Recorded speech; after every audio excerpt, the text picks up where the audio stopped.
Ladies and gentlemen, dudes and dames, sirs and ma'ams, guten morning. We are doing the Barbarian today. We just finished the Boulder Druid. Full guide out, everything there for you. Sork is done. Death Trap Rogue. And even the Minion Necromancer. And now it's time for the Summoner Barbarian.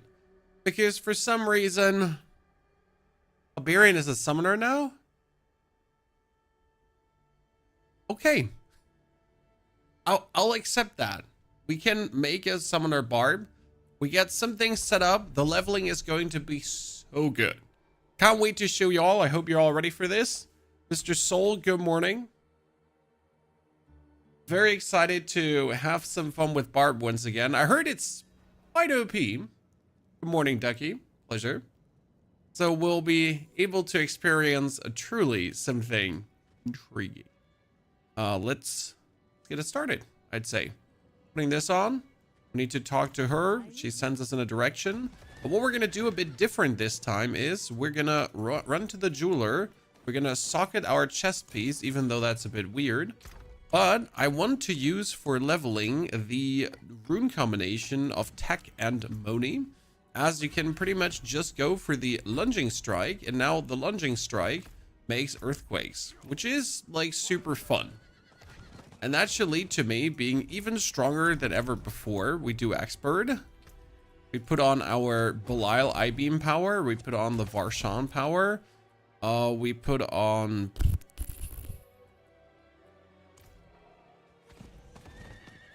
probably something stupid like bonus movement speed or whatever. Or damage over time I can do. And we can do the pools that just heal us. Just to be safe, right? How's it going? Very good. See, now we can do this here. We do earthquakes. What we should do is we should change this to a different it uses a different weapon. Probably better. Good on the lunging strike.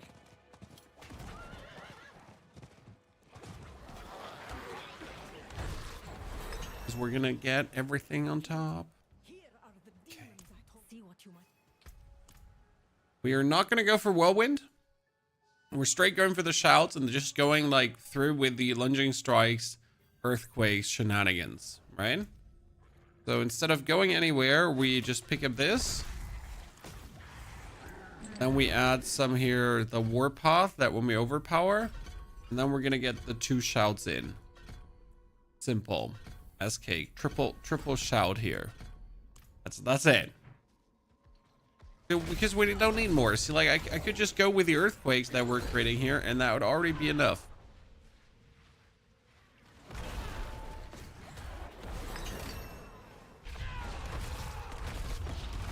Like, the earthquakes are insane.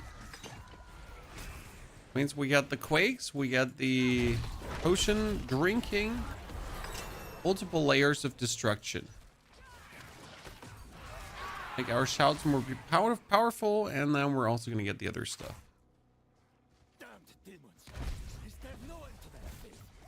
Some of you guys try Diablo on PS5. It's fun to play on console. Actually, the controls with controller are way more precise than mouse and keyboard.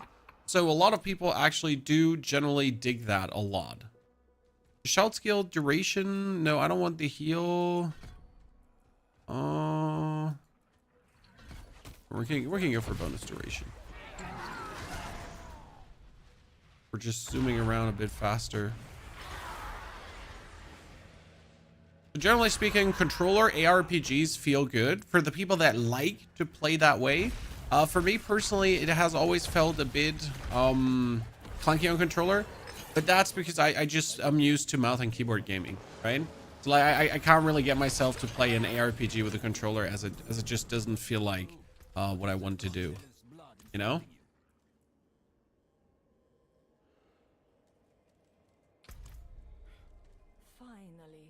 What do you think about the Berserk Gut skin? I have the Berserk Gut skin. It's obviously too expensive. I mean, we don't have to talk about it. Is it too expensive? It's too expensive. Like what's the question here even, right? Just as I feared.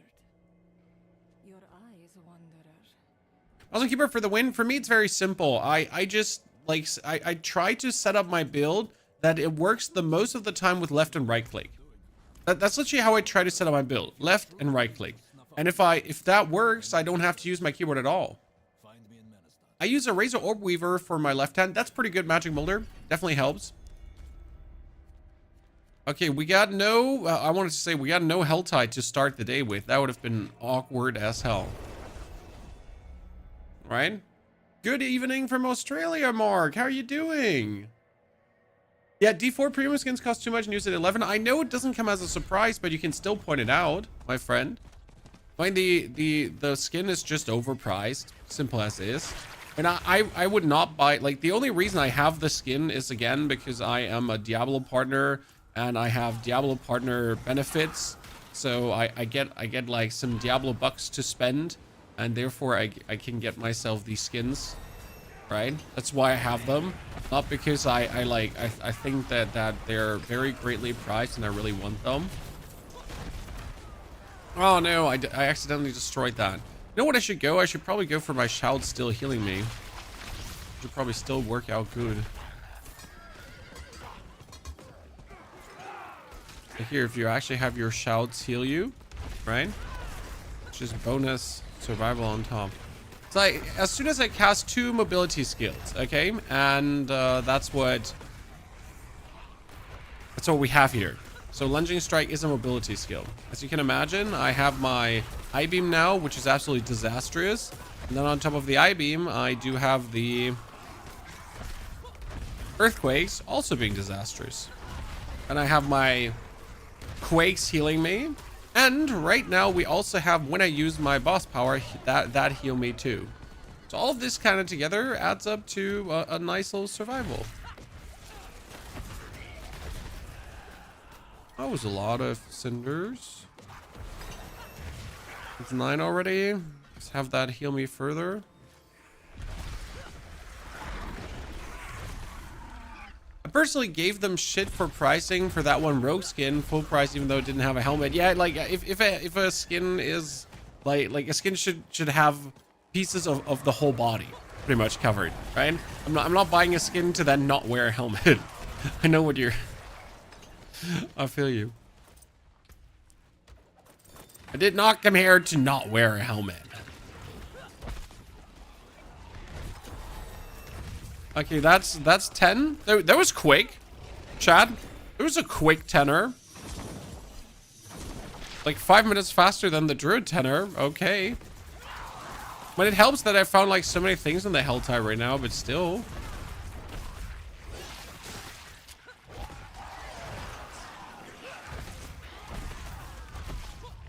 I accidentally swapped out my chest. I was wondering what just happened there. Why are we not getting earthquakes anymore? So the chest is like one piece I can't swap out right now. I mean, like in the long run, yeah, but not in the short term. Or then I actually go back to city, we can do it. 30 plus hearts is crazy. Well, we don't really play much in the end game. That's the thing, right? So we get to the end game, we get to Torment 4, we beat Pit 75, we have the build done, and then we already start the next character. So we have so many hearts simply because we don't need the hearts for what we're doing here, right?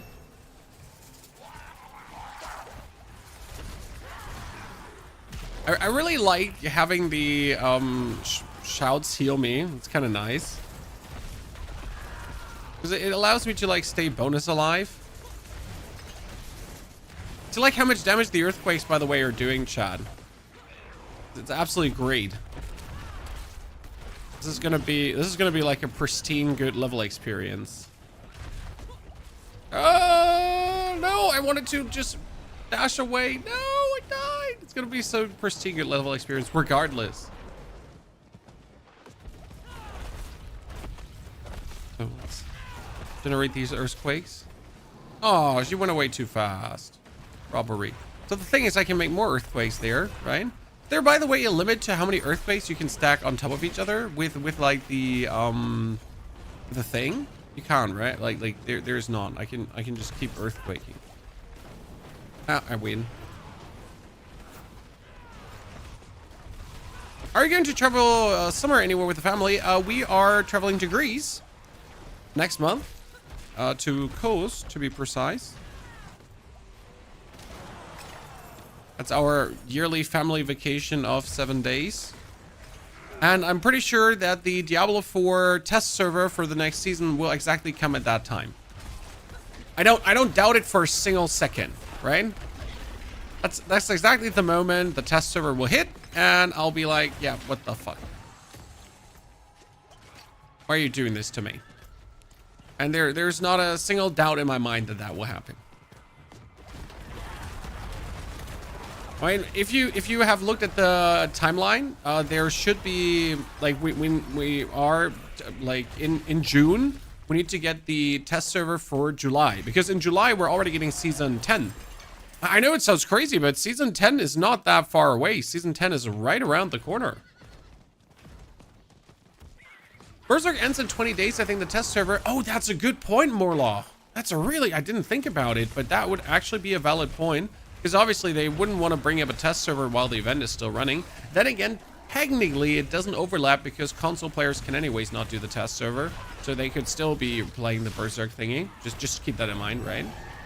Tried Last Epoch. Yep, have tried Last Epoch. Preferable Diablo 4 and Path of Exile. Both of these games are more fun to me than Last Epoch. There's just like Last Epoch is brilliant. Okay, so no hater here. But there is something about the game that just doesn't trigger my happiness center in my brain. Oh, I can't tell you what that is. It's just like that I can literally know it just doesn't make me as happy as the other ARPGs to play.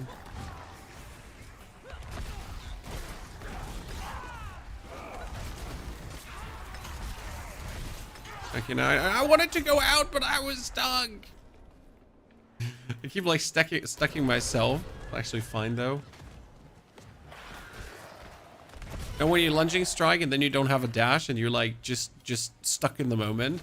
Okay, we got the ancients too. So we're gonna actually do this Summoner Barbarian chat, because I heard Barbarian is a summoner now, and I like as a Necromancer player I need to see, right? I heard Barb is a better summoner than Necro. What is this? Someone explain to me.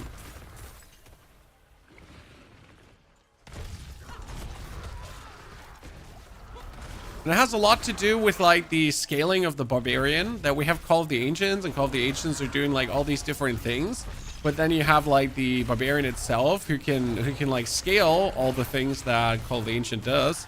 So you pretty much end up like having a massive damage boost like there's no tomorrow to like Dust Devils and all that stuff. So I'm kind of looking forward to playing that. Excuse me, season 9. Did I say season 10 or did I say season 9? Oops. So I obviously meant season 9, not season 10. I misspoke. Crucify me.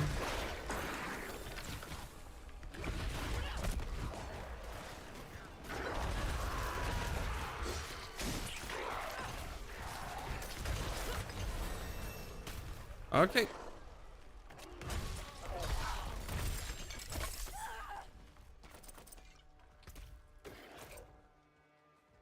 I'll put out.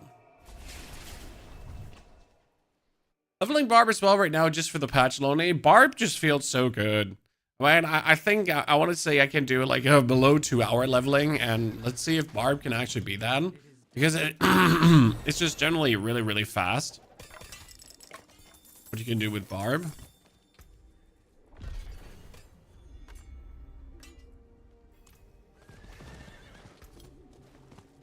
Okay, we get the Call of the Ancients. We get our like shout skills, make enemies deal less damage. We should do this, right? You do more damage and get damage reduction from close. That's probably the better one to do in the beginning. Let's keep doing the Helltide as long as we have it for 17 more minutes. That's the question. Should we keep doing more Helltide, or should we actually knock out the Apparition incursions? I kind of like doing the Helltide in the beginning to get the things, but then do the Apparition incursions later. The best method for farming boss materials, Helltide. Actually, the best method for farming boss materials is just make money from Infernal Hordes, and then you buy yourself the Betrayer's Husks in the internet. Now, I know this is not what you want to hear, but it is the best method. Undeniable. I mean, you can buy yourself 99 Betrayer Husks for like 500 gold or so, 500 million. And 500 million is nothing. Like you do a few Infernal Hordes and you just have that. or even Hell Tides or whatever. And then you just buy those like from a totally legit trader that's not fishy at all. Now, I know, I'm sorry. This is like, I hate doing this recommendation this season, but what can I do? If that's the best method to do it, then that's the best method to do it. Right? I could lie to you, tell you there's a better one.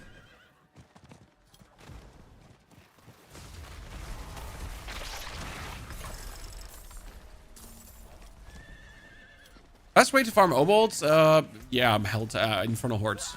Infernal Hordes or the Undercity. Undercity is a bit faster if you are really quick. So let's say you're, for example, playing a rogue, then the Undercity is so quick. I mean, you can just fly through it as a rogue and like do one Undercity run in like what less than 2 minutes, and then get yourself like a bunch of obolts. But you need the tributes for that, obviously. So like for the Undercity to work, you need the tributes, which is a problem because if you don't have the tributes, then you can't do the Undercity. So, but that's like where you have to look for it.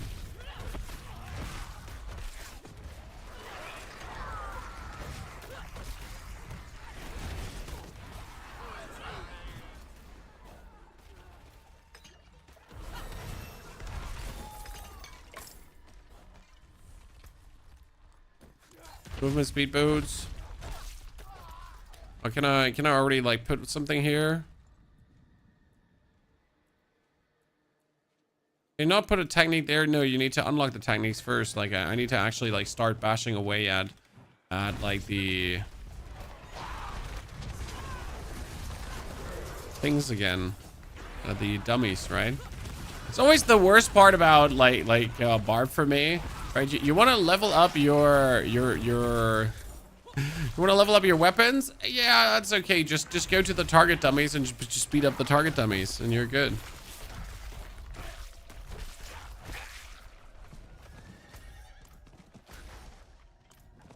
Professional target dummy beater.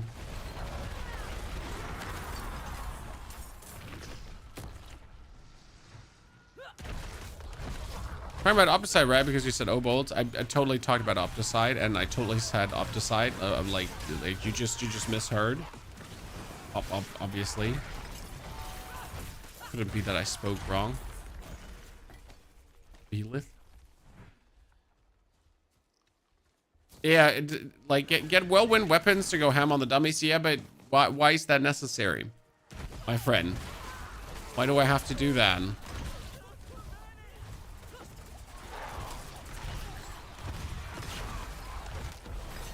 Why is that even a possibility?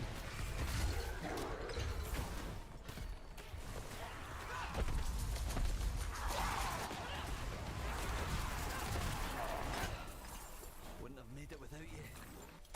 Ah, the leveling is such a blessing right now. How does this barb fun?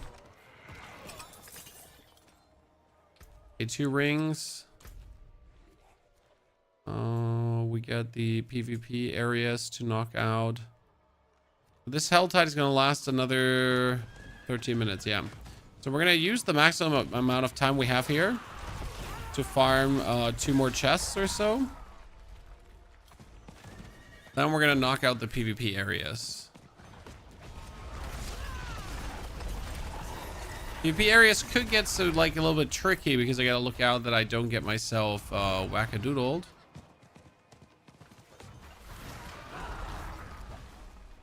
Right? Patch today? Isn't the patch coming tomorrow? Didn't they misspeak? Like either it's coming, I think it's coming on Thursday. Either tonight or on Thursday, because like yesterday Adam posted something about it and then he noticed, he actually misspoke. Like there was something online. No, the 14th, so today. Okay, so then if it's today, it's in the evening. At least our evening. Goddamn non-Korean companies releasing their patches not too convenient European times. Meanies. Oh no. I tend to lunging strike like right out of these thingies. I need to pay a little bit more attention to that. It's happened now too many times in a row.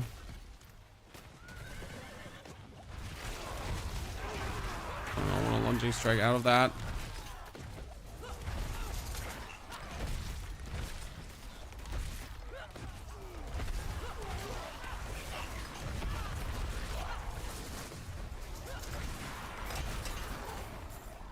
Long sword, short sword, short sword, short sword.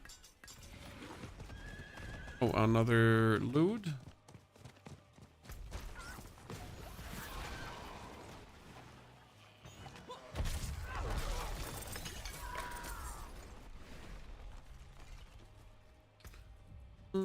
Helmet. Can we get another chest, like one more? What do you think, Chad?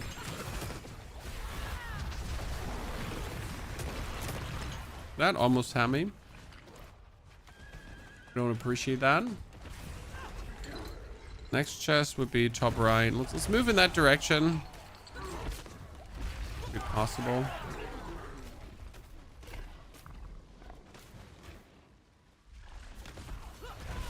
Could Spiritborn be back on the menu? The patch notes are not really doing much, honestly.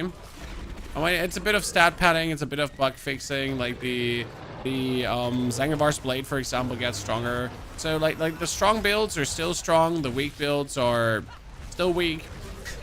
There's honestly anyone that was trying, any creator that was trying to sell you the patch is a big difference. I'm sorry, it's not. There's some fixes, there's some things that are becoming better. They're hopefully taking care of that Infernal Horde bug that you can like finally see the amount of ether you have again, but yeah, about it.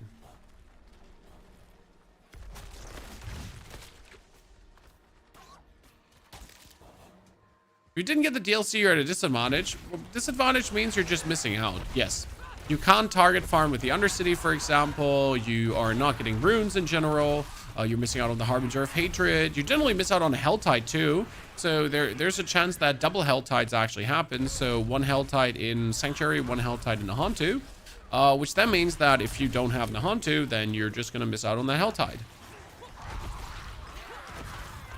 And others can obviously farm both. So there's like multiple layers where you're falling short. And this will only get amplified now over time, right? The longer or the more content we're getting for both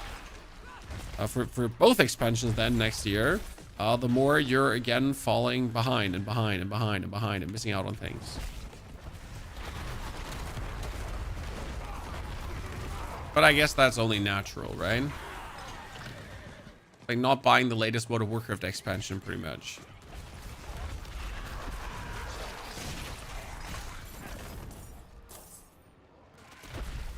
Being just underleveled forever. Kind of didn't want to stay, but I could just get invaded, so I feel like I should stay.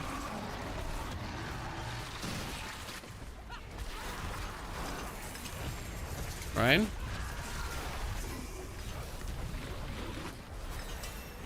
Oops. Almost missed that I leveled there.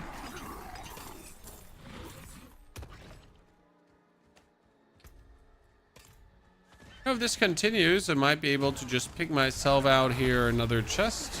Huh? 20-year time is still running? Yeah, you know, things happen.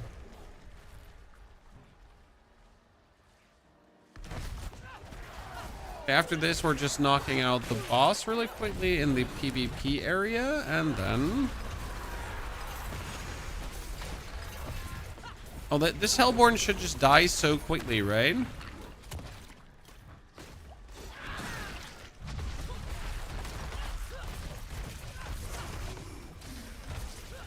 Die to my earthquakes, you little shit.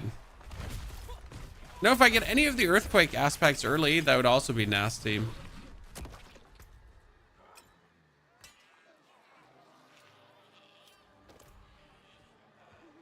I need 2 more cinders, and I'll get them from you nerds. Thank you very much. Appreciate it.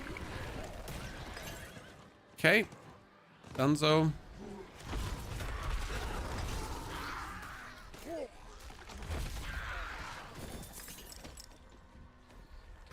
You're really good. Okay, so now we need to get to the PvP areas. Whew. Whew. What's the smoothest leveling for Sork Blizzard? Jumba. We did Blizzard and it was so easy. You can do Blizzard with the Ashava power. You can do Blizzard with the Belial boss power that we're using right now. And you're just simply going to fly through the content.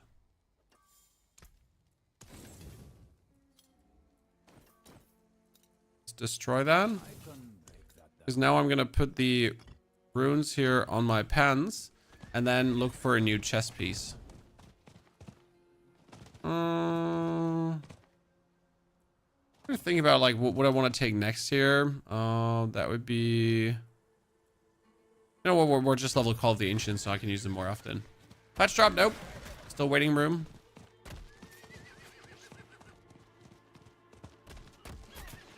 Blizzard Sork is on B tier. Well, Mark, you seem to be the only one that actually cares about a tier list.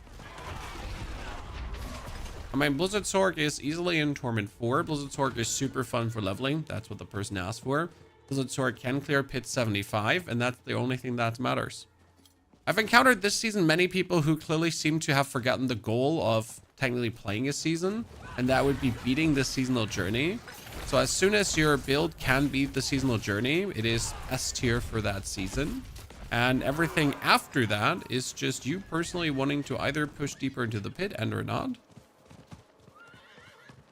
You know, but what does it matter? If you can clear the content that matters, everything afterwards is simply bonus.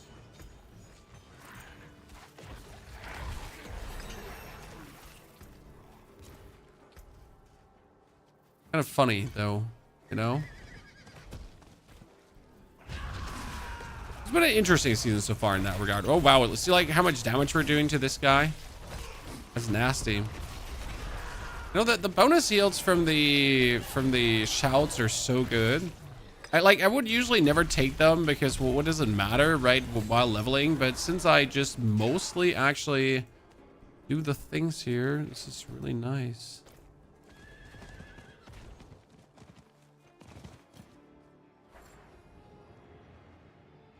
Spiritborn is stronger. The problem is that Spiritborn right now is only strong because of bugs. So if you use the bug, your Spiritborn will be strong. Yeah. I mean, it's down to that again, right? So if you use the Ashava power and you could go for Poison, Ashava, and the... what was it called again? Varshan power. Then you can actually put together a decent Spiritborn. But that will get nerfed, obviously.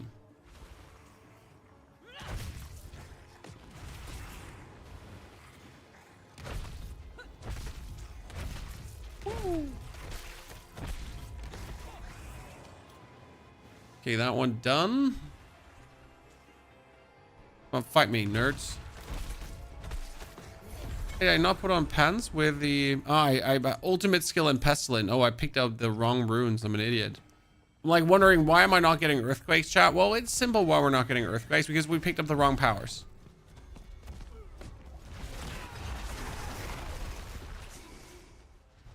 And now we're back to making earthquakes. Thank you very much.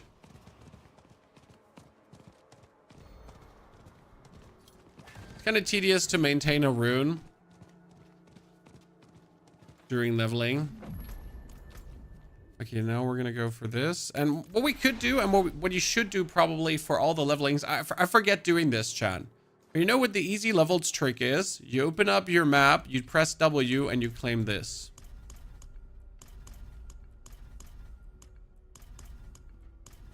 Right, it's not tons of XP, but it's a level. Like technically when just logging in, you should do this because it just catapults you forward. As we all have these points, like these points are not like I have them, you don't have them. Now we all have these points. Okay, Berserking damage bonus is increased.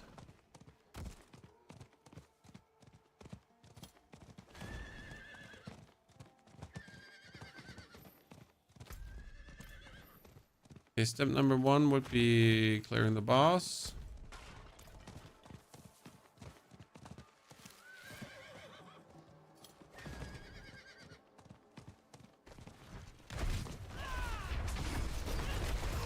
God, he just died, Chad. I gotta say with the druid, this was so much more complicated because the druid didn't have many unconditional damages. So it was like kind of convoluted with him to get the damage bonuses that I needed for the I-beam to like be I-beaming harder, right? Can I actually not imagine leveling without borrowed powers? I know people like to complain about borrowed powers, right? But if I now think about, hey, like next season I would have to level without this. Like, you know, I kind of like leveling with this. Where's the I-beam from? That's from Belial. Big Belial, not small Belial. So you gotta kill the big version. That is possible in Torment 1. Then you have the I-beam, and you're from that point on like just undefeatable. Oh, would my headset have great sound in game menu? When joining map, it goes trash. Huh. Is your sound cable having some weird feedback loop where it's running over the power cable of the computer, and whenever there's too much power draw of your computer because you're in a game, then you get weird sound loop?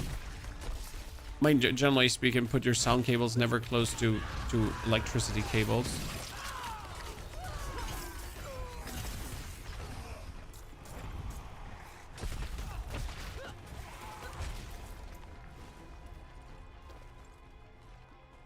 That just generally. On Bluetooth, yeah, but you still have to have the Bluetooth connector connected.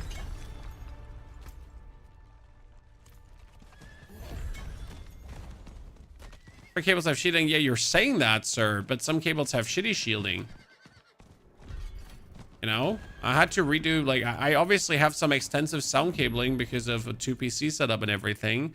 And I had to redo some of that at some point because it was exactly having some weird feedback loop because of electricity. Az, take care, brother. Hope you have a fantastic day. I'll be making sure to level as hard and fast as we can. Now, it could be that your headset is just bad, too. What can I do to stop Diablo from either freezing or crashing the damn time? I mean, your RAM is shit. Oh, update bias. Update bias. We have had a lot of creators that had crashing issues at Junction, and it more or less got fixed. It was a lot of creators with Intel CPUs. So if you have an Intel CPU, the best advice I have for you is to update your bias of your mainboard. That could help with the crashing. Like, when we've had Intel 13th and 14th generation have been struggling, as it seems, with the latest Diablo update. AMD not. Like, I'm an AMD gamer, for example. I have zero issues. Maybe that helps you.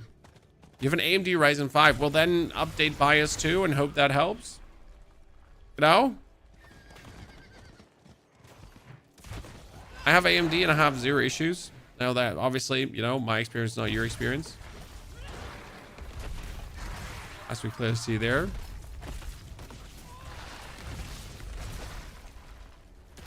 That could be something. At least that's the error I've heard from creators now. You update your BIOS. Well, you download the file, you put it on a USB stick, then you create a bootable USB stick. There's usually a tool on your mainboard manufacturer's website for that, and then you just boot your PC with said stick and update the BIOS. Yep. Is there a downtime of the servers when the patch is going on? No. I mean, usually you download it and then you just go.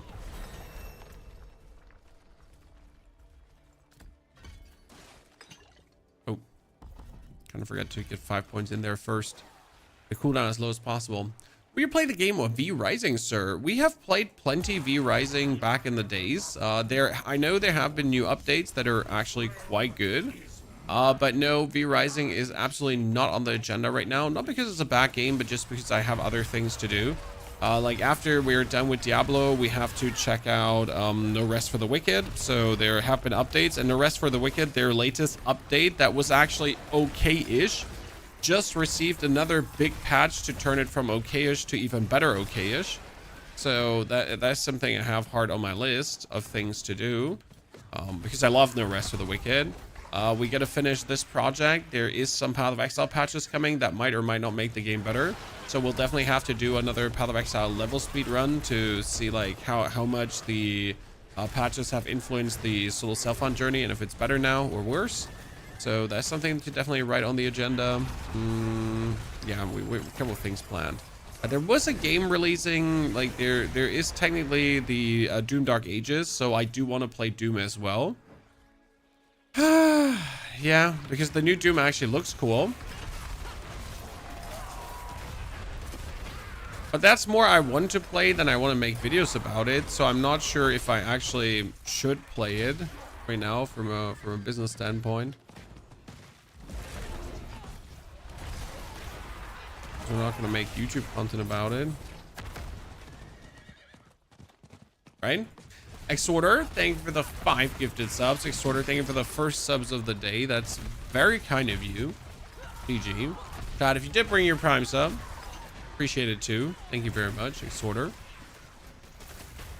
Oh, I want to look here, and then I just want to take my pull arm expertise. Thank you. And I need to take 1 expertise anyways, so let me take the full arm expertise, I guess. Come on, Alec, you're dead. You're dead meat, mate. Spamming him with those earthquakes, chat. Spamming him.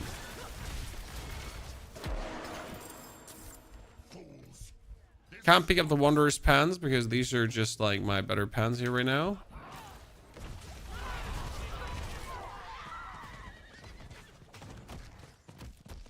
You made a video for the Blizzard Torque? Yes. I know, Dom Prawn, you definitely want the Beast of Ice power. Beast of Ice power for the Blizzard Torque is so much better, as you just continuously trigger it, and you're also scaling cold damage, so you just do so much more damage with that power. You really want the Beast of Ice power in Blizzard Torque.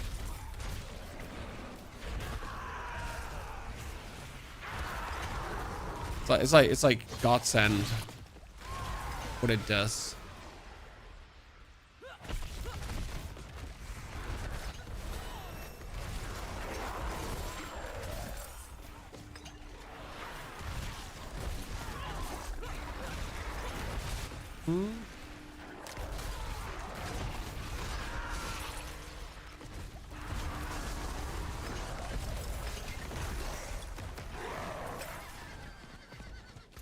More Belial's Eyes.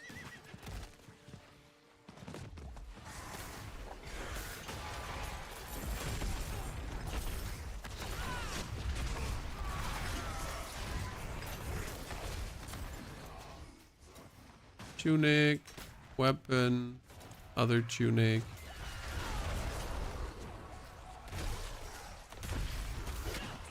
No, doing these apparition incursions alone is quite something. It's also funny that I'm actually doing them completely alone.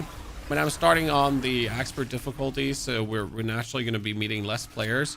But it still feels harsh to be completely alone, right? We're not even that deep into the season, and you're pretty much like, oh, where is everyone else? There are other players still available. Purple eye beams is Belial's eye beam right now. You do trigger it by drinking a potion, and by having it equipped, you can actually drink a potion. So right now I have it like very easy, and just slam my potion button, and then everything around me always dies. It is one of the best powers to just take in the beginning, as it's unconditional. So you just need to press the potion button. You don't need to hit damage over time. You don't need to prime your enemy in any way. Press the potion button, and you're good to go.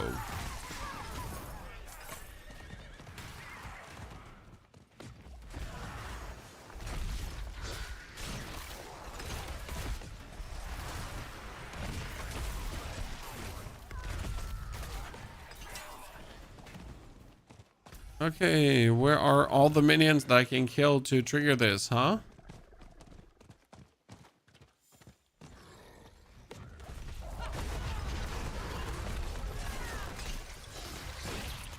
Okay.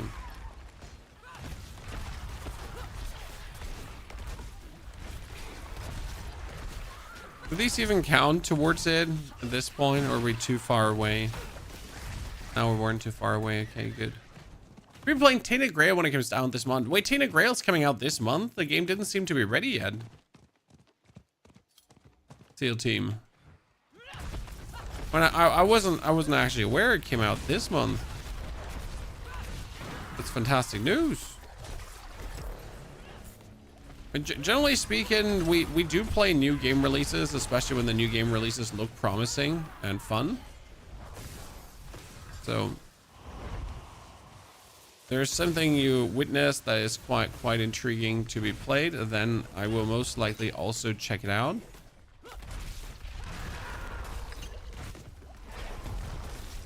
Okay, finally. It was resisting police brutality, and we can't have that.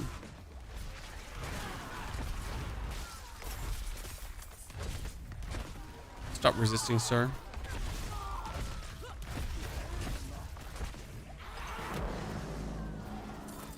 Okay, this Apparition event was quite something, like, to put my time into.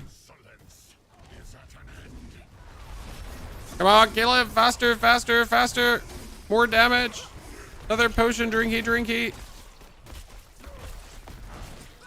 Got it. Good. That's a nice little level up.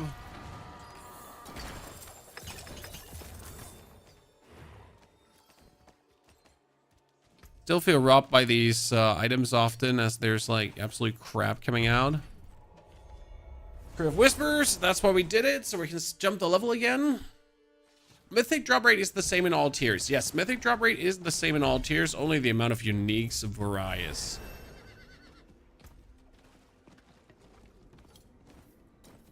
Put on that chest, then we break down the pens.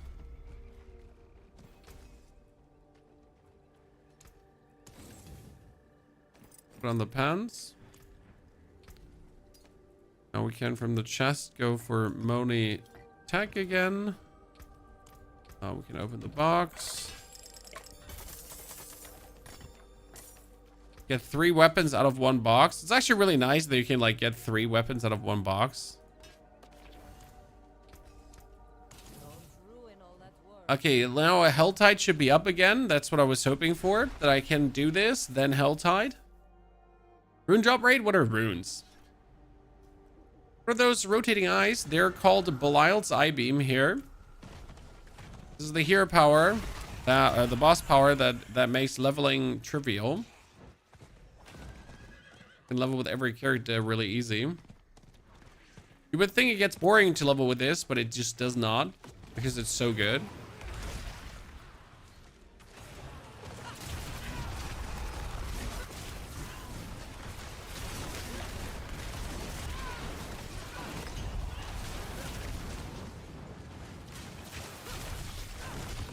A level 53 player. We'll see. Finally, I see like 2 or 3 more people. Getting like kind of sad.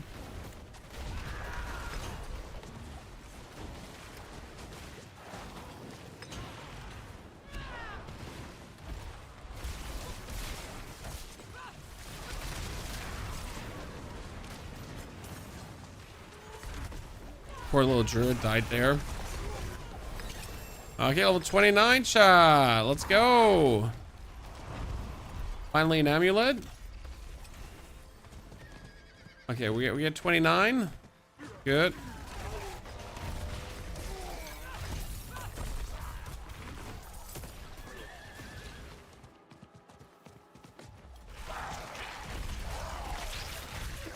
This one we gotta open a bunch of chests to get our favor.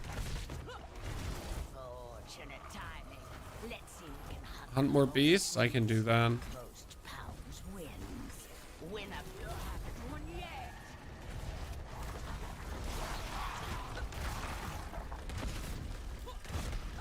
So what do we have? I like farming mythics for today is 5 Endurance Visages. What? I mean, at least you're seeing mythics. I've killed 80 Belials and I've not seen a single mythic. So I am certainly way beyond schedule, way behind everything. Like I have applied every trick in the book of tricks. Still no mythic.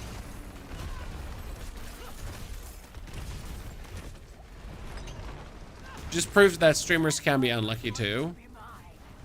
I mean, for me right now, my mythics are all from doing seasonal journey with different characters. I mean, there's always a way, right? I just did the seasonal journey with a bunch of different characters and that's it. That's how I have my mythics.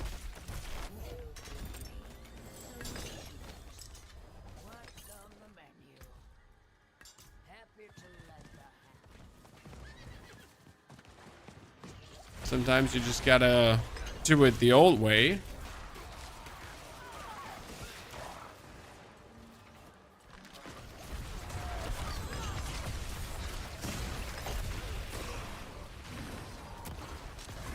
A death maze. What's a death maze? Okay. Hello, sir, other player.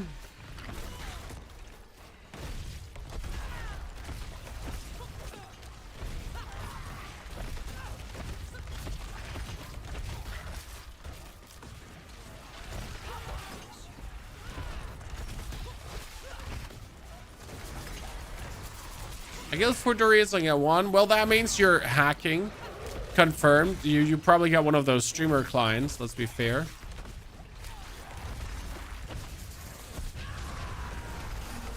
Diablo 4 casual viewer client. Sponsored by Blizzard. I have 2-star Shroud. It feels lucky. I mean, a Shroud of the False Death is like... is the thing you want. Like, it's either Ring of Starless Skies, because Ring of Starless Skies works like with most builds, or it's just a simple Shroud of False Death, because that one does too, in fact, work with most builds, right?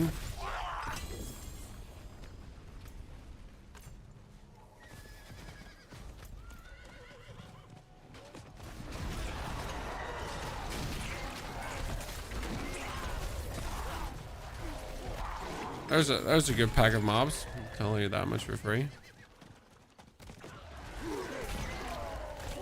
You know, those 4 Duro runs probably took longer than your 80 Belials. That's true. Not gonna lie. Most Duro runs are extensive at this point.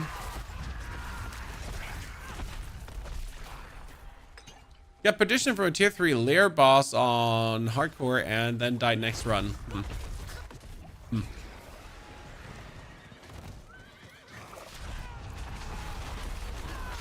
I mean, on hardcore, I would probably never do a lair boss over tier 3. That's true.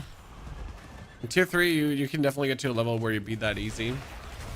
For timer 30, thank you very much. I didn't even notice that we hit 30. Like, it's going so fast that I was just bamboozled. Sir. Look at you, absolutely paying attention. Opposed to me.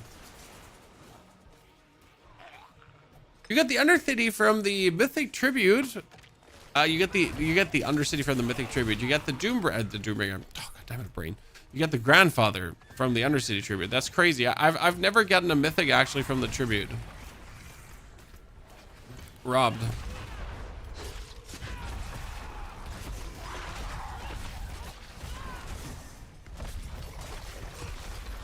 What can I get down here? This would be while using channel weapons, increase critical strike. No, I don't need that right now. I'm gonna take this here.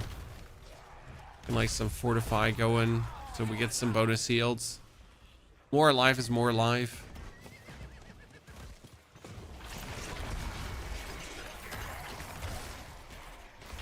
There we go. Everything we wanted.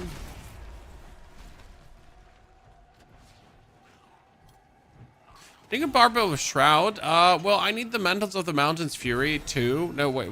Do I need Mantles of the Mountain? I need the one for cooldown reduction. So Shroud, I think Barb this season is not a Shroud Barb because you need the chest piece to make things work. Getting husked though is not easy.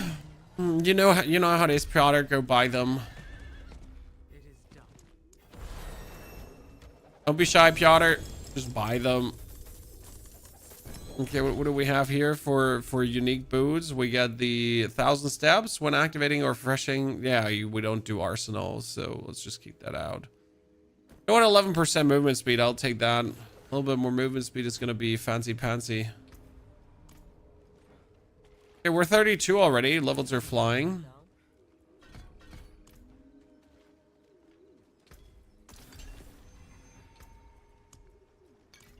Before I forget to take my potion.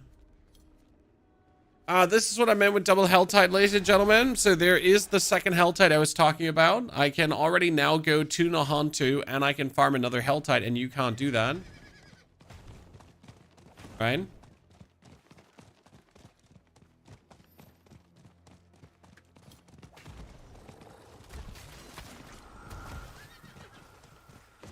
A bit of a scam for non-expansion havers.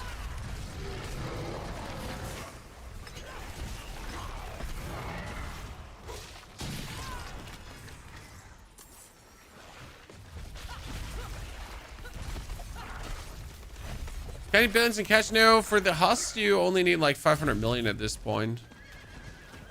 They made it cheaper.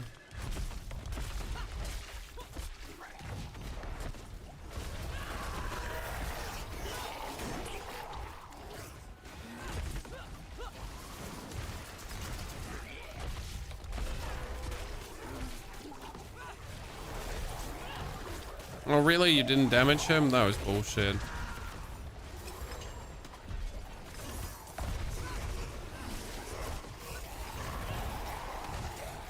Seems like my potion does not affect the walker for some reason.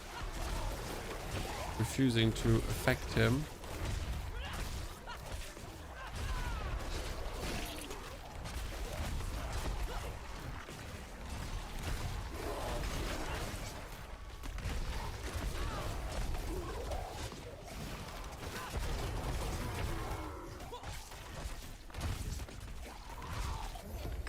Done. Where's the lady of the hell tide?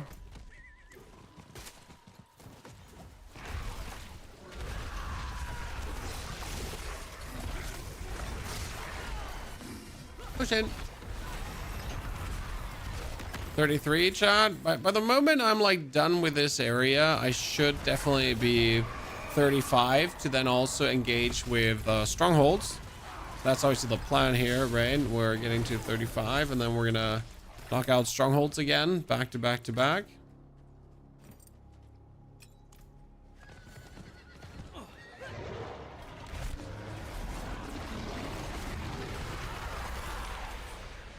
All down.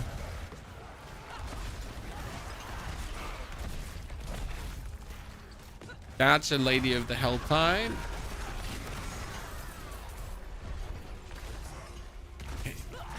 The affix that gives Necros perma curses around them. Does it apply the base curse or also the passive you unlock? Yes, the passives too. So if you apply Decrepify and you have a parent Decrepify for the cooldown reduction, yeah, you have the cooldown reduction in Decrepify, then it also applies that cooldown reduction. I mean, otherwise, like, you know, the auto curse would be obviously useless, right? It's the same when you use the Decrepify rune. So the Decrepify rune applies the execution Decrepify, but if you also have the passive for the other Decrepify, it actually applies both Decrepifies, which is kind of funny, isn't it? Are you supposed to get the husks, I believe, from the spawn of killing bosses? That never happens. Well, technically you are supposed to get them from Ambush Belial, but it's so rare that it won't happen. Like, I have killed so many bosses now and I barely see any Ambush Belials. So the easiest way is to just buy them from people that sell them in the trade chat. So you look for someone in the trade chat and you like want to buy Belial's husks, and then you're gonna have like 10 Chinese people whispering you. They're like, oh, here, 500 million, 99 husks, 99 husks, 500 million. Remember to have the seasonal blessing leveled up. Let's be real, the seasonal blessing is worth crap shit. It doesn't do anything.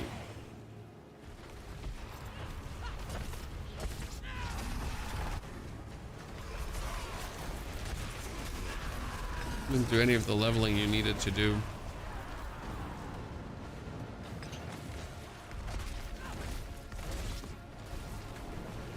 Oh, come on now, lady. You did not have to like flee like that.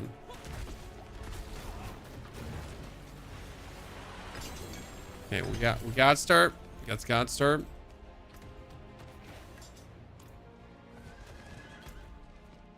Let's open some chests. Let's get some more whispers. It's gonna be like fast track to 40. The problem is I don't actually want to fast track to 40, so it's like a little bit, yeah, this is kind of like a fast track to 40, but we don't actually want that.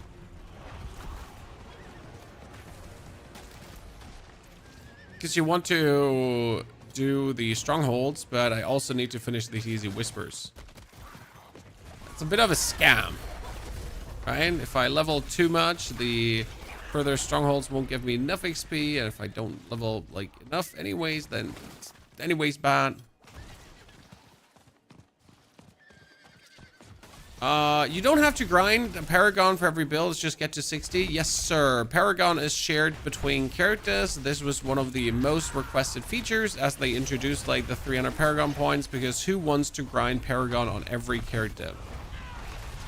Honest question, raise your hand. Who wants to do that? And if you want to do that, what's wrong with you?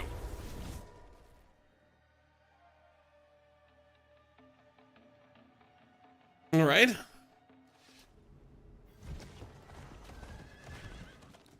And there's even an argument that glyphs should be shared between characters. Because seriously, like glyph leveling is the next crazy thing that you struggle with, but I guess that's fine that it's not shared. Better. Oh, get it. Get at least some point draw the line.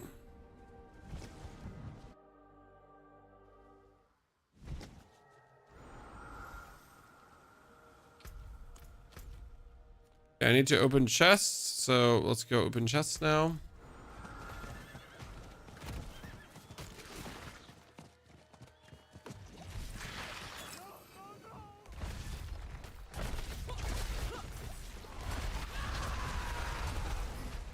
Poor Doombringer just exploded. He wanted to only live. You just waltz up to him and is like, oh, you're dead. Oh, legendary chest armor. Can't take you, sorry. Oh.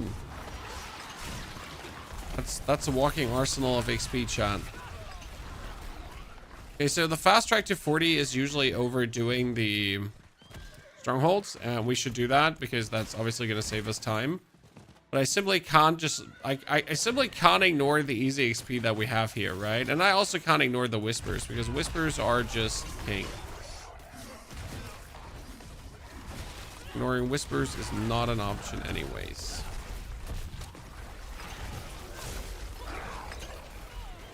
That gives me even more cinders, and then I need to even open up more chests, because how can we not open up the chests, right?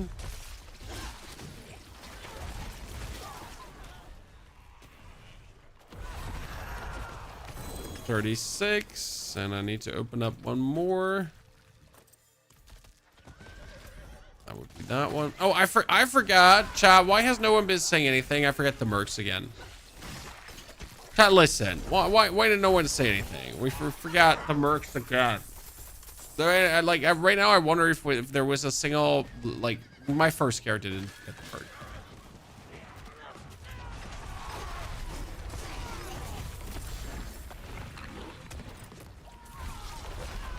But a season where you can pick any skill and any gear from any class and it all works for all classes. I mean, Electro One, it would not be bad to do that, but on the other hand, like Blizzard lacks the functionality to make this work, right? I wouldn't expect any sophisticated seasons anytime soon. It's all going to be rather cookie cutter. I mean, Blizzard mentality is right now try to fix the game rather than actually make like crazy new game stuff. And there is a lot of fixing that like even still nowadays needs to be done. So that's that. It's essentially legit to have that philosophy that they want to fix the game first before doing anything. What's the best boss power for leveling? Friend pit carry? I mean, if you have a friend to carry you through the pit, you could obviously do that, but that's also boring. So, you know, technically you're not wrong. Practically, I don't think that is an answer. It's like saying that the best level method is just going with 12 people into the Helltide, because if you go with 12 people into the Helltide, then there's going to be chain invasions happening, and you're going to keep like invading each other, and then invasions and more invasions and more invasions. So technically that's the best way to do it, but obviously that's not what you want to hear, right?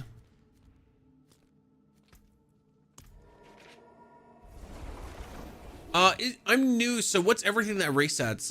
Just paragons. No, everything resets. You go back to level 1, you lose all your gold, you lose all your stash, so you like, a new season is a start from 0. The only thing you keep is pretty much your renown that you farmed and the altars of Lilith that you farmed.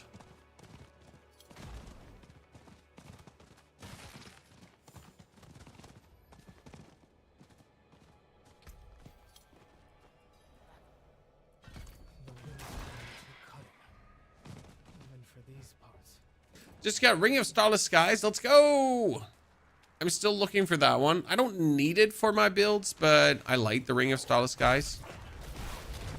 Right? Don't need it. Just like to have it.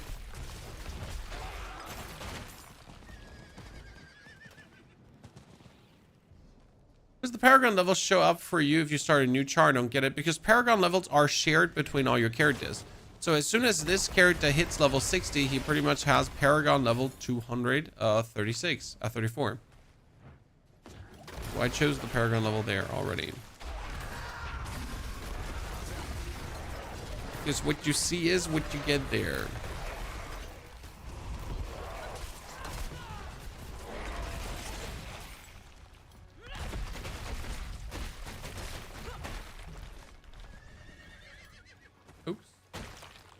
As Nice was not aware of that. Well, see, that's why you joined a stream and ask a question, because you wanted answers when we had them. We keep the armor and weapons, right? No. A new season start is like you beginning a new game. It's like your personal isekai adventure, being reborn into another world with incredible godlike powers. But you're just level 1.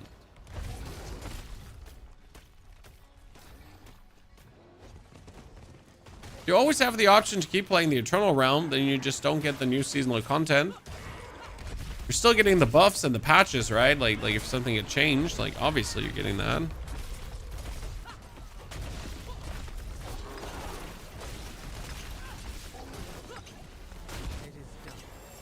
I was so going to tank that. Whatever he was going to throw at me, I would take it. Chest piece. Technically better than the chest piece I have, but I would have to travel back for that, and I don't want to do that.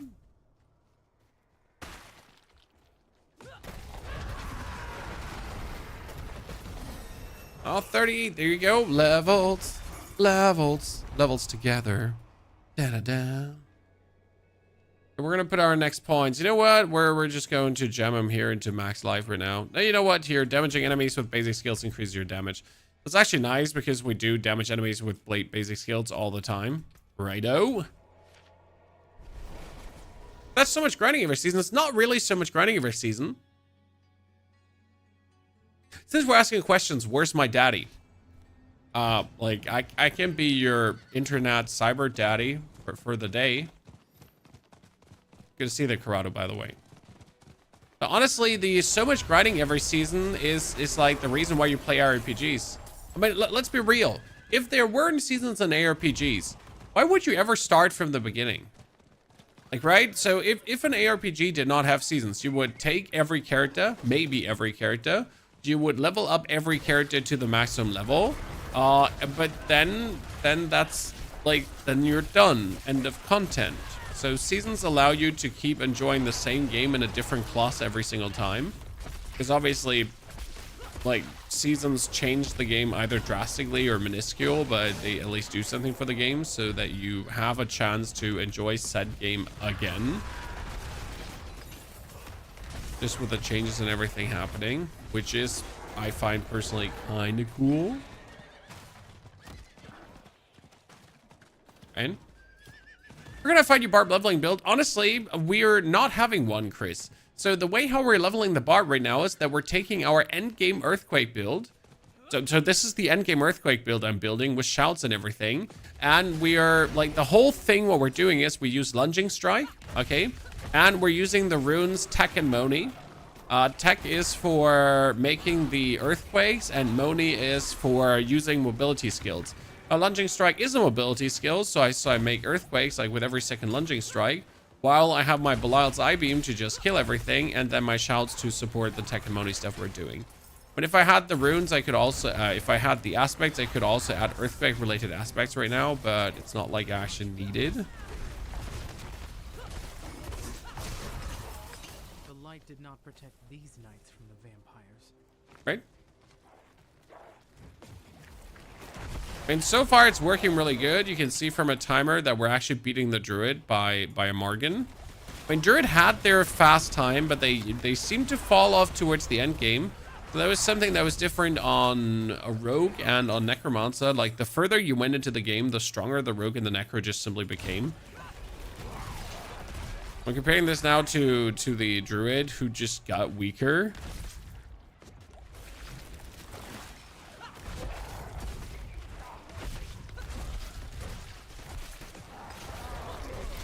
There you see the full power of the earthquake.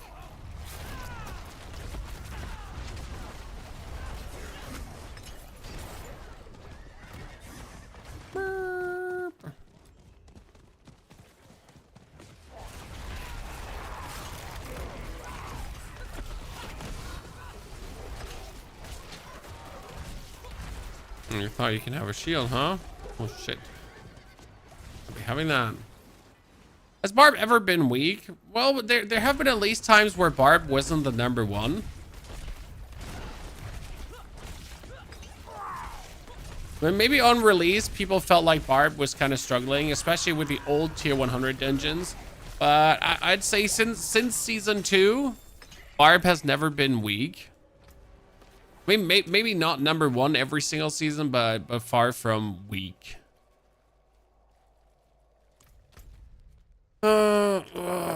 Boom. Okay, we get that one done. Oh, we need to knock it out too. Sorry, I completely forget that. You're a necro player. I mean, I'm a necro player by heart. You know that. That's not a secret.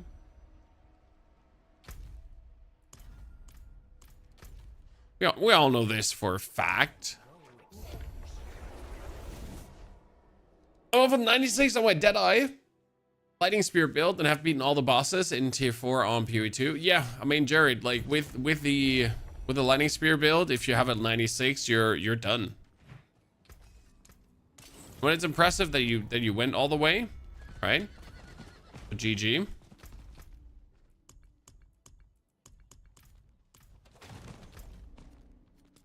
But you're done. You've achieved the achievements.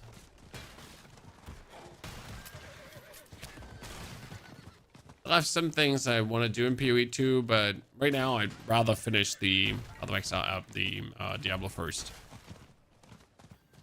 Druid, like, Barbarian is kind of the last one that I wanted to do because, again, Spiritborn is kind of sad. I mean, I appreciate everyone that's actually making Spiritborn related content. Like, I think most people gave up on it. How do you feel? Like, whenever I talk about Spiritborn, I think there's less and less people actually excited about playing it. Right? It used to be like everyone, oh, I already like new class wars, so like, well, I'm probably gonna be good. But now it's like, what the fuck? Campaign is very long, yeah, but that's like, you know, on your first character, I took 30 hours to level my character. You know, like even on my very first time playing Diablo, right? Not having done everything, I did not take 30 hours to level my character. Never.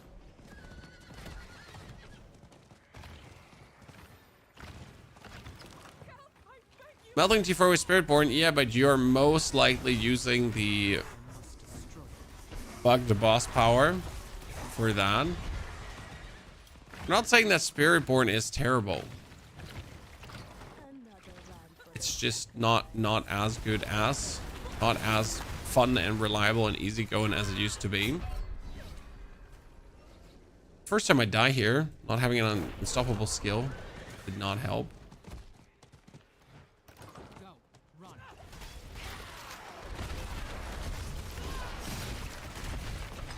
Okay, let's kill them all. Oh, I forgot to free the prisoners, Chan. I tend to always forget to free that prisoner. And I'm pretty sure the prisoner never existed there. If people keep telling me the prisoner was there from the beginning, Pony, like obviously, I'm saying no. It's an obvious lie. He was never been there. I don't remember ever freeing a single prisoner of his misery. What do I look like? Charity? Right?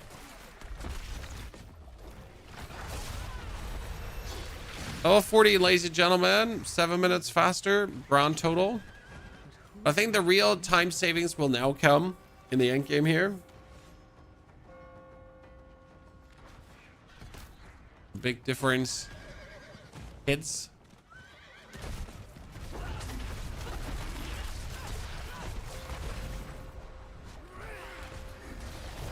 Yeah, we almost have her dead before her sisters are coming.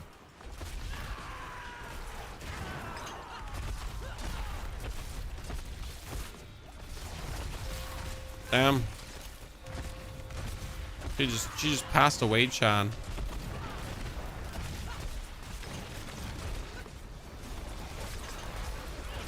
This is so much faster than with a druid. Like it's these tiny things where you're just like speeding it up. Everything you got.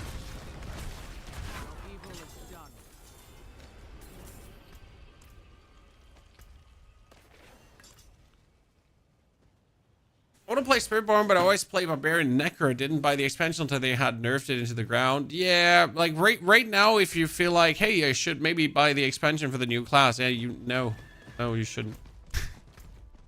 No, you really shouldn't.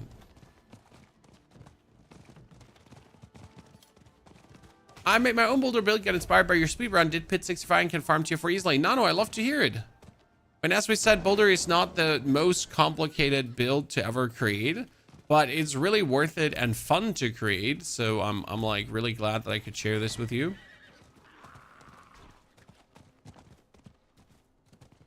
Okay, let's do the last 4 levels to 45 with the strongholds easily. Then we have a lot of strongholds left over for the end game if we want to do the end game stronghold push.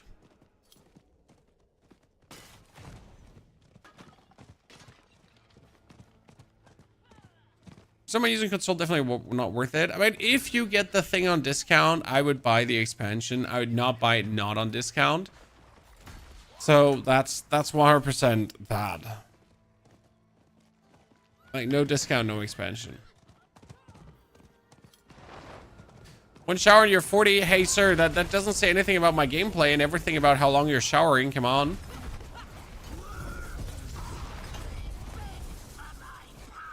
Right? Well, we're talking about your showering length, sir. Water's expensive. 2025. I mean, definitely my children, they're showering longer than you should later when you're looking at your water cost. But how can you not let your tiny humans enjoy the comfort of that warmth? Right? Let's kill that guy. It's good XP. Okay, that was an easy stronghold. This one is one of the speedrun strongholds, right? You just go in and then bam, bam, bam, bam, bam, blast through, done.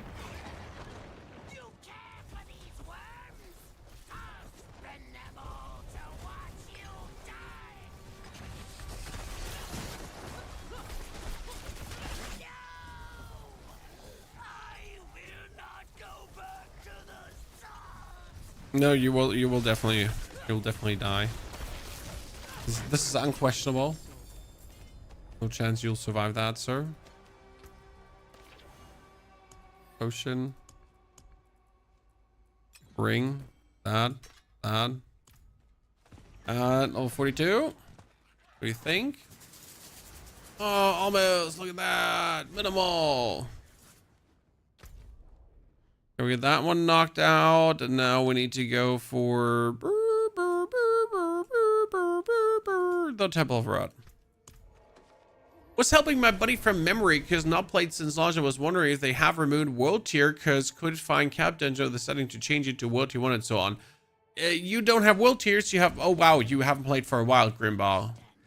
Sir, you have now normal to penitent difficulty, and after normal to penitent, there comes the torment tiers. The torment tiers are accessible once you level 60.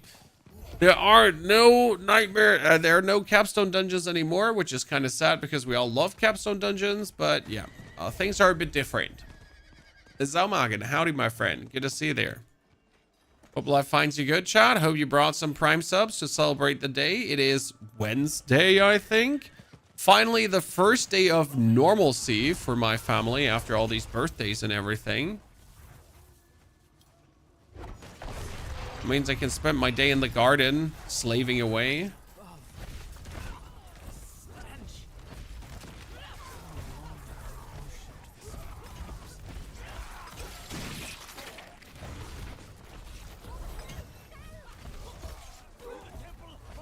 Did you get your Doom key? No, not for today. Like, I wanted to get myself a Doom, like, either I'm gonna wait for Battle Pass or I'm just gonna get myself a Doom premium key. But honestly, Doom premium keys cost money, and we just got an offer from like someone to actually fix our garden, and that costs money. So I'm not I'm not buying a Doom premium key. I'm literally gonna wait for the Xbox Game Pass now. It sounds like a little thing, but hey, you get a spare money at every quarter now. You know, and when I want to have that garden project done, then that's the way. No Doom key for me. Yumu Taka Swag, thank you for your subscription and support. Welcome to the Knights of the Round Table. So no, we'll wait. I mean, I anyways wanted to finish the Barbarian beforehand, so it all kind of comes together, right? We had Clear Obscure coming out that saved me from like buying some early keys. We have like we're waiting on Doom. I want to do the Barbarian anyways first, right? It's kind of like a lot of things have predescendants. Predescendants? Was that the word even? We're good to go.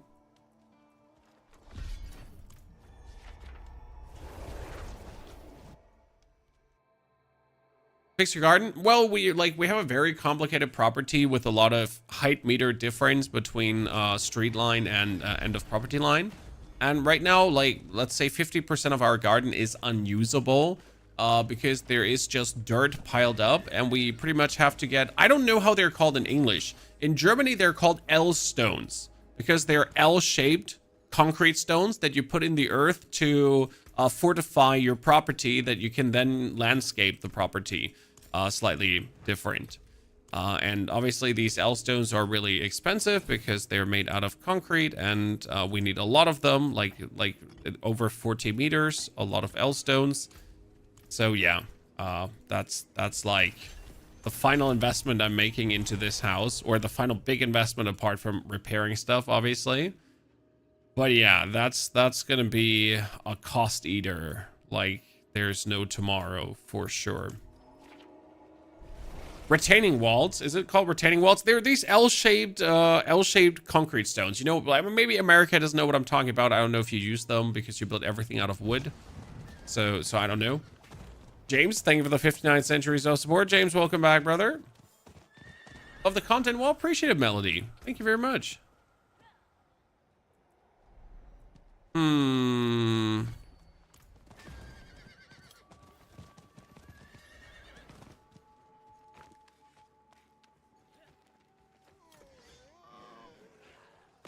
Roxy, oh Nico, Roxy makes great content. Never be ashamed to mention other content creators in this channel.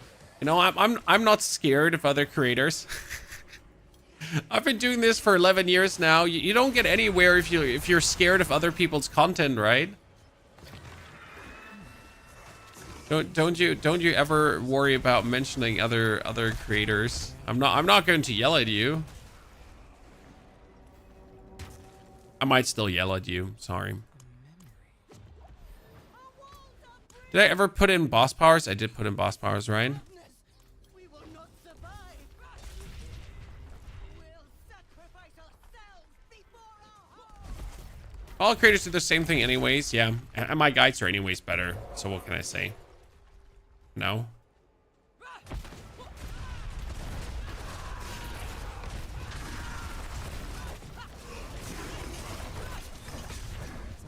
Gotta be that cocky or you don't get anywhere. Wow, that was a lot of damage difference, right? Between these. Holy. Let's get that. Okay, that one knocked out. Good.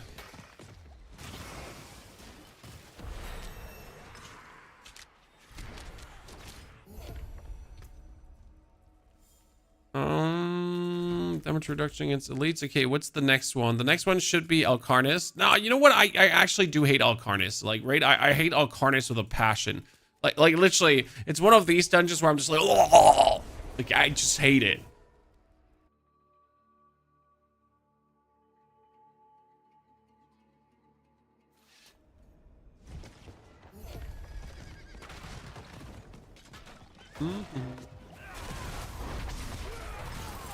Some of these strongholds are just really unbearable. It's kind of sad that we're like I wish strongholds had like, I don't know what to do to make them better. Like see, I wish there were changes in the game, but I just don't know what for changes, right? I feel like the strongholds, how they are useless for the game because you do them for leveling and then they don't exist anymore, right? Like it's one of these products that I feel like that should be different. There should be something else than just blasting through them and done, right? It would be cool if there was something that's not just that. I don't know what though, like what to do with strongholds. If you could like repeat speedrun them later on, like maybe if I do Torment 4 strongholds, that then Torment 4 strongholds like allow me to get a lot of stuff. The Hunter strongholds are fun. Yes, they are fun. I totally agree with you. Don't get me wrong. They're like, well, let's say 2 of the Hunter strongholds are fun. The other ones are like not worth it. Like you're gonna hate yourself when you actually spend time in there.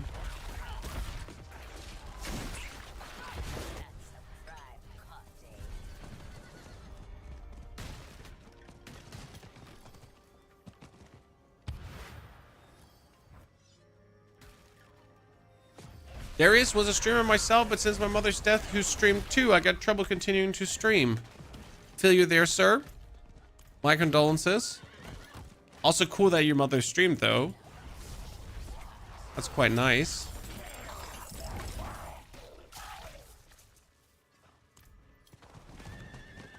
I'm stuck. Let me go further. We're gonna be, I feel like we're gonna be like 30 minutes faster almost than the next timestamp. Actually crazy. I mean, not 30 minutes, but you know, somewhat faster. And we get that up. Awesome balls. Now we need to head to the venomous moats.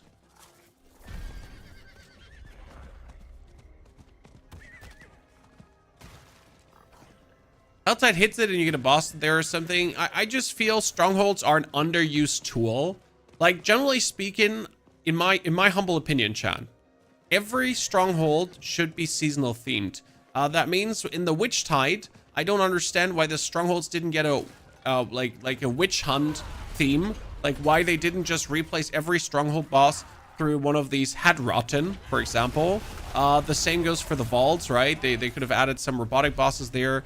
We're currently doing the whisper read with the apparitions of Belial, so they could have turned the strongholds into Belial themed strongholds, right? Obviously that's maybe too much work.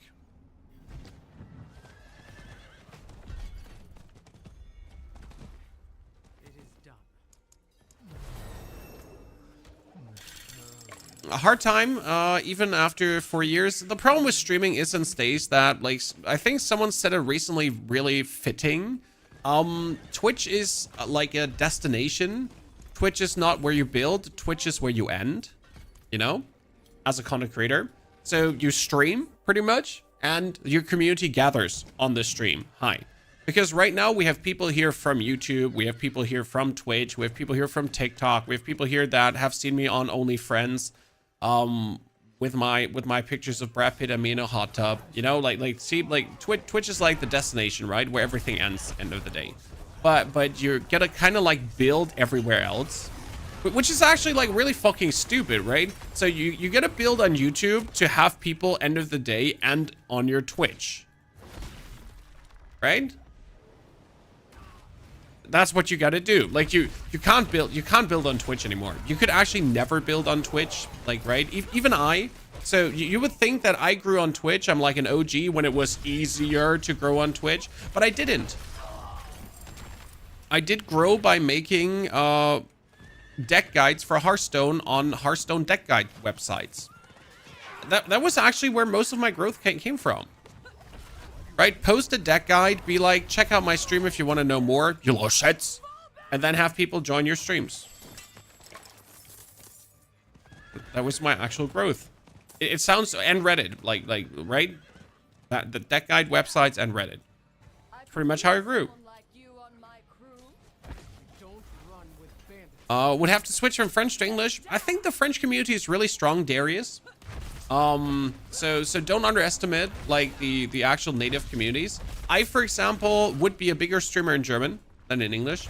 I definitely grew my community in English, but let's say if I actually maybe 3 years ago started streaming completely in German and would have transitioned my content, I might be a bigger content creator, because Twitch Germany had like, or generally YouTube Germany is big anyways.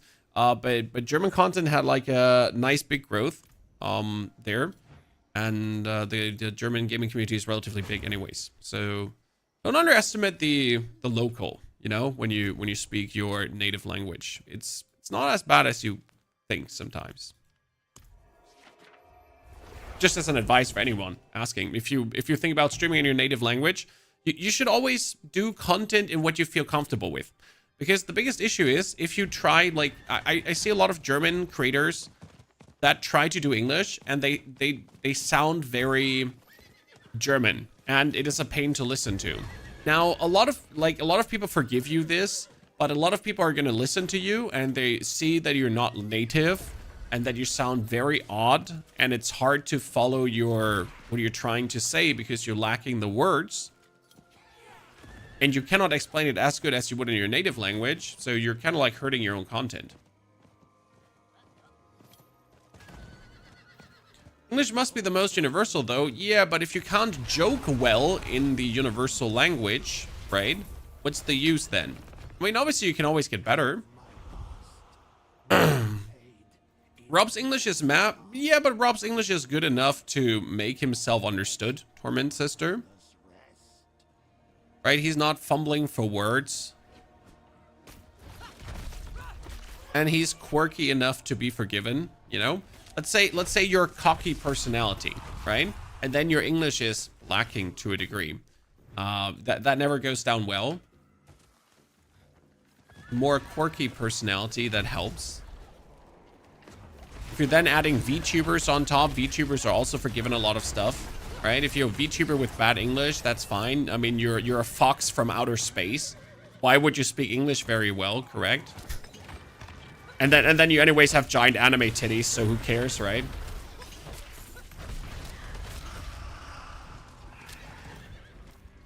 I mean, sometimes when it comes down to VTubers, just like who can have the model with the biggest assets, I guess.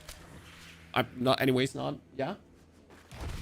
Give me uno momento. 5 minutes. I need 2 minutes to go upstairs. Whee! Let's send Marion and her cronies back to the lobby.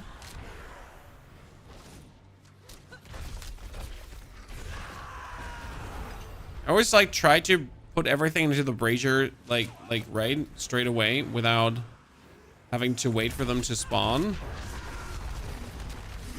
Okay, come on.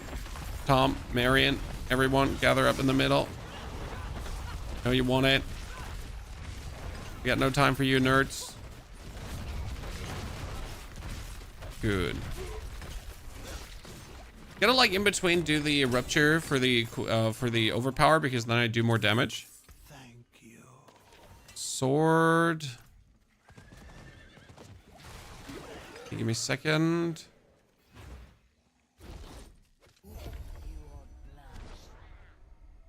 Let's pause this. I need to teleport out. Need to talk to the wife. I'll be absolutely right back. Aizen, I've been doing Belial nonstop and got 40 billion on top insane death trap gear. I just dropped a 4 GAI in the dark. Oh, you should sell that. You should sell that for 300 billion, yes.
I got a 4 GA Beastfall Boots max roll. Okay, a 4 GA Beastfall Boots max roll, I would sell that.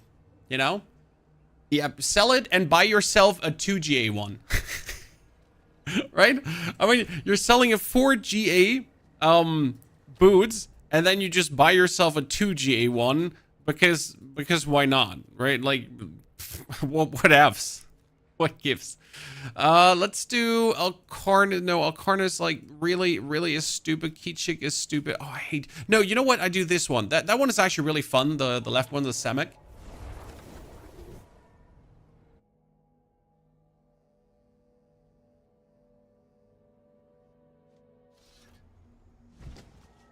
I sold and dropped a 2 GA. Oh my goodness, chat is just cheating.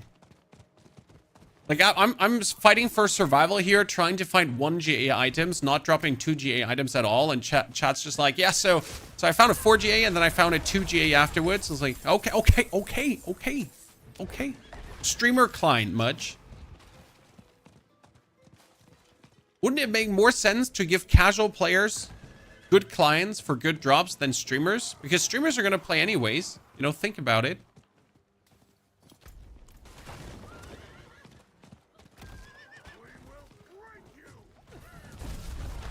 Like just bless some random players so you get like these cool success stories of them absolutely slaying out and getting the crazy gear, right? Makes no sense to even make streamer clients.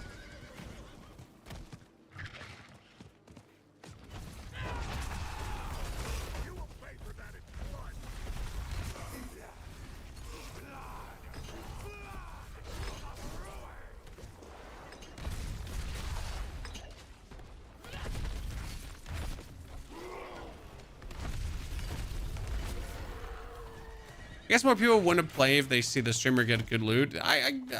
Or just get annoyed at the streamer.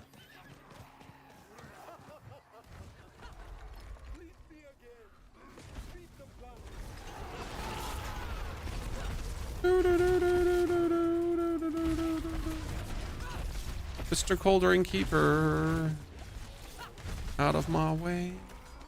Can't forget to like pick up the actual potions because that's what I do. I'm gonna say like barb feels very good right now. Just generally like the actual summons feel good, right? The whole setup on barb right now is kind of funny. It still amuses me that barb is actually a summoner now, right? It used to be earthquake barb, and now it's like, so if you're actually scaling all the damage, then you can be a summoner, and your goddamn Call of the Ancients is just better than anything else. Wait, what am I missing? Oh, I'm missing the no, the thing in the corner. no, I'm so bad at the game. I'm not a streamer and you get loot, so I'm not mad. Exactly. When you're just the proof that streamer clients are something that people like to imagine in their minds for whatever reason. I don't understand what they get from imagining that streamer client exists. And I mean, like there's obviously like streamer whitelisting, whatsoever, all that kind of stuff. better drops, easier opponents. I mean, like you should see the conspiracy theories in the Call of Duty scene. Like, oh yeah, sure, every streamer is allowed to use cheats because you know, then they look better, and that's a win-win for Activision. Because reasons. Surely that makes absolutely sense from I don't even know how that makes sense, like even remotely. But yeah, surely.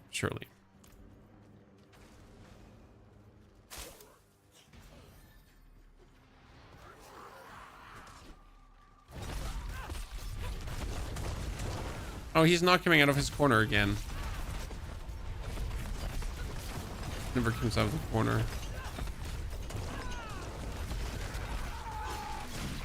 Hello, Brother Bile. This place is free of your corruption. Good.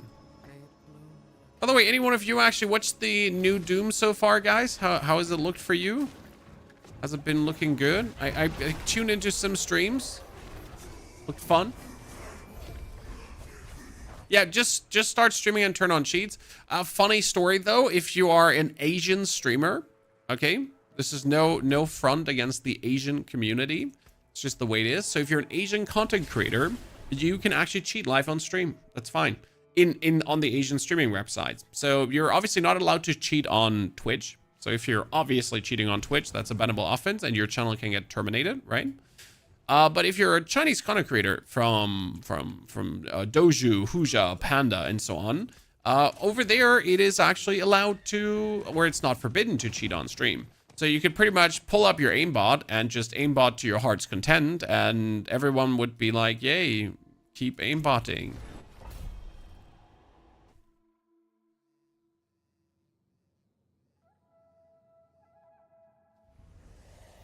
Wait, it costs $100 to play? No, you can get the Doom on Xbox Game Pass. Chad. Doom is on Xbox Game Pass. No one's paying money for these games. Come on now. Who buys games in 2025? Right now, what was it? Like Clair Obscur was on Xbox Game Pass. Doom is on Xbox Game Pass. What other game that was this year was on Xbox Game Pass? There was another one that we played that was also on Game Pass. I don't have it, like, someone remind me. What was it again? Like, Game Pass has been literally like the highest value big banger tool, like, of late. Absolutely steal for the content you've gotten.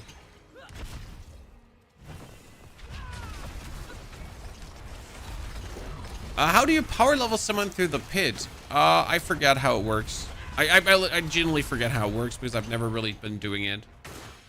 I think you have to open the pit and then they have to join you pretty much.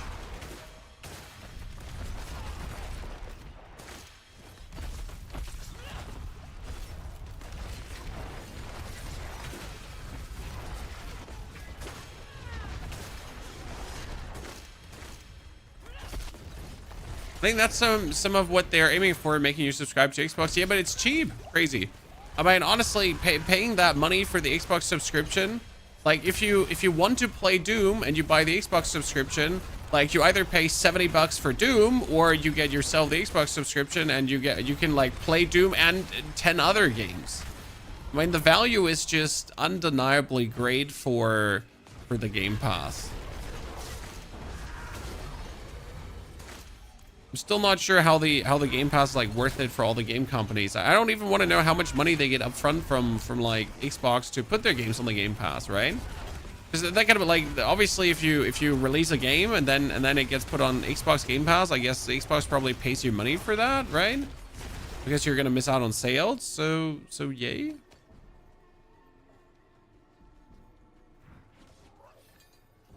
Are we doing the Undercity right now? Undercity actually has XP tributes, so you get experience for it, and it had a whisper, so double trouble.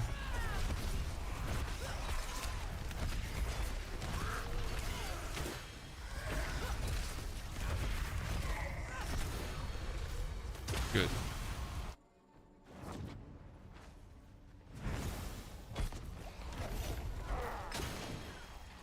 $11.99 a month, so long as you play one new game a month is worth it, even if you don't. I mean, considering that games cost $70, right? The new Doom, like, playing Doom pays for 6 months of Xbox Game Pass. That's rather how you have to look at it, right? I mean, not buying a $70 game is like, you get 6 months free of subscription. It's free. It's gamer math, chat, right? Gamer math. Yeah, already paying $1.99. Honestly, PSN is scam compared to Xbox Game Pass at this point. I'm sorry.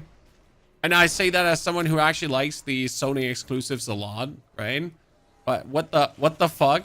You know, I'm with you.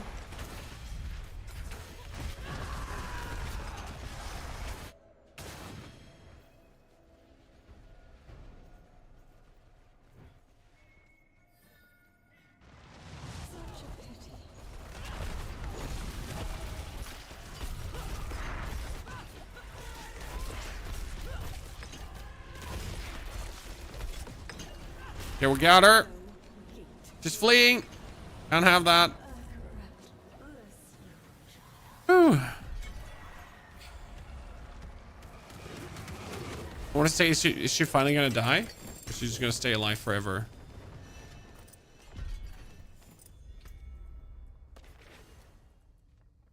Okay, butter. Out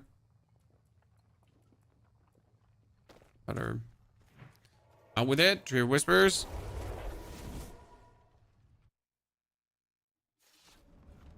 Game Pass is the best game that happened to video games ever. I like Game Pass. I think it's a cool thing.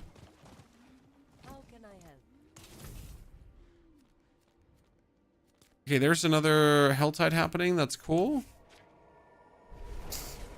The bosses had faces. Yeah, I'm sorry. The boss has faces. Like, bosses have faces, chat. Listen. Every now and then.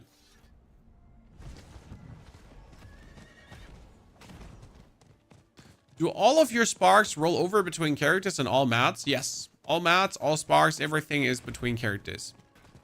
So you can pretty much have a character to farm Opticite, my rogue. You can have a character to farm the Undercity, also my rogue. Then you can have a character to farm Infernal Hordes. That would actually be my druid currently or my rogue. Then obviously each character individually has to do the pit to level up their glyphs, right? Then you could have a character to farm the Helltides. That's actually my Necromancer because I just stand AFK and farm them. Yeah, you can pretty much make a char that is optimally suited for each piece of content.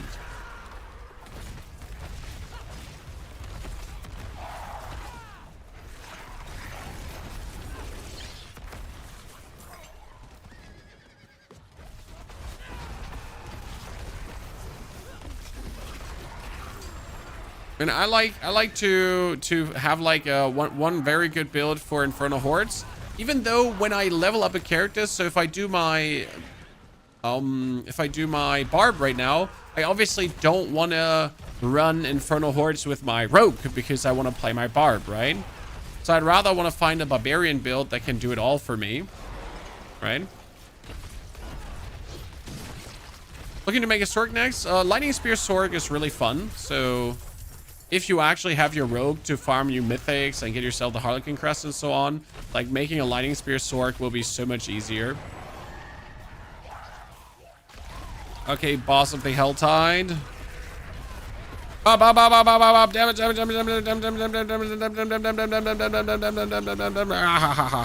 Get wrecked, nerd.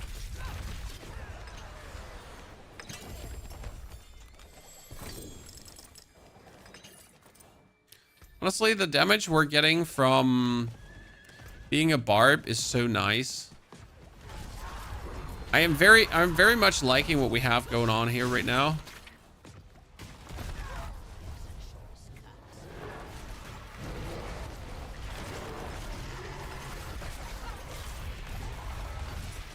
And this is like not even any like aspects and everything, right? Because we're not playing any of the aspects.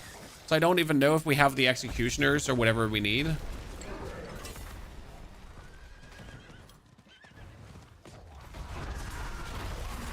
Hello, my friend. Goodbye, my friend. I'm gonna start playing the season. What class should I play first? I would maybe start with the Necromancer. It has the easiest start into the season. Like with the Necro, you pretty much do minions and you just kill everything really easy. Then you go into Torment 1 with Bloodwave. Bloodwave transitions you into Torment 4. You unlock all the boss powers pretty much. You progress your seasonal journey. Then as soon as you have done that, you pretty much have the boss powers to then level up every character you want. Because the goal is pretty much to get to Torment 1 with the Necro really quick, and that just happens really quick, speedrun style. And after you did that, and you get yourself the boss powers in Torment 1 then from every single boss, world's your oyster, and you can just level up any further character as you want. That's how I feel. Yep.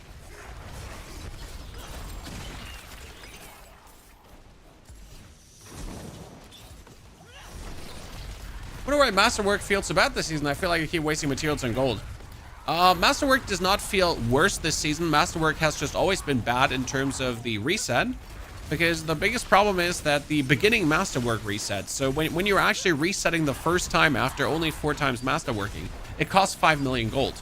That one has always been annoying, and now that we have been having it since 5 seasons, it just feels worse. Actually, 4 seasons. 4, 5, 6, 7, 8. Yeah, so 4 seasons. Yeah, it just keeps feeling worse. So I don't necessarily think it's actually it is worse. It just finally you don't want it anymore. So my first Mythic at Grandfather after hundreds of bosses. Hey, Grandfather is cool. You can actually use that on a Necro build. Like if you don't want to use Zangivar's Blade, you can definitely use the Grandfather. It's a good one. You can also use this on most Barbarian builds. You can just randomly put a Grandfather in there. But it's like one of these items, it just doesn't hurt to have.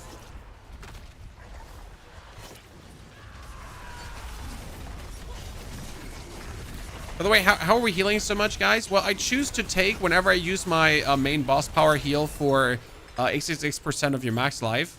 Because I found that might be actually pretty simple to use, right? I got 11 mythics in 1 hour from Belial. Yep. I've heard many of these success stories actually over this season right now. People either are extremely unlucky, myself, or they're extremely lucky, you. It is done.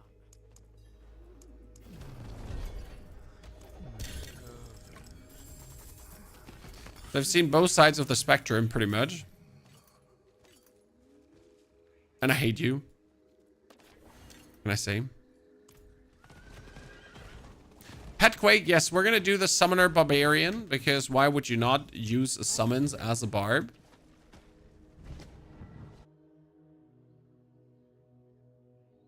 Boss scaling seems off this season versus all other content, especially with pit gating. No, the bosses are intentionally this hard, so boss scaling does not seem off. Bosses are just meant to be a challenge. And I think it's good because you're pretty much, you can enter Torment 2. You can do everything in Torment 2. But then when you start trying to do bosses, you notice that they're strong. So like as soon as you can beat bosses though, you're actually ready for the next Torment tier. That's the funny part. So let's say you're in Torment 2 and you can beat a Torment 2 boss, then you're ready for standard Torment 3 content. And if you can then join into Torment 3 and you're actually able to kill a Torment 3 boss, then you're ready for standard Torment 4 content. AKA you can just then jump pretty much into Torment 4 and do the Helltide and so on. And if you're then able to kill Torment 4 bosses, then you're done with the game. Anyways.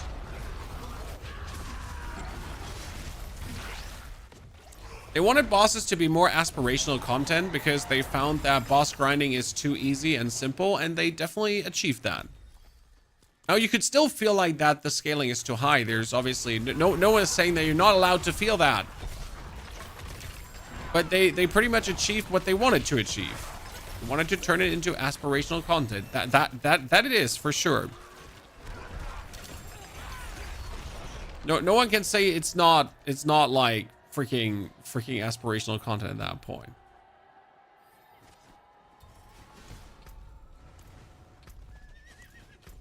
Oh my goodness, which buttons am I just pressing there? Trying to hit the button for my horse, and I hit every other button that's not my horse, pretty much.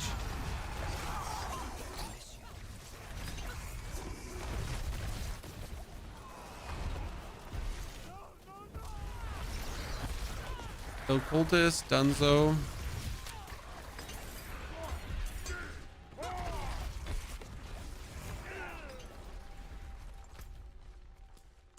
Okay.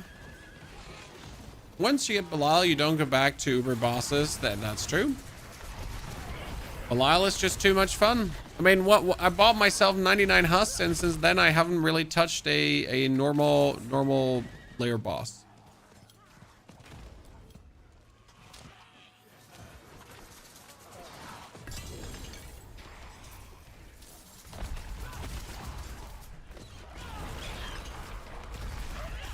The best build to play this season, well, technically I'd say Death Type Rogue. It's the jack of all trades that makes everything super easy and convenient to do. There's literally no unhappiness with that. Like, once you have it set up, you're just good to go and destroy any piece of content. And it's also not really hard to set up, even for a first-time character. How much do you think the buffs will affect a Zangivar Necro? Well, it will just make it stronger. Right, Zangivar Necro already strong, and it will just get stronger. Done.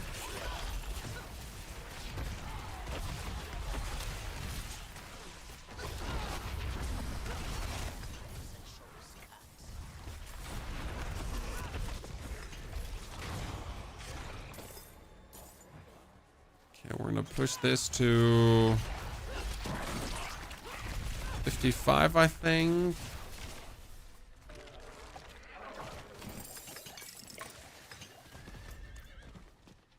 I forgot to activate a potion, chat. Why is no one yelling at me? You neglected your sacred duty, chat, to yell at me when I don't have a potion up. How dare you? Shred passive skill that gives bonus to poison damage, worth taking for the boulder build. We don't use Shred, but we use the passive skill for bonus damage to poison enemies. Yes, because we're also taking a boss power to poison our enemies. Hey Giovanni, good to see you there. Hope you're doing well. I am getting so invaded. I am getting so invaded and warmed. My favorite happening in the Helltide, right? Invade me and warm me, please.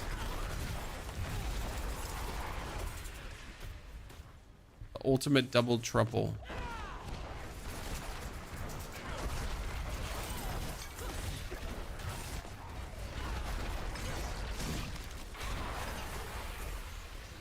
Okay, I wanted to leave the Helltide, but it seems like I need to stay like for another round.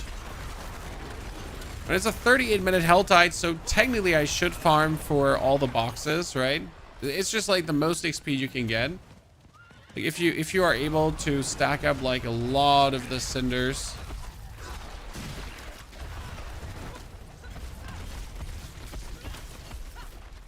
Beat him up. Beat him up. Beat him up. The Druid build is good. Thank you. I'm happy people like the Druid build. I know Druid is not the most played class. And technically it's a waste, like, how do I say this? It's a waste of my time to make Druid content. I could just make like other content. But I promised a while ago that I would always cover every single class every season. Like, no matter if no one plays the class, right? Okay, apart from Spiritborn, because Spiritborn is like absolutely no joy to play. Holy Christ. I'm sorry. It's horrible. Spiritborn is in a horrible state. It's just no fun. So apart from that, we've been really just covering all the classes. I have no aspirations to fight Harbinger. Yeah, I pretty much killed Harbinger one time just to kill him one time, and now I have all the Harbinger materials, and I don't care. Spiritborn is getting a buff in 8 hours. Even if Spiritborn gets a buff in 8 hours, it still feels horrible to play. It's just the class in itself. Like, it was fun as it was overpowered, but without overpowered, it's not fun anymore.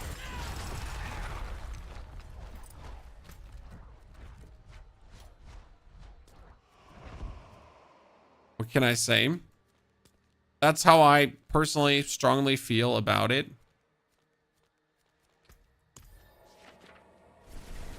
Why not make the 521st Lightning Spear build? Because I like Blizzard more. That's actually the easy and simple answer. I really like Blizzard more. That's why I'm not interested in making a Lightning Spear build.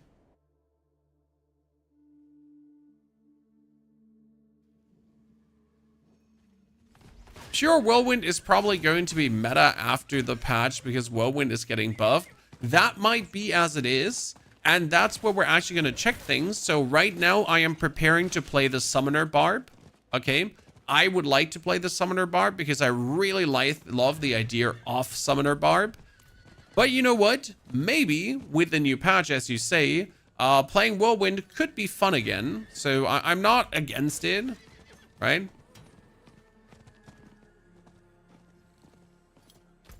Wow, is no one like doing the Belial thingy?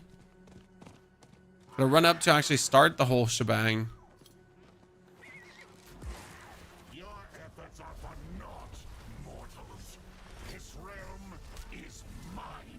Okay, Madame Sorg, thank you very much.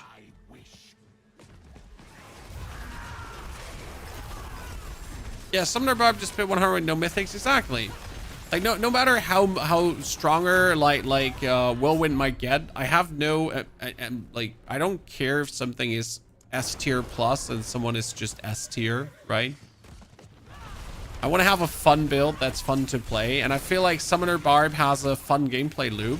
Because you're pretty much using the Rupture to reset cooldowns, and then you're gonna have like your ulti always up because you're ruptured into them with the overpowers, and it just feels good.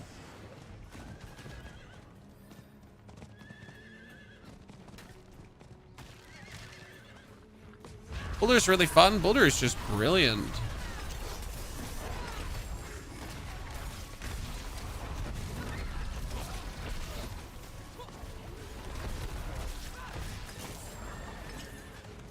Summoner Bob being 2 to 3 times stronger than Summoner Necker is the biggest joke ever. Well, I mean, Summoner Barb has a crazy multiplier that Summoner Necker can't live up to. But hey, at least Summoner Necker can do Pit 75 and Torment 4.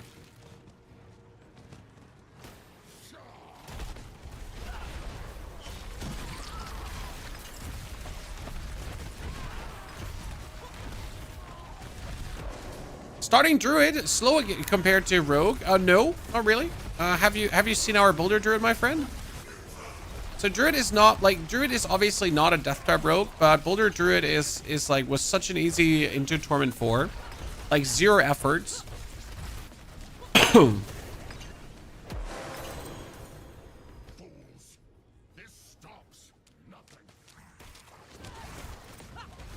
can't keep up with them. I mean, obviously. You're completely correct. If a rogue flits through a dungeon, you can't keep up with them. That's why I don't play with other people. I mean, I like playing Necro, right? So if you play with a Necro with anyone, you just feel bad. Because they all have fancy movement skills, and Necro just does not have fancy movement skills, so ta-da.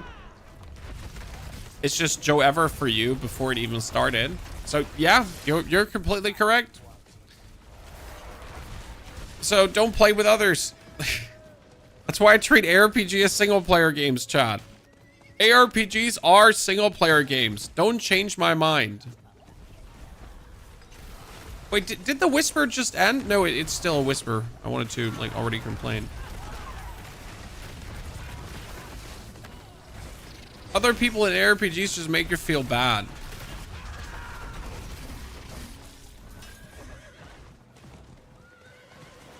I'm coming, Sir Flamethrower. I got your back, brother.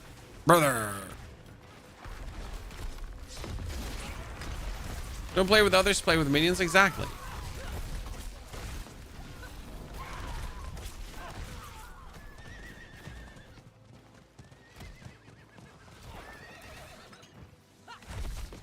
And only because Blizzard wanted to desperately create an MMO experience out of a ARPG, why ever they would do that. Right? Like traditionally just playing ARPGs alone, and then they're like, no, we need this like grand overworld and this social hub shenanigans, and then there's actually no social in the game anyways. I'm glad when they fixed the timer bug on Infernal Hordes. You and me both, sir. You and me both. To be new, yeah, but new is not good, sir. It's like when PUBG kept the red zone in. That is an absolute useless feature, and like the only reason the red zone has ever been in because one of their lead developers found that it was a unique feature. It wasn't a good feature, you know.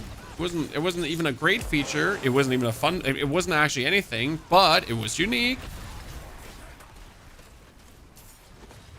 You know, getting kicked in the balls might also be a unique experience, but it doesn't make it fun.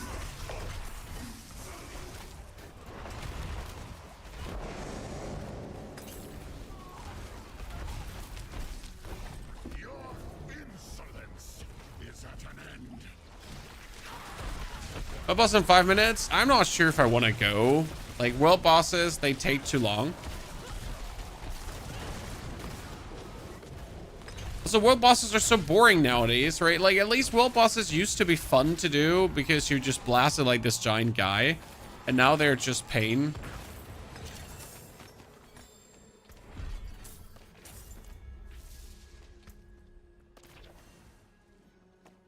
Wonder how good it would be to spam Undercity with the XP tributes.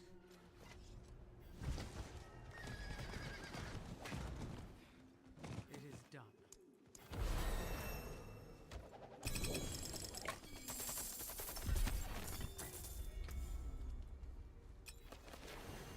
I hope we get like one of the earthquake aspects already. Let's actually check. What do we have? Earth. No, we don't have any earthquake aspect, chat. Oh my lord! Look at that! Not a single one. Oh, that's bad.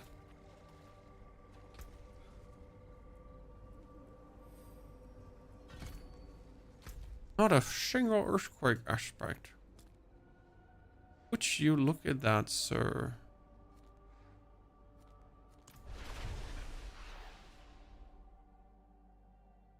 You got 4 mythics out of 5 tributes. You a hacker, man. I have not seen a single mythic out of a tribute of Ascendance ever.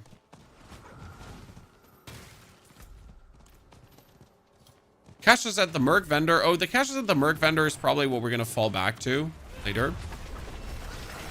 Surely.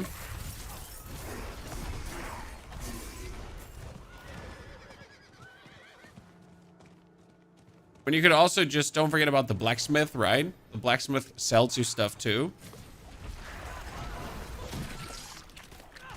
I get a united one once and everyone on that run get a mythic. That's so cool.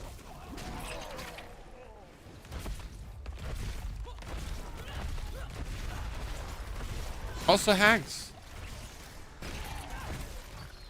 Okay, we need 6 more levels in 30 minutes. Can we do it in 30 minutes? That's the big question.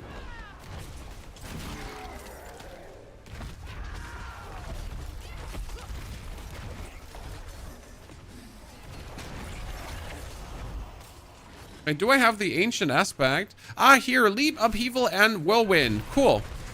Create bonus ancients. So that one is the one you actually want, right?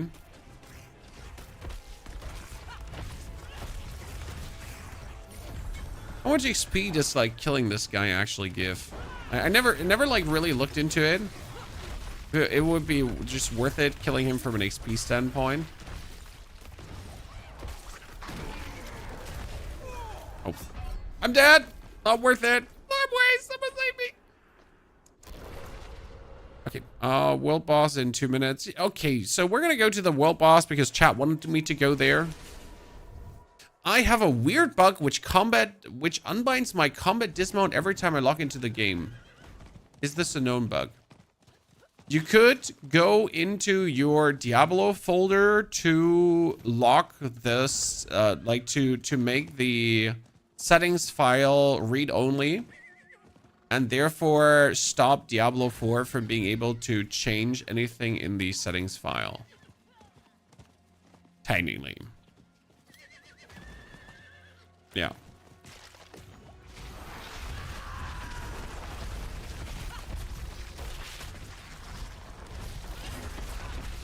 Should work.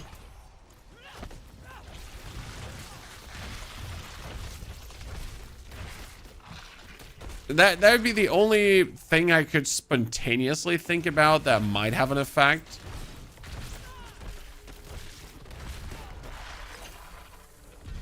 Hope it helps. Okay, 1 minute and 19 seconds. Let's just waltz in. How many are going to be at the boss?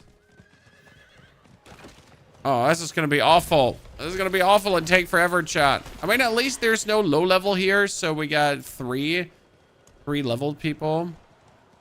But do I still take Belial's I-beam? Probably. I could also take Varshan's power.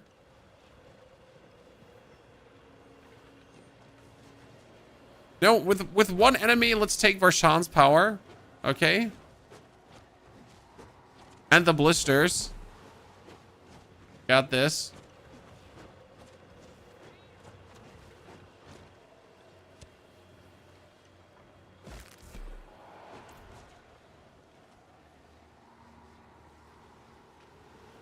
I mean, that seems to be... So we're now sucking life out of him, right? That heals us, and it activates every second. Then we do the blisters. We do the bonus damage over time, poison. Yeah, come on, should work.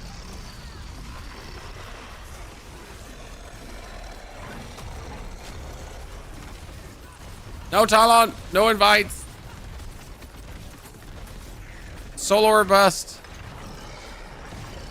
No XP cheating. No, I mean, seriously, you can't, like, you know?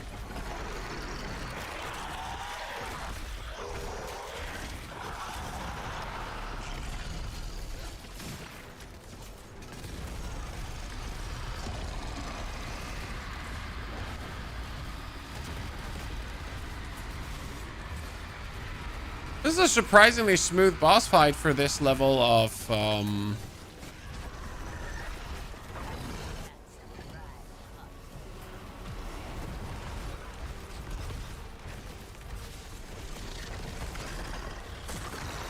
really expected this to take longer.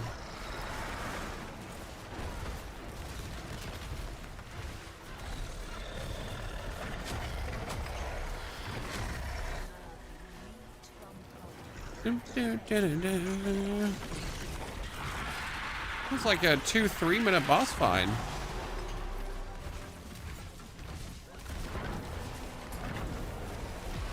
No, he went into spaceship form. Or we call it spaceship form, correct?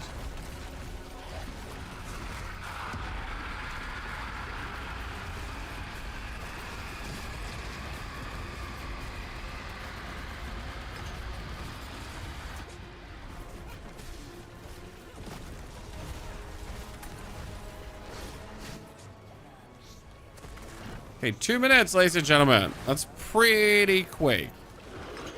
Damn, son. I mean, that chat convinced me to go there.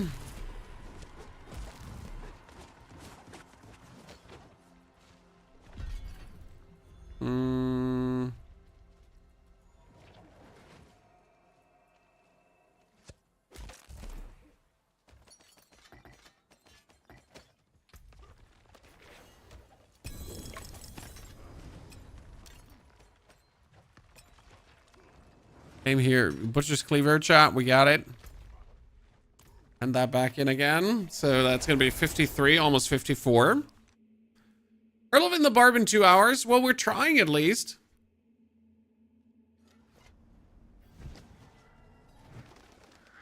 To level the barb in 2 hours. It is done.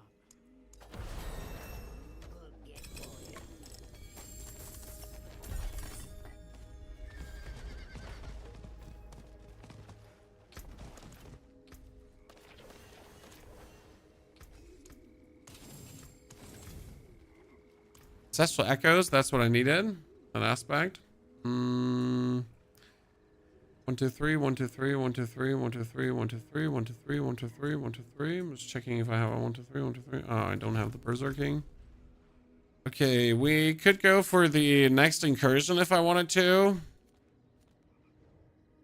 That incursion is probably better. Or I just bang through the Undercity. What do you think is better now? Doing the Undercity or do that? I can power level you in 5 minutes. Yeah, but who wants that? Q. I mean, do people rather enjoy seeing an actual thing they can replicate alone for themselves while they chill, or something that they can't even ever replicate because they would have to have friends to replicate?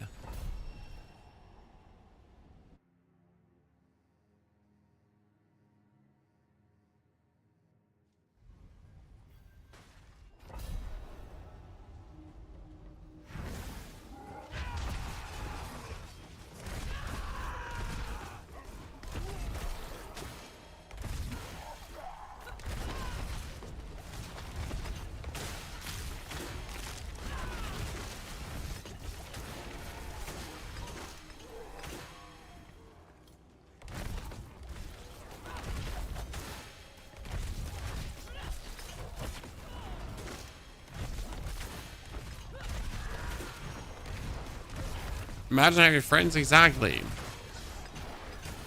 Imagine having friends.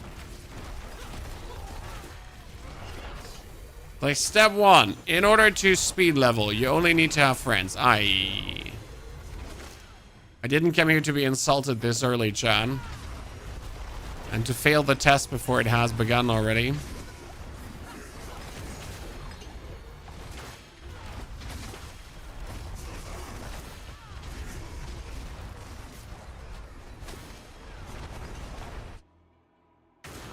Woe and Barb, what's the plan? No, right now, we're not going to do Woe and Barb. We're going to do Summoner Barb without Whirlwind and Rupture instead. Because I like that more personally. We will have Whirlwind going on with the Ancients, though. They're going to do Whirlwinds.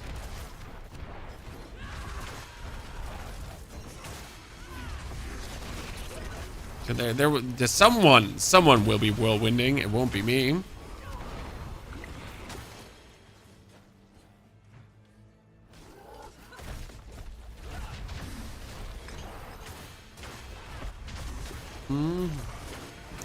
My first season using Barb. Any tips? Usually I use Necro and Druid, but fancy to change. Any tips with Barb? You want to start with a Tech and Moni rune, if you have them.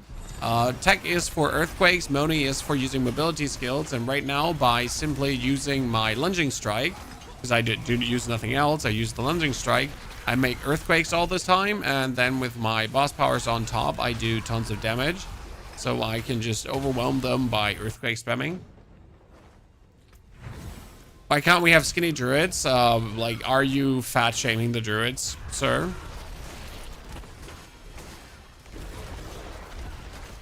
How dare you? What did the druids ever do to you?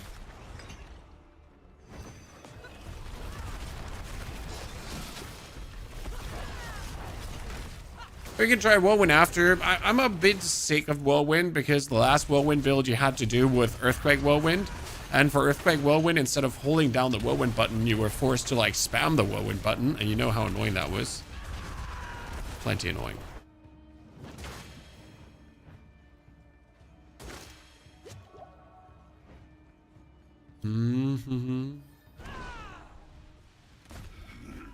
They update Gore's gloves. Yes, they will update Gore's gloves.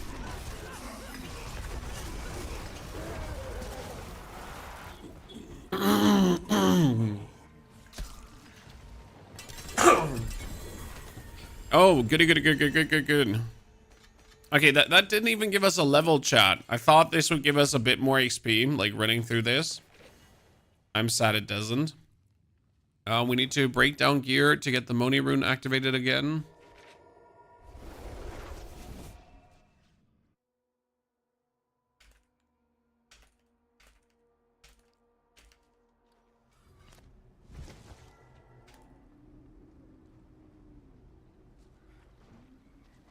The forge is ready to ruin Helltide is good XP. Yeah, but we're done with all the Helltide Whispers.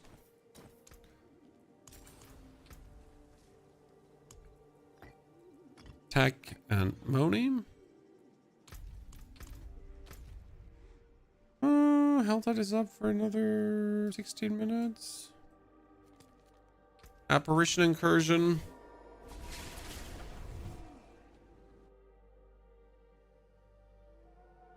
Elixir on, it should be on. But we could refresh it for sure. Burp.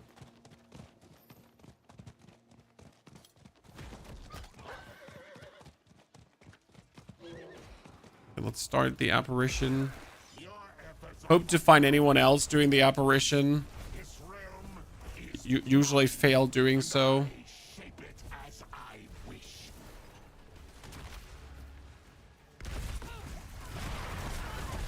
No one is doing apparitions in their right mind.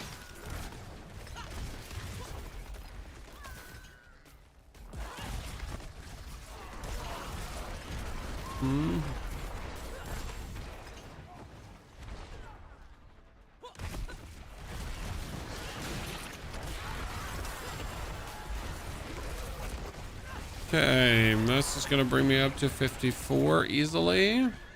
Then we're gonna knock out the Whisper. Gonna even have a Whisper spare afterwards.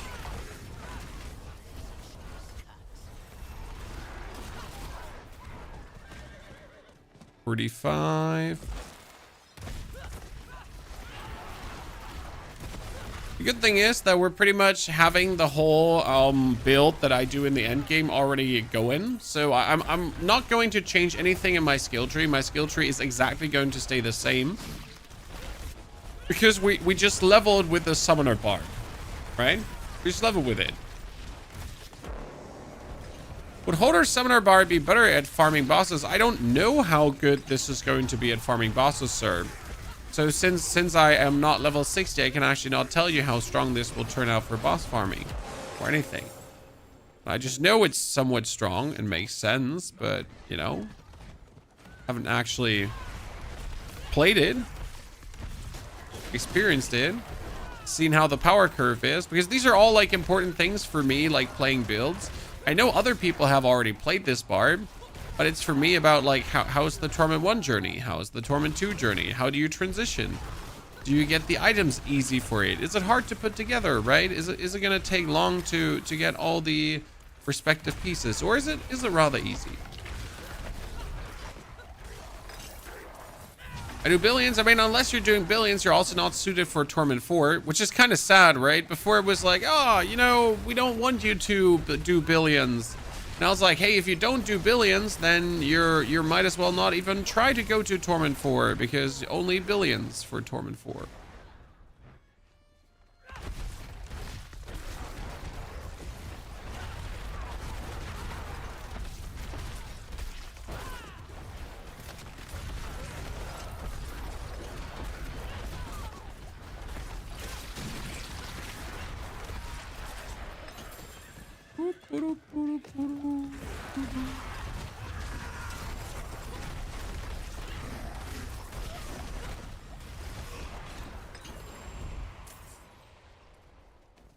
Horde is not even on the list this season. Don't listen to lists when you're trying to have fun, sir.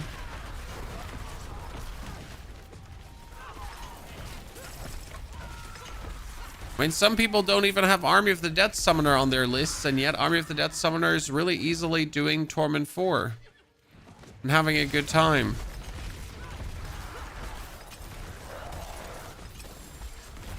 Lists are always biased and influenced by the creators of said list. I'm about to give you Ariat's Bearing and Herethog. No, I don't want that. Thank you very much. Like, I appreciate you offering, but we are going through the journey. So there's no sense in you giving me stuff, as that would skip the journey, and then I can't make a proper guide on the build. Right? In order to make a proper guide on something, I need to go through all the steps, because otherwise I'm just lying to you. Now imagine me telling you the level experience is super sublime with this build, and then like I just had someone boost me through the pit, you know? What's that? You know, what's that? If I let someone boost me through the pit and then I talk about the level experience. Or make it make sense.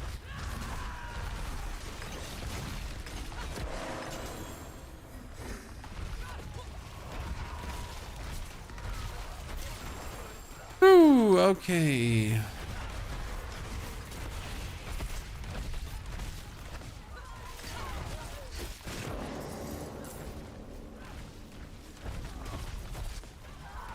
Honest player's crazy. Not just making content for clicks, also making just good content.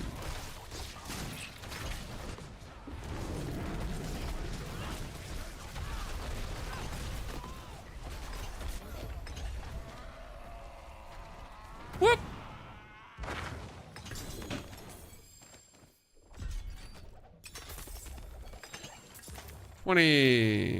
Barbarian augments. Okay, we got 5, 6. I can do this one. That's another 3 easily.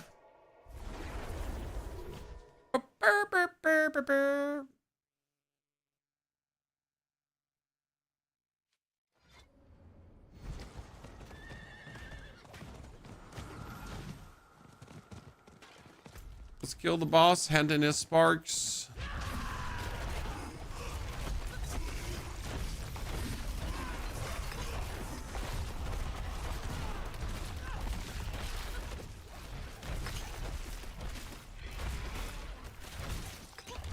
Ah, your poison is poisoning me.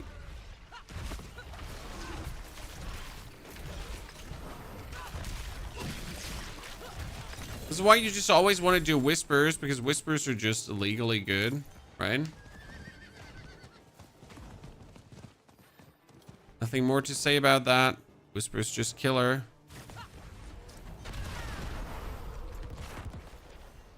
Chest piece, worse than what I have. Good.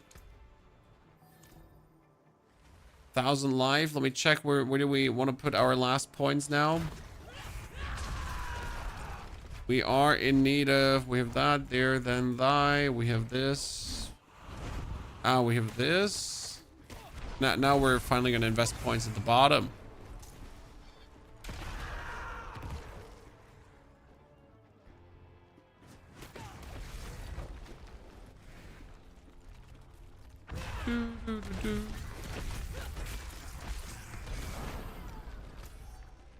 Okay, afterwards we're stepping into... Apparently it might make sense to step into a Legion event, right?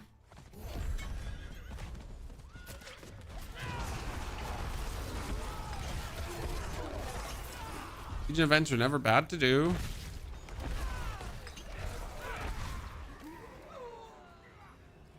Oh no, not her! It's like one of the worst world events in existence.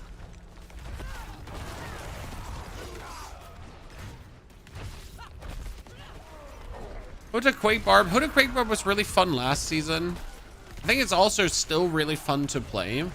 But it might get old at some point to like hit your earthquakes instead of just having the earthquakes do the damage and that's it, right?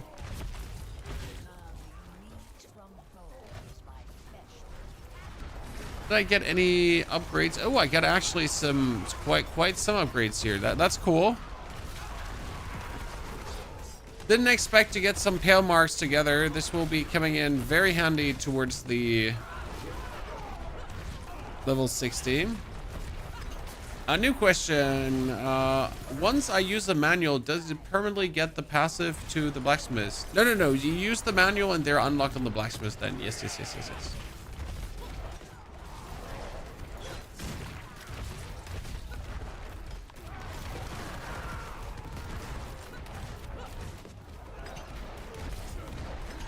Okay. Come out there, you little shit. Whisper done.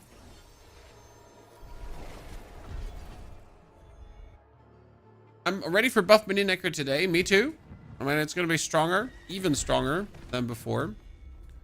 Got a nice cash gem, gem cache, sorry, cash gem. Brain fart.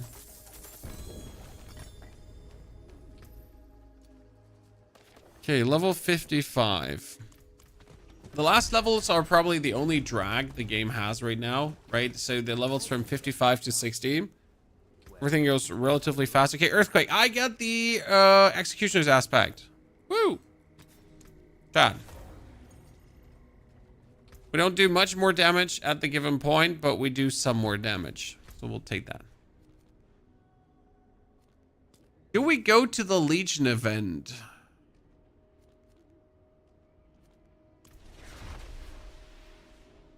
I feel like it could be worth it because the Legion event will have condensed XP plus a Whisper.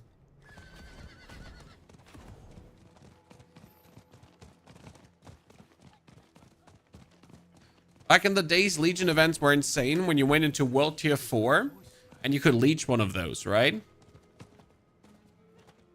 Does anyone know when the patch comes today? 7 or 8 p.m. German time, CET. CEST, sorry, summertime. Gotta have Blizzard wake up first, right? Before things are moving.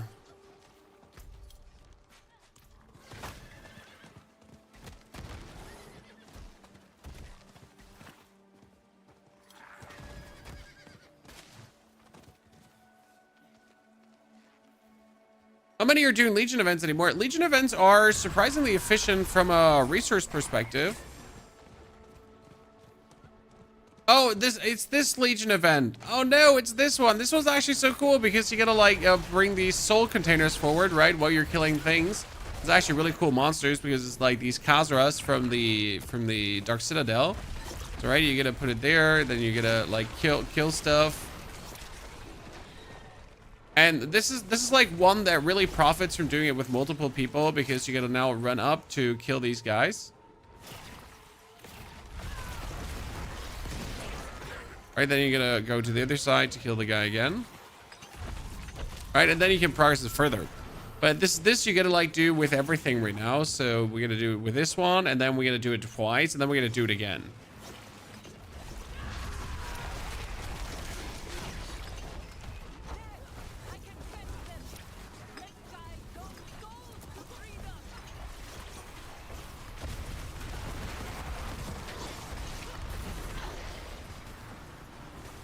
I like that one. This is a good one, but this one is one where you really need friends or other players. It makes a huge difference.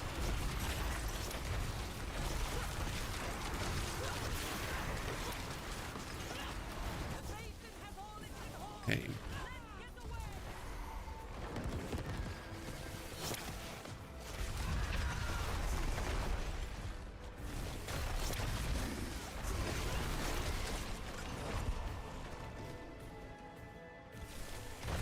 Number 1. Now it's 2 and 3, so left and right.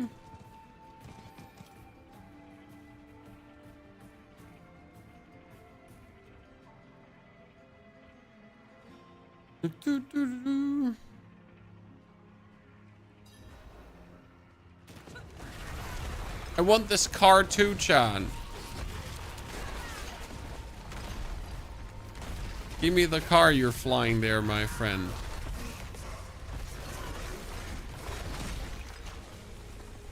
I like the whole Khazra lore. I feel like they should have made more monsters like that. Because the whole Undercity actually has a cool lore of the Khazras like being like a bunch of cool soul architect sorcerers that do stuff.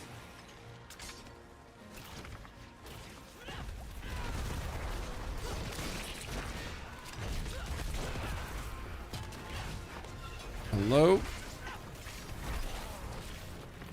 Okay, what do you think, guys? 20 more minutes? 15 more minutes? I think this should be definitely faster than the Rogue. The Rogue was 2:47, by the way.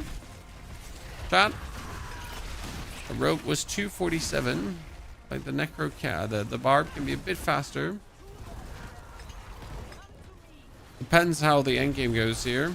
Right, like we can knock out the other Whispers that are here in this area. It should be simple. Does anyone, by the way, feel like they generally reduce the amount of whispers that are active on the map? It might be just me, but this season feels like there's the least amount of active whisper at any given point.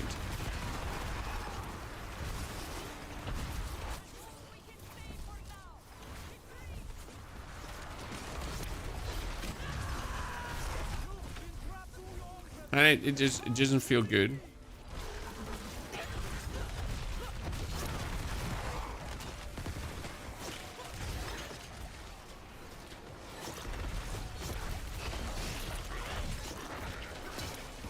There's far less this season. In Helltide, definitely in Helltide too. No, I'm not talking about last season. I knew last season the Helltides had a lot, but the Witch Tides had a lot. But Helltides used to have more whispers in general. It was often like I remember often doing Helltides and then having like the Helltide whispers plus the actual whispers on top, right? And now I'm lucky if the Helltides have like other whispers attached to it. Barely ever. Okay, doing this Legion event, I deem not worth it right now from a leveling standpoint because it's too long.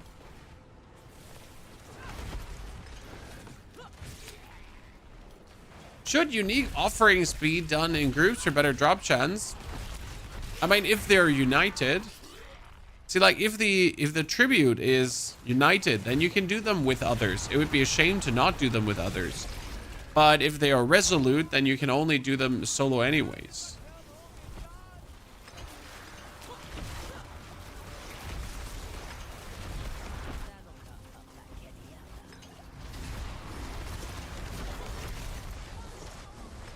Okay, Horde is gone. That's perfect because now we can pretty much finish this season then on the Horde, right? Out of the season, the character. So we're gonna have to wait for the Horde to come back. That means after this Legion event, I can quickly go upstairs, do a stretch, and then we can finish this out to go into Torment 1. By the way, we're not going to be done as soon as we're 60. The stream is not going to end on 60, guys. I will obviously continue playing that on Torment to flesh the character out.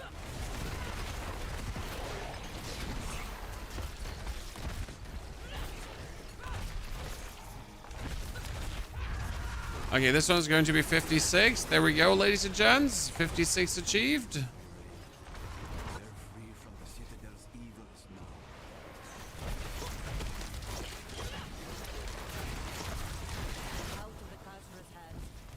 Okay, hand that in. The Soul Hoarder approaches Chan. Bring him here. Master of Shadows.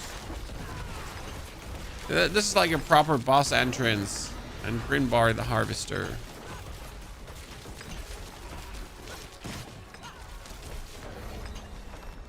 Good. I'm impressed. Feels like they could have gotten us vastly more XP. I'll take it. Okay, now let's knock out the other whispers quickly. We popped 56 at 555 Eastern. Talented. Planned. Scripted. With everything above. Right?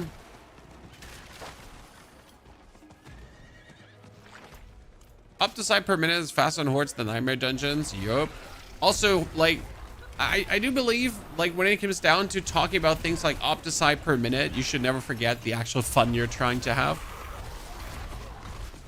Now, it doesn't necessarily matter what's more efficient, but also what's more fun. You know, what do you actually like doing, and do you not want to kill yourself after you've done it for overly many hours? For example, me on Infernal Hordes, I can do infinite Infernal Hordes. I don't get bored of it. It's fantastic.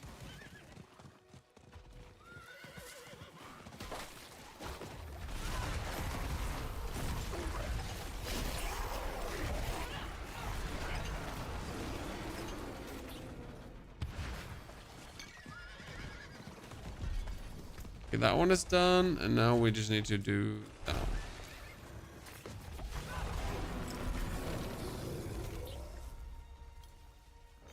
There's many ways to get Opticide for all types of players. Absolutely true. Well said, good sir. Well said. At this point, you have Varise activity and tons of them.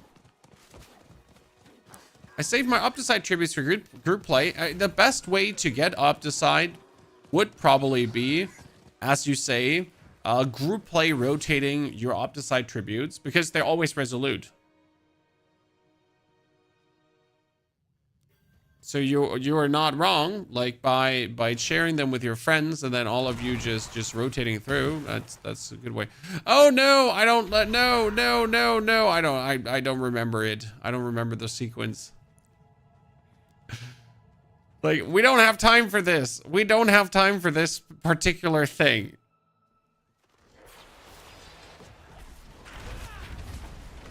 I'm sorry.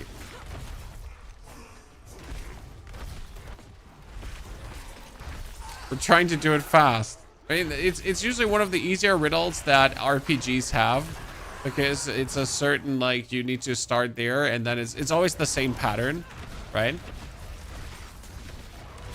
If you get the start right, you usually get it right. Okay, we got the canopy. Got the triple out.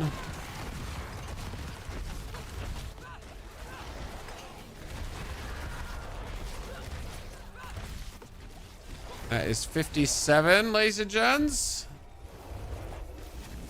Oh no, sir, I was teleporting out. You just interrupted me, hacker.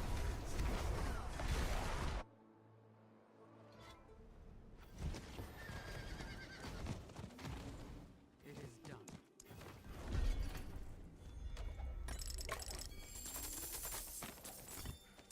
Okay. Helltide's on the menu, boys.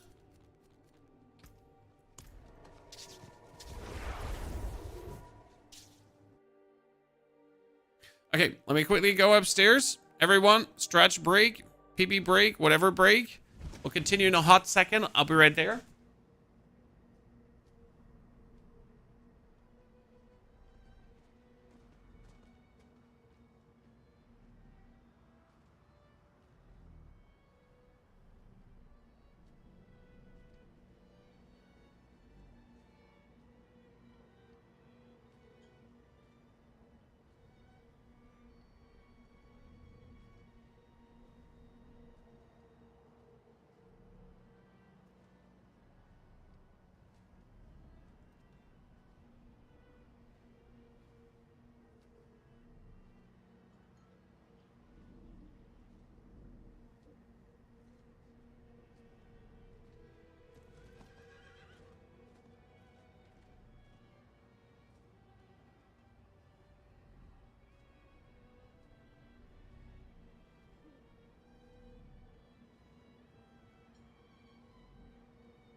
Okay, ladies and gentlemen. Let's get ready to mingle and jingle. Tingle and tangle, bingo and bongo. By the way, I don't want to freak you out, Chad. YouTube. But in the past days, the interest of YouTube viewers has been higher in Diablo than Twitch viewers. It's a nice development to see when your YouTube live, which was 2 years ago at 50 viewers average, is now sitting at more average than your Twitch live streams. I don't know if that's good or bad, but it's nice, you know, to at least see growth on one platform and shrink on the other.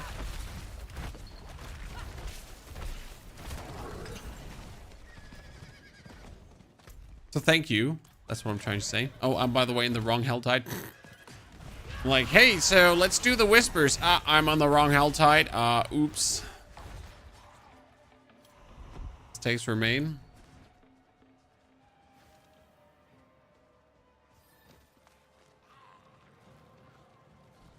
There's less ads on YouTube. Yeah, there are some ads during the YouTube live. YouTube automatically inserts them just like on Twitch. But it's less, yes.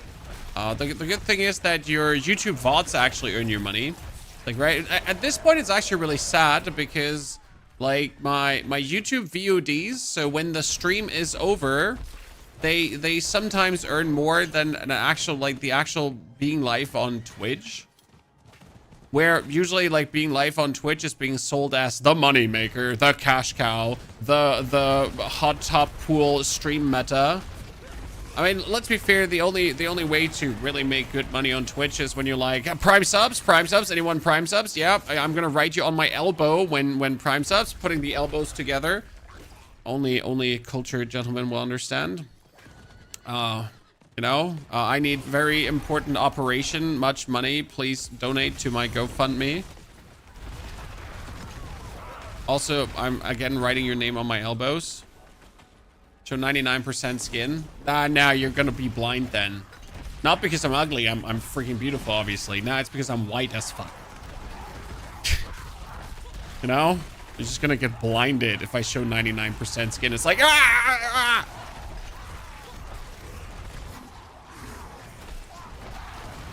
Who wants to see that? Yeah, I could show some ankle on stream. I saw on OnlyFans you can earn with your $5 with your feet pictures. Dude, I'm gonna do ankle only ankles. Back to the medieval times. Gonna flex those beautiful ankles and things.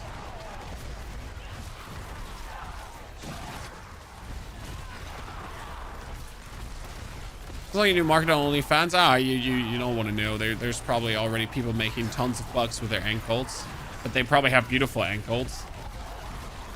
Most fun build so far, the death trap.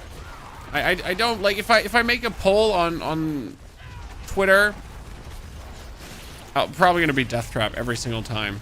Like I would be surprised if it wasn't, honestly.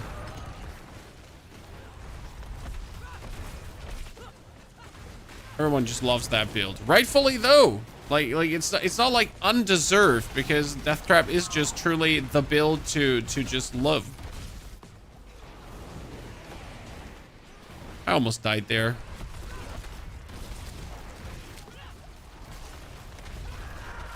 Okay, Satya, the Blood Maiden.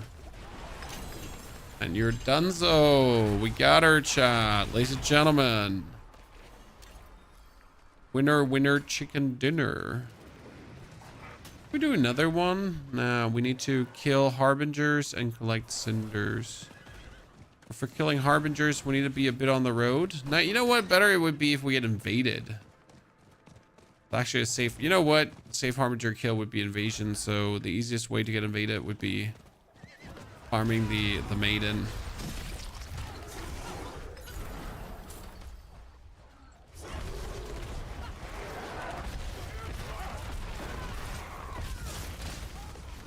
If you don't like Death Trap Rogue, we have just different levels of entertainment. Yeah, true. But you need to love Death Trap Rogue. It's so good. Death Trap Rogue would be better. Death of Knights would be better, less button spamming. Well, Death Trap right now in the end game is just holding down your Death Trap button. That's it. I mean, obviously, if you want to do optimal damage, you can do more. But if you just want to like do billions, you just let you hold down your Death Trap button and that's it. Nothing more, nothing less.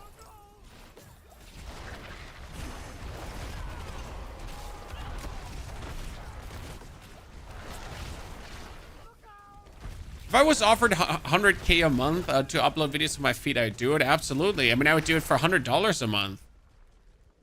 Like, sir, you're being too ambitious. Like, give me $100 a month and you're seeing my feed pictures. It's 100K.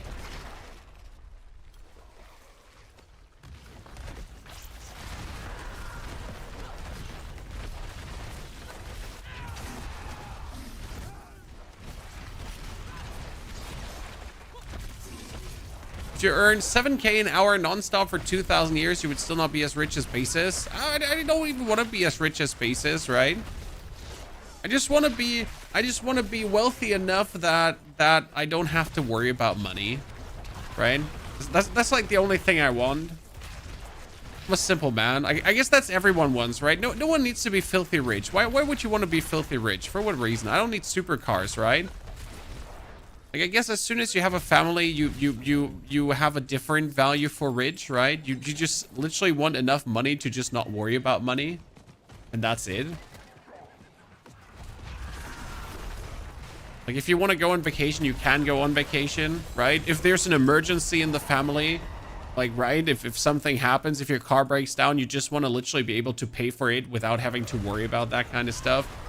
If your child runs into your TV and your TV falls from the wall, you just want to buy a new TV, right? This is the kind of money you want, right? The if something happens, I don't have to worry because I'm covered kind of money.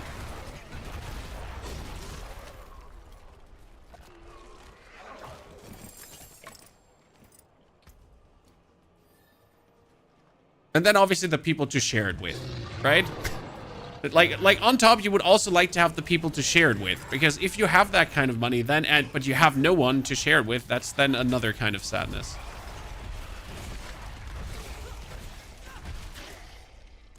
Because then you have the money for yourself, and that's it. Which is also good, I guess. Comfortable money, exactly, comfortable money. That's what I like to compare it to.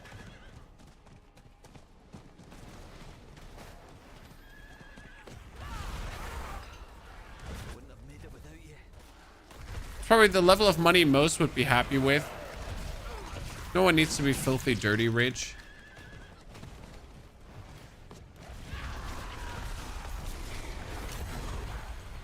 Or no time to share the money with them. Yeah, that's a big point too, right? I mean, I used to stream 10 hours a day, Chan. 10 hours live a day without a fault. And that for the first, like, I'm a content creator now for 11 years. And the first, 8 years, it was pretty much 365 days a year, 11 hours, 10 to 11 hours a day live, plus the after work and the pre-work. It worked, right? It was good. It allowed me to grow and establish what we have nowadays. But obviously now that I have 2 tiny children, I really don't wish to be 11 hours a day live anymore. It would also be a waste of my time, if I'm honest with you, because I'm better suited to actually make YouTube videos than be live this amount of time. But still, right? That was a lot of time spent to earn money and then not have time to spend it with your loved ones. Buri, thank you for the 6 months of support. Buri, appreciation. Toffer, also thank you for the sub gift, by the way. Toffer, I completely missed that. My apologies. Root streamer, report him to Twitch, please. Does not respect his viewers and their time and their money.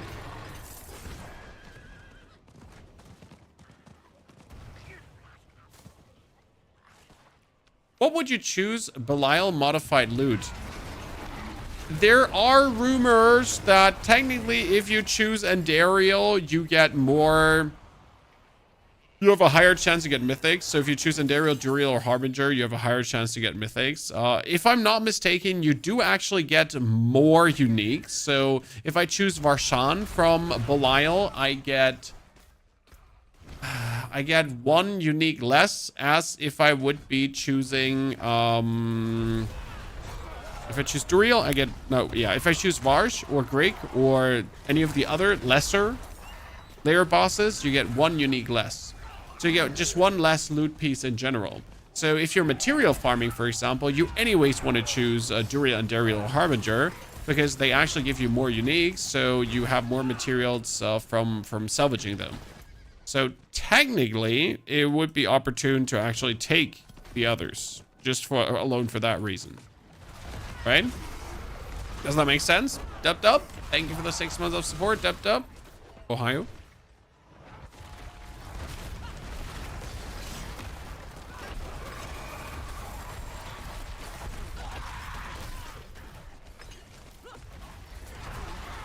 So that would be sense making.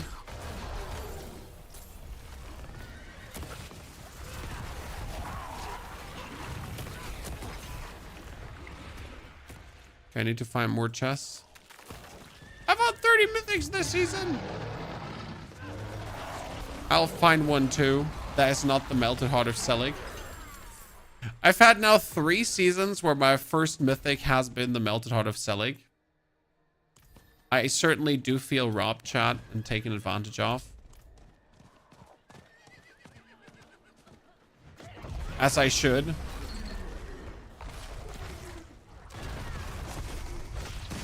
Look, chat, at Puny Necromancer.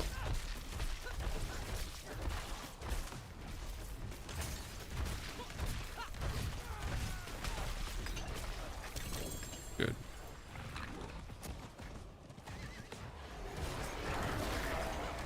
Okay, last 2 levels. Let's teleport out quickly.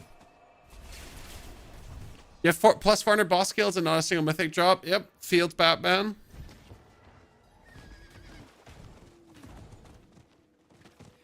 It is done. Oh wow, I thought this would give me more XP. I'm actually disappointed how few XP that only gave me. Chan. 226 more damage, 130 more damage. Okay, I'll take it. 20% more movement speed on that. Let me take wait, what does it have? Execution is asked back for Earthquake. Haven't got any this season. The good thing this season is you don't need mythics, right? I mean, let's be fair. Like, did any of your builds actually need a mythic? I mean, not mine. I set up all my builds to not be mythic dependent. Would it have been easier with a, what is it called again? With a Harlequin crest on the one or the other build? Yeah, sure, surely.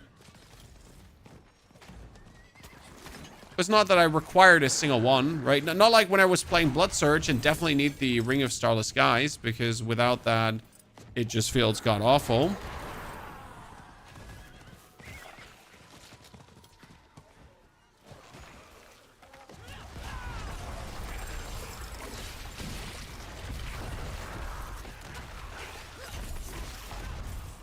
Okay, we need more Whisperers.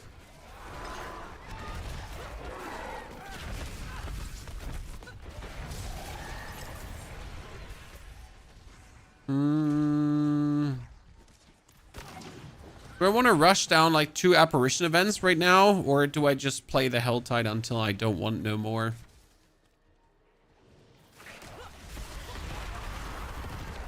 Probably just kill the Queen here.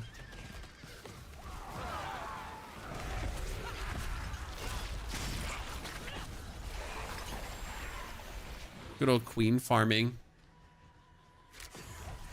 Makes me want to load up D2R and do some Mephisto runs. I still like the graphic style of D2R.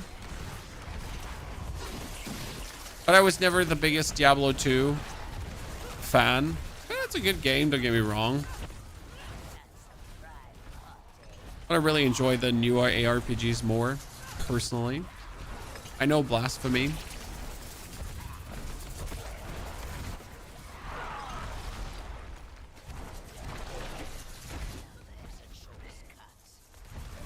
I just got to Torment 2 without following any guides. Summon a Necro ain't much but honest work. I mean, with Summon a Necro, you have like your work cut out for you without any guide, because Summon a Necro has one of the most straightforward progressions. And the good thing about Summon a Necro at the same time is that it kind of makes sense, right? Once you know that the summons get everything from you, that's good. Once you understand like how to then scale your summons with a cult leader and so on, it's relatively simple to just scale them forward, right?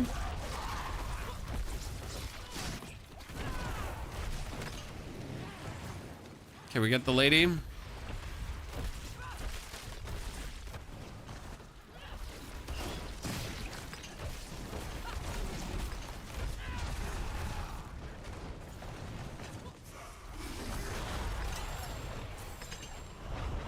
No, if no one is there holding me back, you can just farm her.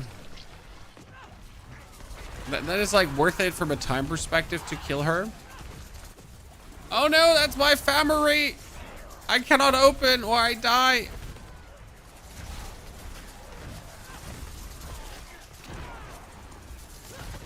Huh. No, wait, that's not my family. That's okay, my wife is there. Ah, saved. I thought we had a 2 p.m. already. Did you kill tier 4 Lilith? I literally killed tier 4 Lilith with my Death Trap Rogue one single time. But I really don't want to do it again because killing Lilith is just annoying. It's just an act of nuisance at this point. It's not even fun. But she is really the pinnacle challenge. So you gotta give it to them that they made Lilith a pinnacle challenge. It just feels bad to not be able to overdamage her. Which literally is needed though for her to not break, because why can you not over damage Lilith? I mean, because she used to notoriously break. Her actual coding used to break, and her AI used to go haywire and do things that she shouldn't do. It's actually really funny, right? That the thing with the stages could also be considered just to be in because Lilith breaks. 95, ladies and gentlemen. Oh, sorry, 95, 59. This is not season like whatever, right? Oh, good. Where do I have to put these points now?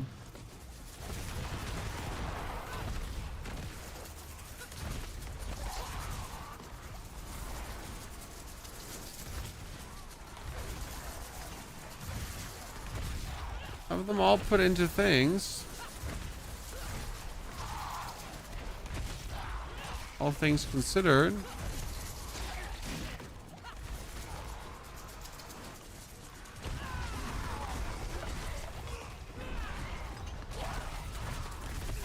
I have 12 ohms safe to get attack speed GA and just drop one with attack speed GA and core GA. What is it doing this season, Azen? Let's go. I know one creator who's been trying to craft the Ring of Starless Skies with the GA he wanted to core skills. And guess how many he has crafted, guys? 23 Rings of Starless Skies. And he has not gotten the GA to core skills. Do you know how robbed that you would? 23, chat. Not 2, not 3, not 5. 23. And still not the Ring of Starless he's looking for. Feels much Batman, right? 23. I said it, chat. 23. It's like a waste of time. I mean, alone getting the sparks to craft 23 is like, what the fuck?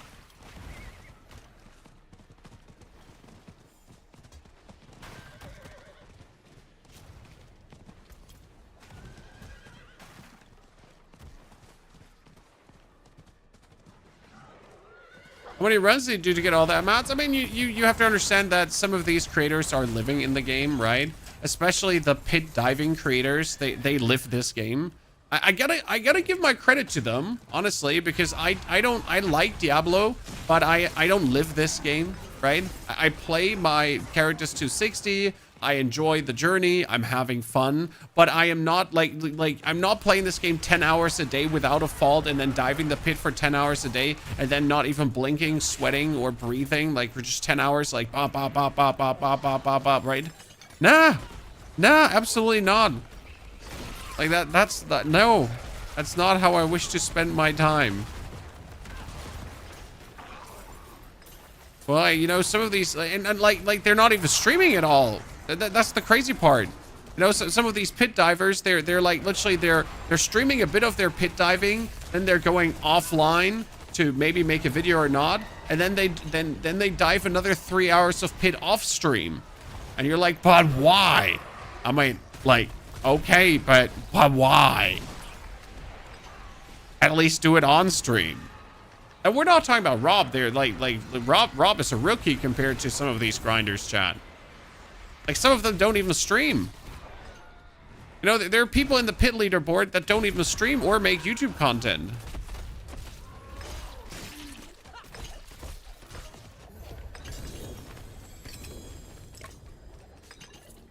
Just saying.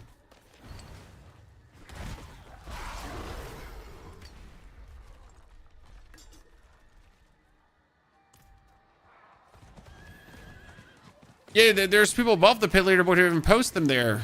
Bunch of Asians too. They keep their builds secret, huh?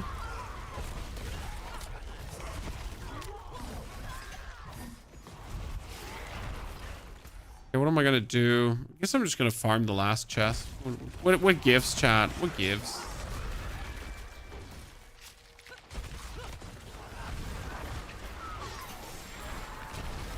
There's some real grinders out there, right?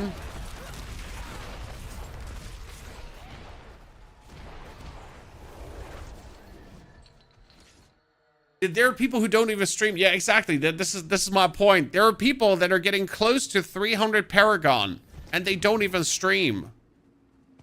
Right?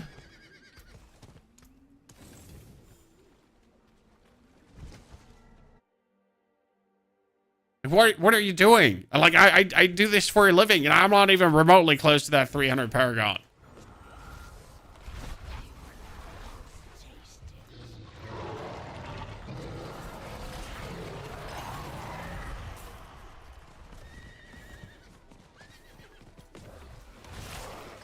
Same for PoE, by the way, Dime, right? There are people close to 100 that don't even stream. They're just the game enjoyers, right?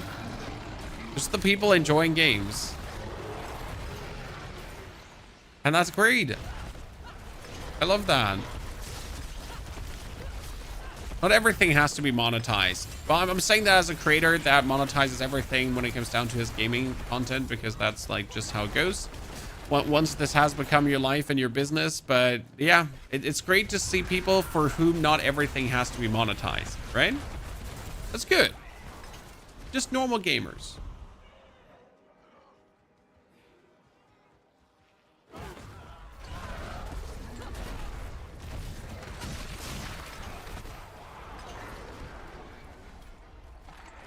Okay, do I have a chest left, or do I have all the chests taken now?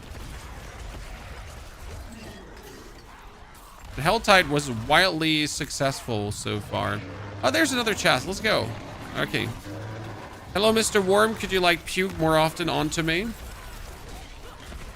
I'm still sad that we haven't expanded more on Helltides. I wish there was, like, more events, more things, more stuff happening in general.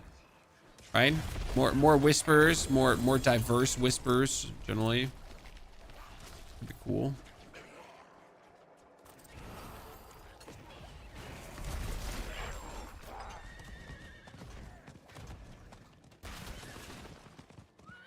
I can always get 300 in Eternal. That's actually my plan. I will probably never get 300 in a season because that's just boring. I'll probably, like, I think on Eternal I'm like at 280 or something. So I'm close.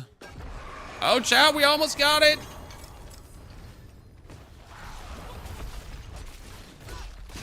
Double rings. Come on, invade me. Harder.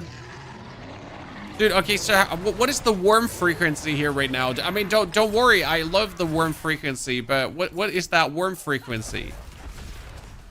Like, for the love of God.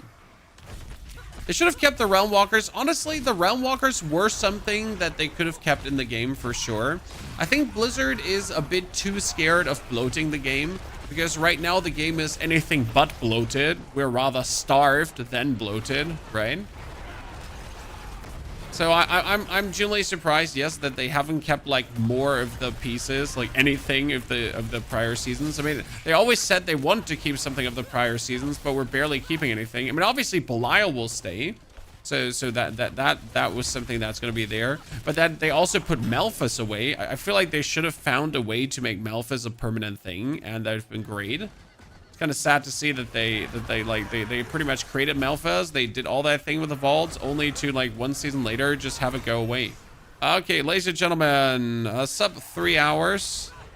Not as soon, not as quick as I wanted it to be, but still quick enough. Okay, let's swap our to Karigar. Straight away go to Karigar. Actual Diablo boss fight when? There is still a lot of time until we can have an actual Diablo boss fight. You just gotta stick to the lore there. Come on now. Be reasonable.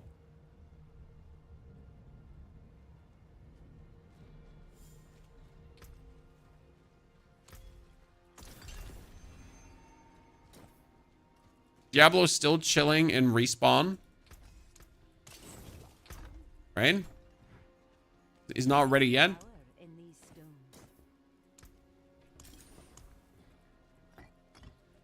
Okay, so that's what I said, by the way. Nothing changes, so the whole build just stays exactly as it is.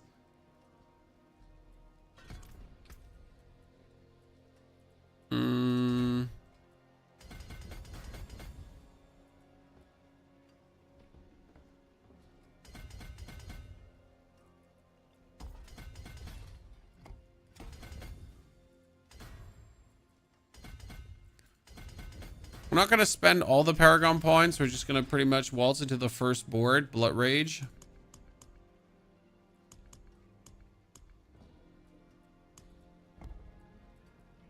We're killing bleeding enemies.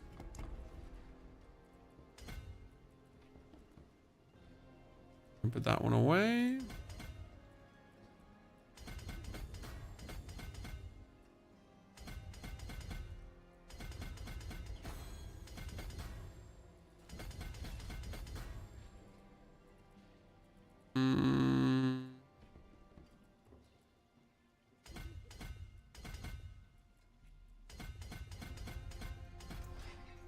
And then I want to get the...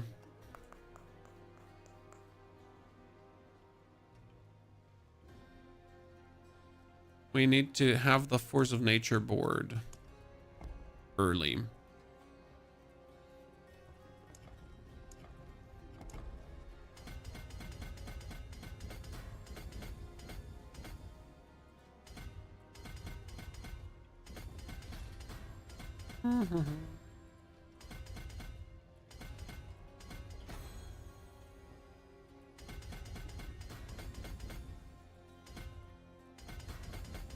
Okay. Good. Let's do progress.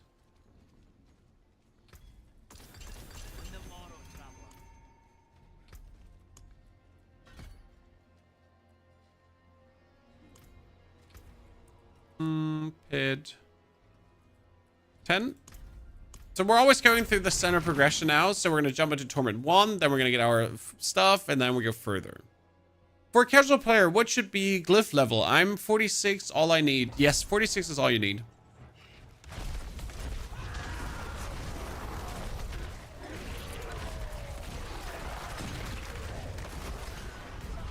$46 is absolutely all you need. And if you want to go higher, you can go higher. At this point, like, the glyphs just multiply your damage further upwards. But it's like, if you can't do Torment 4 with 46 glyphs, then your build has problems, right?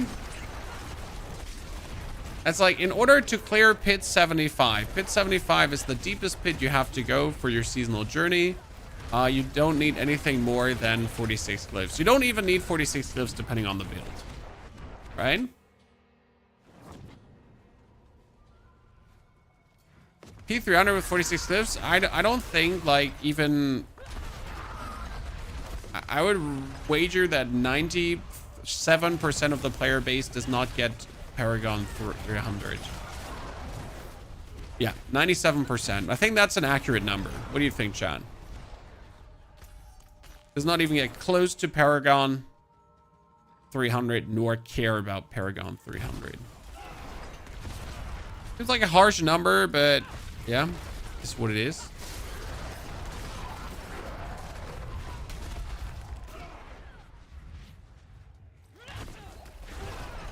You can do pit 80 in 2 minutes. My glyphs are level 80. We'll see. Sounds good.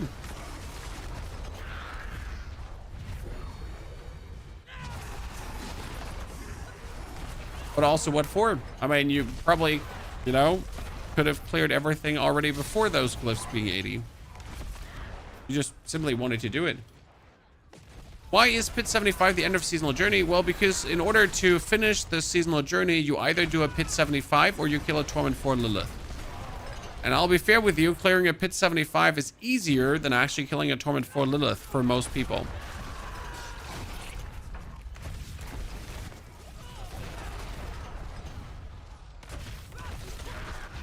Halfway to 300 is like, what, 280? Yep. And it actually is worse because since they made the pit harder, like, this is very important, guys. They made the pit harder, but it doesn't give more XP. So now clearing a pit 100 is harder than last season, right? But it doesn't give more XP. So you're anyways having a longer journey in every regard. Ta-da!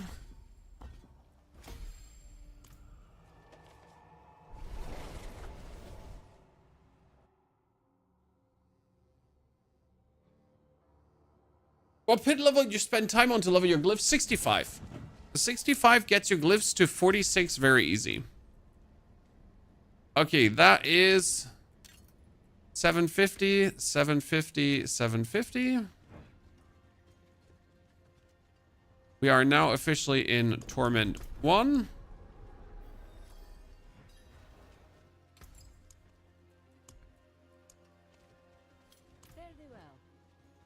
We can now do oboe gambling for weapons, I guess. No, wait, I need, what do I need? What do I need? What do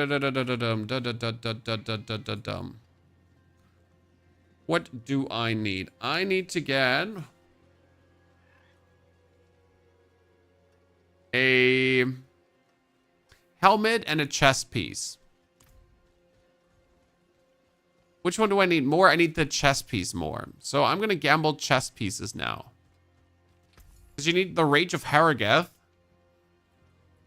Which means it would be easiest if I...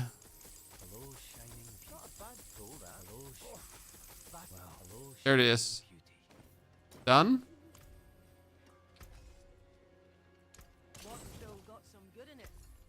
And cap. Getting the Crown of Lucian just feels bad. Okay. Got it.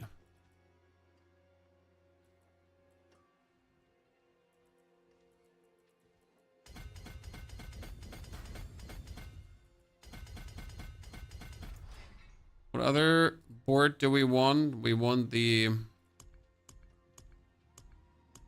Decimator.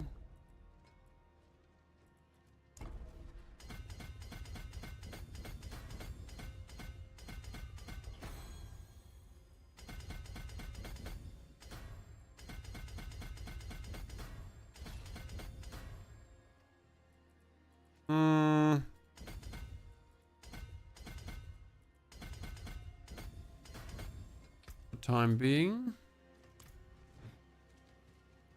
So now we get the Rage of Harrogeth. This gives life, critical damage over time, and damage reduction. Inflicting bleeding on an enemy has a chance to reduce cooldowns of your skills, so that's nice because we want the cooldown reduction so we can do more Call of the Ancients, obviously. Andy, good to see you there, partner. Dub, thank you for the 4 months of support, by the way. Sorry if I missed that earlier. Okay, we're still pretty much just dominating over the I-beam power. Because you notice how much damage the I-beam power is doing. No other damage incoming.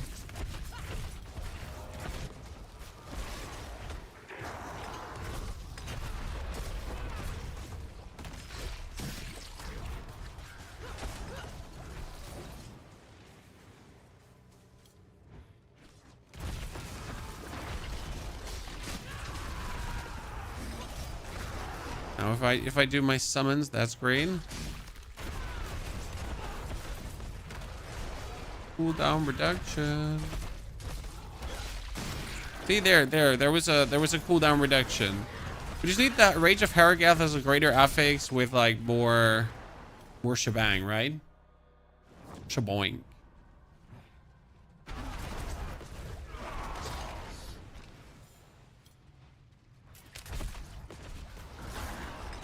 And look out, do not laser eye beam them all before I get like my rupture out.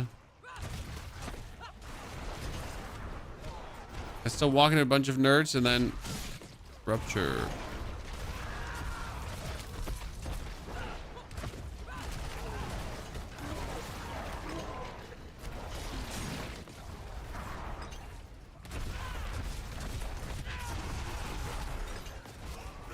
My rogue has ultimate cooldown reduction, all the ultimate cooldown reduction. I wonder how low you can get the cooldown of the call, right? That you can use it way more often. What it takes to get it there. Also, I really need to look out where do I actually get the Ugly Bastard's helmet? Wasn't Ugly Bastard's helmet was from Duriel, right? So we just have to go kill a Duriel now.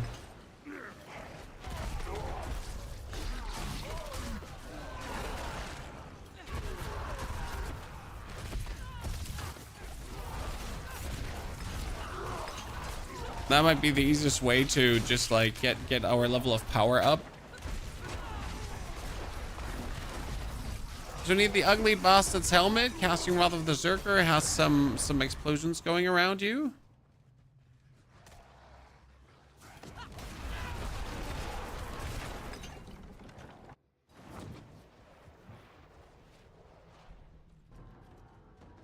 Do you need the pants? Oh, I forgot about the pants. Thank you for reminding me. I completely forget about the pants. I don't even know where they drop. Jesus, gotta look that up too.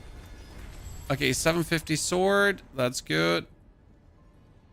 Strength, overpower.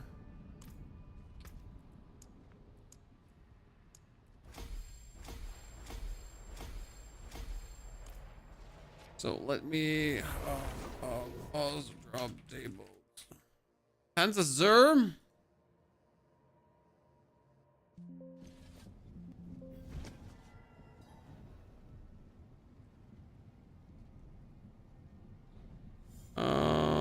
So I need Grig for a better rage. I need Zur for the pants and the no, Zur is the helmet and the pants. Oh, really? That's useful.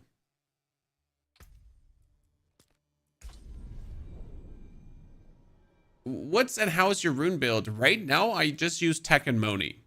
Tech for use mobility skill, Moni for trigger earthquake. Tech and Moni. Once I get started. I need to buy myself more husks.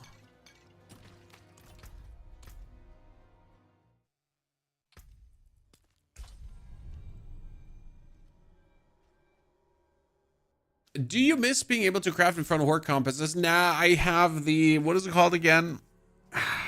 The Belial's husks, and I have Infernal compasses beyond belief. When as soon as you start stacking those Belial's husks, you just start bathing in those compasses. Okay, we finally get the Earthquake aspect, chat. So I got Earthquake here.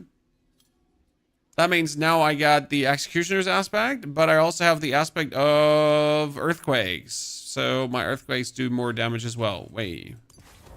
Finally. Do we have Summon? There's also the Summon thingy, right? Ancestral Charge was like when you use stuff.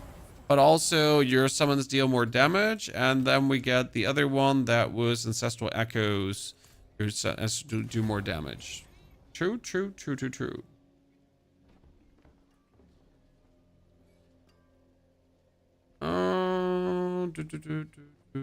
Yep.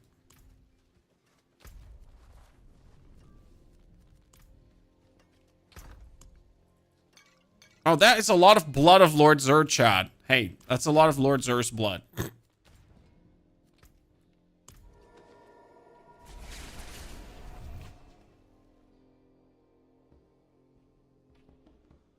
I joined a random Belial group and dude was just dropping stacks of husks for everyone to take. If you have one, like, so I have 11 billion gold. I could probably buy myself right now, what, 500 husks or so?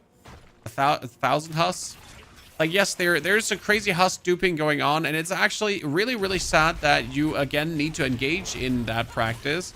Because if you're not buying husks, you're going to be starved, and you're not going to enjoy the season. It's literally like, I started enjoying the season more when someone told me that 99 stack of husks. And that's stupid. It shouldn't be that way. It shouldn't be that I have more fun because someone sold me dupe materials. Like, I should get these materials plenty enough inside the game. I don't want to rely on buying dupe materials. I just don't. I want to, like, get them natively from the game.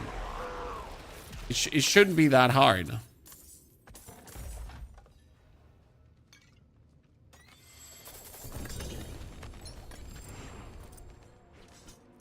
Okay, we get the pants, Ariad's bearing chat, and we get the helmet, the ugly bastard's helmet. We're good. We have it. We're ready. So that's it. We just arrived. Character is like 3 hours old, and we have it all. We have the setup. Now we just need to get the things in better, right? Ta-da!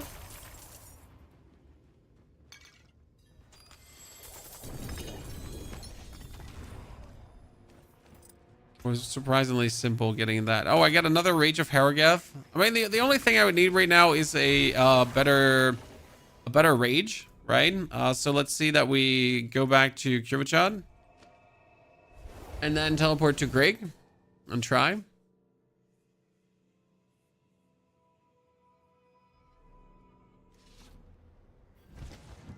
Oh, we could also try to get ourselves a good Fist of Fade. Where's my materials?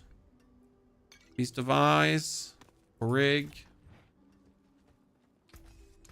You can take what's left. Let's keep that ugly bastard helmet. Have it be our runes right now. Still attack Moni. Alt.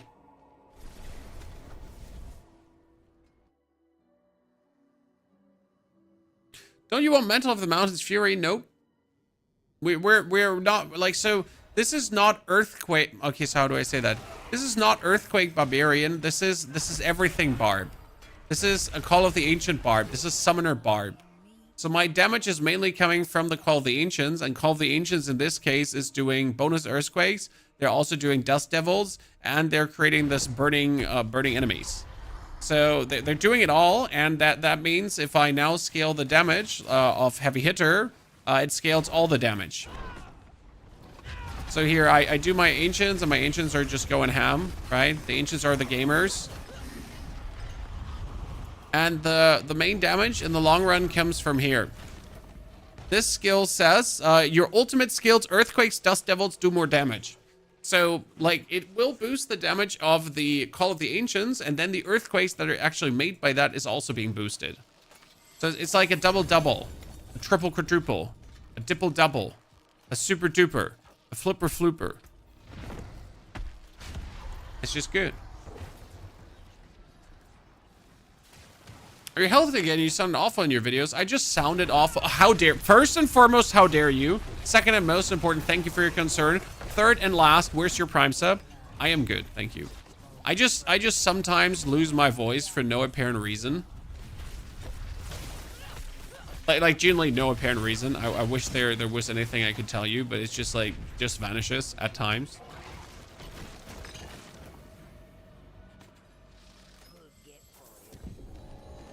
Oh, yay, ladies and gentlemen. Woo! Everyone, like, go. That's my second ancestral this season as my second Melted Heart of Selig. Mr. Woos, thank you for your subscription and support. Welcome to the family. Thank you, Mr. Woos. That like the sad part is that's my second, right? That's not the first one, that's my second one.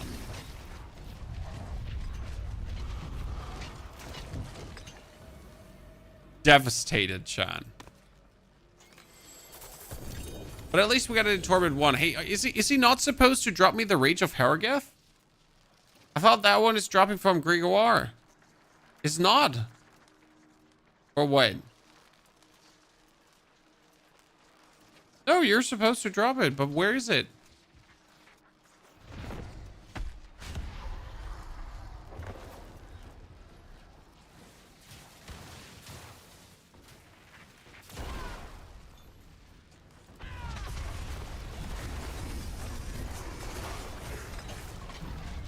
Good.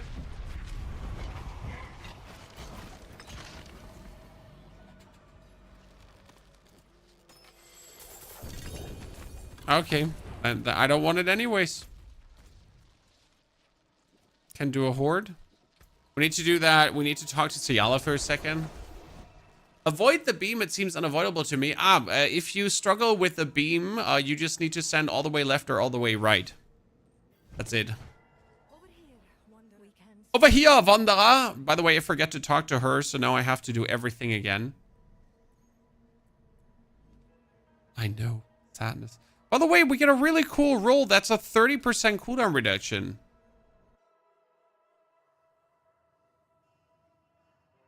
It doesn't go to the edges. No, the I-beam does not go to the edges. So if he starts on the left, you go all the way to the right. And if he starts on the right, you go all the way to the left. And that's it.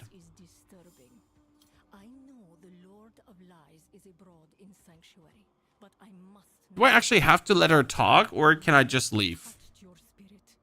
Stand in this crying circle so that I can examine you more closely. Belial's apparitions are extensions of his deceitful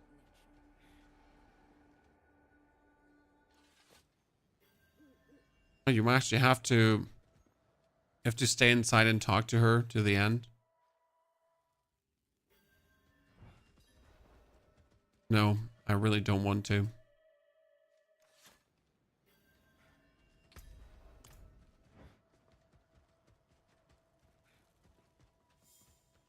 So let's turn that into a resplendent spark, chat. Okay, I need to get greater affixed items. How do I get greater affixed items? By killing things. Like the Beast of Ice. That's a whisper now. I think we can jump into Torment 2 already. What do you say, Chad? Should we be ready for Torment 2? I'd say so.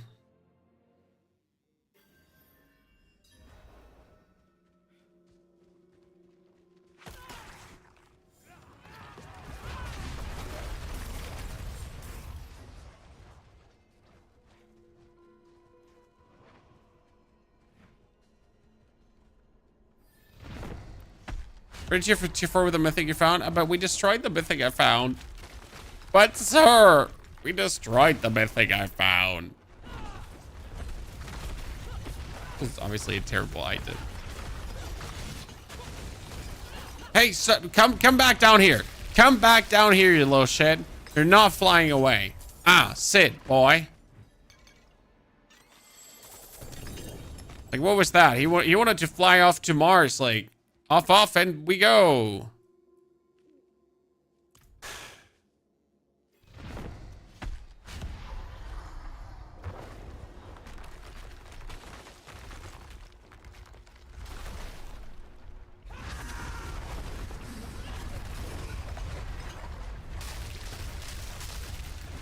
Bullied.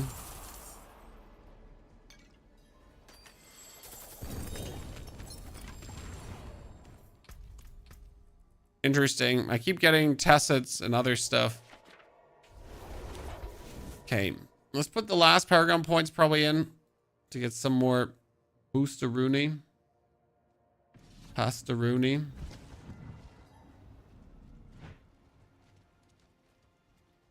When you have a spark on the char in this season, do you have it on every char? Yes, crafting materials are shared between all your characters, so you always have it on everyone.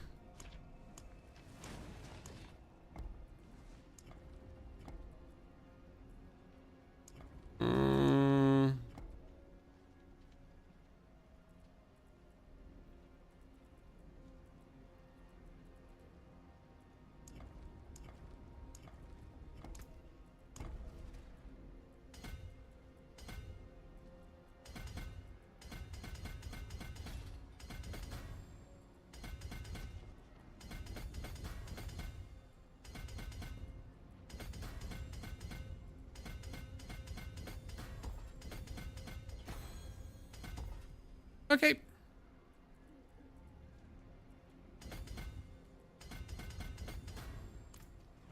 Good. Tier 20.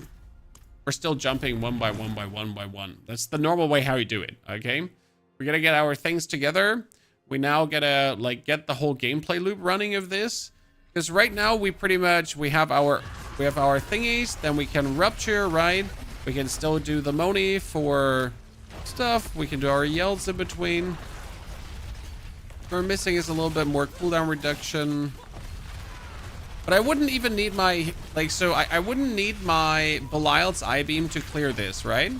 So currently I could just clear this without Belial's Eye Beam. And obviously Belial's Eye Beam still allows me to just waltz in and do this even more efficient, right? So it is quite convenient, but we could also just clear without it. Also not willing to go away from Belial's Eye Beam yet, as it's just too convenient to have.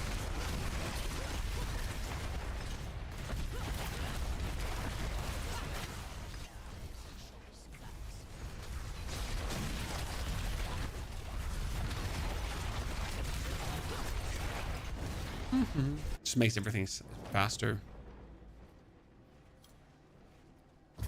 Have a Spiritborn guy? Nope. No Spiritborn for me, and there will probably not be a Spiritborn this season as well. Yeah?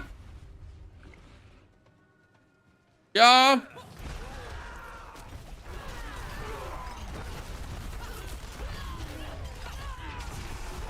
Muss ich sie holen kommen? Ich hab's nicht gehört.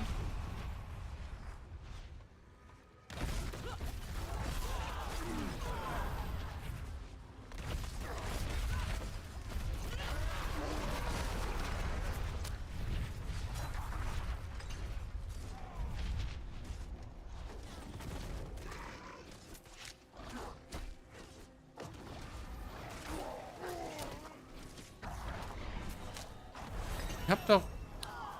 Waifu did not hear me yelling around the house.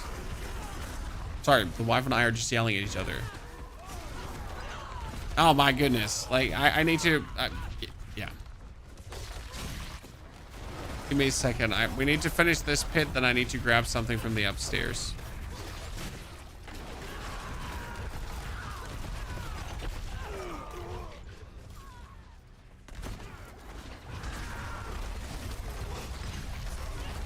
I hate it when mommy and daddy fight. Whenever my wife argue about something, but just argue about something. So we're not yelling, right? We're not actually fighting. It's just like I have my opinion, she has her opinion. We talk with each other, and then my daughter comes just running, and she's like, "No fighting!"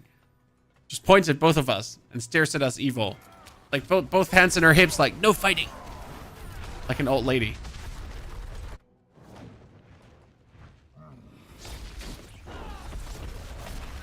It's like, we're not even fighting. We're just talking. Like, you're like, right? We're just discussing if it's like tortellinis or lasagna tonight. And she's like, no fighting. You little shits.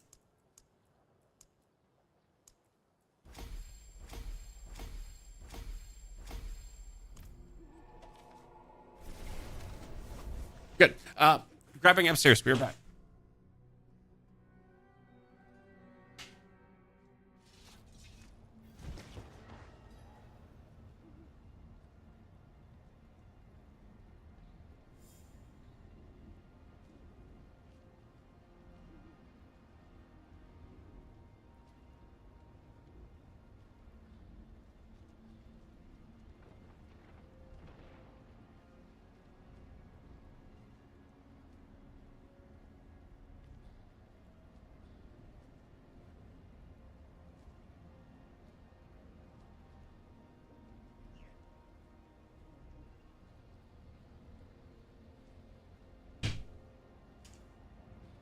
I got a spinach pizza. Okay, what do we do, Chad? I feel like we're missing something. Something crucial. I mean, first we need relentless, the relentless aspect, because my berserking is not there. So what we need is this here. Here, Relentless Berserker. Damaging an enemy with a core skill has up to a chance to extend the duration of Berserking, double this duration if it is a critical strike, so that can be used to technically extend things with Rupture then. Do you also need to... We need the... we have one earthquake aspect. We don't have the other earthquake aspect. Okay. We want to do the Infernal Horde. I think a 6er. We have a 6er Infernal Horde flying around. Oh no, we wanted to go World Tier 2. Sorry, we wanted to go World Tier 2 first, Chad. Okay, Torment 2. Let's go.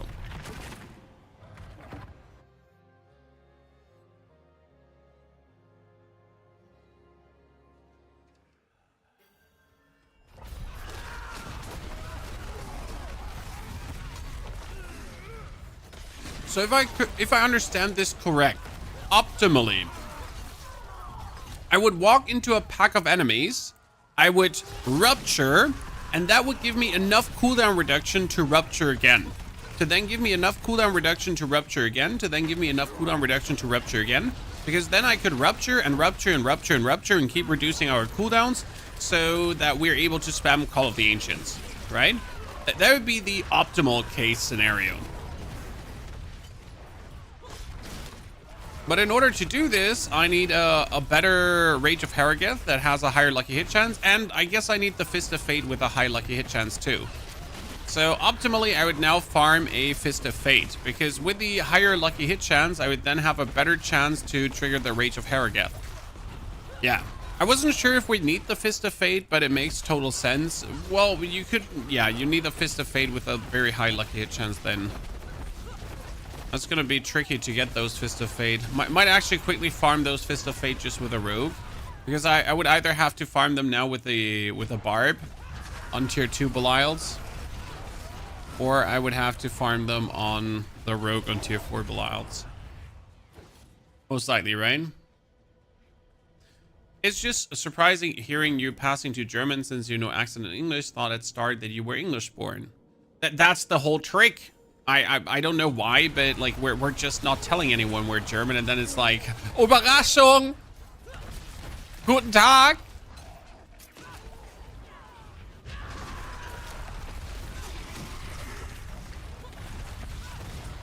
And now give me your prime set. Thank you, appreciate it. Oh my god, I'm dying.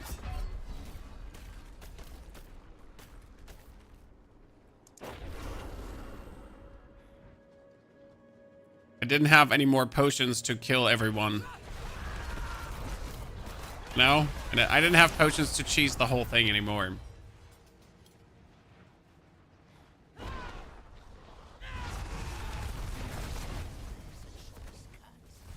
Eat my potions for the easy laser ring.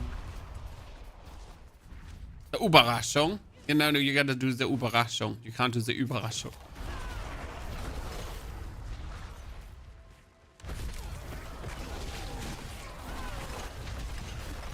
To speak the fake German.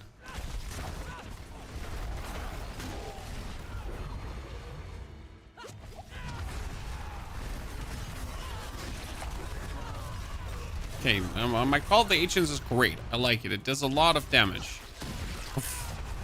This is the best feeling, like when you do this and you just see your cooldowns actually come back, right? Fantastic feeling. It's like more defense. I mean, like, look at us. We have no defense at all, my friend. There's so much we can do. I mean, right now we just wanted to waltz into Torment 2, and we did. So this was just me waltzing from here into Torment 2 without even like any hesitation. Okay, 15. Do I need a Dominate glyph? I need Wrath, Ire, Rumble, Executioner, and Challenger. I don't have any others, so it's more Challenger levels. There we go.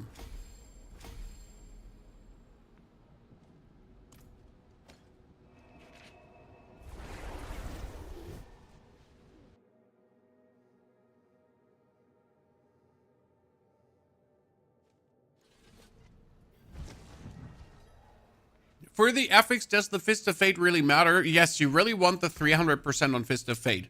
That being said, you had... Oh, I have a Fist of Fate here. Like, any Fist of Fate is better than no Fist of Fate.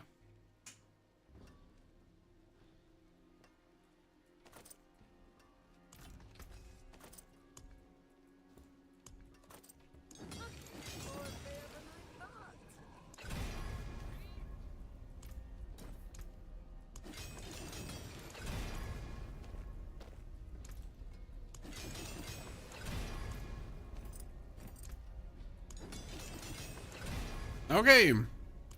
Good.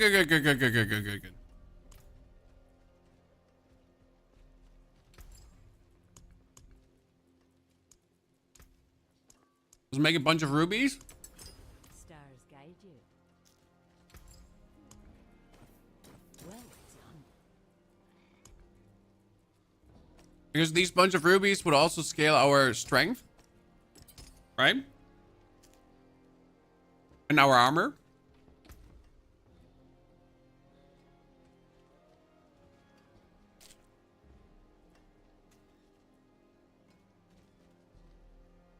I need a bunch of weapon. That's not the bunch of weapon I have right now. You know what we're gonna do? We're gonna waltz up to the mercenaries.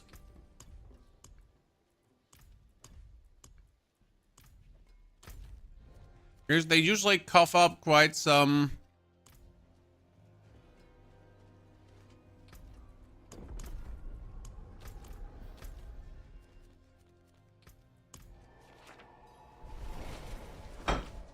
stuff.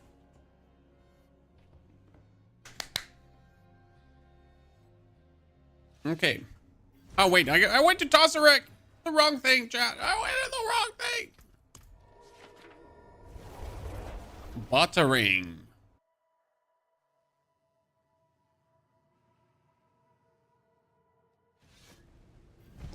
Oh, no.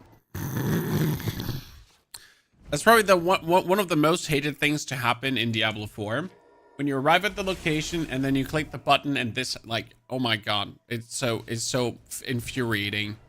I just want to flame my arms and yell.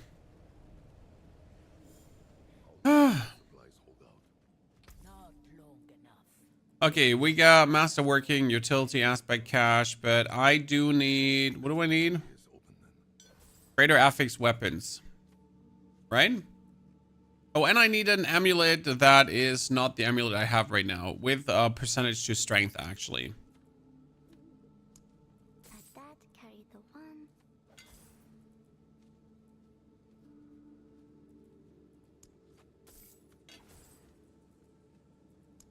one. Summoning mats. I like some what Papa's friends collect. Yeah, no weapons. Unlucky this time, chat. Glad that's done. Unlucky this time. Okay, step number 1. Oh, we need to get us few compasses. We need to get a few compasses so we can go into the infernal hordes.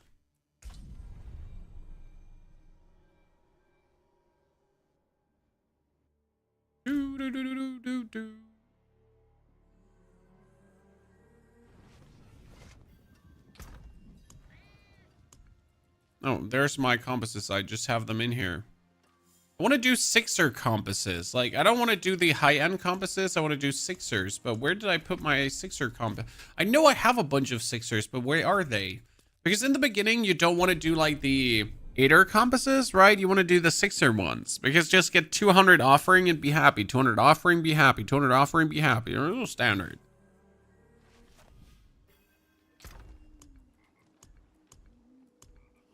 Where are my 6ers?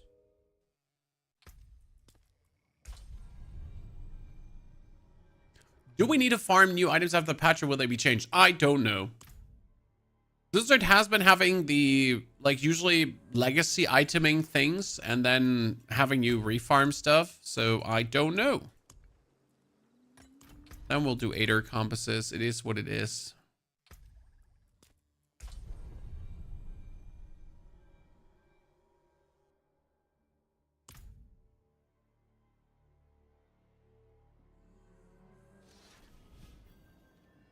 Okay, so then, my friends. You don't talk very much, bounty hunter. Why? I don't have very much to say. Let's do an 8er then. Neither do I, and I talk all the time. We'll see how an 8er will feel without any changes.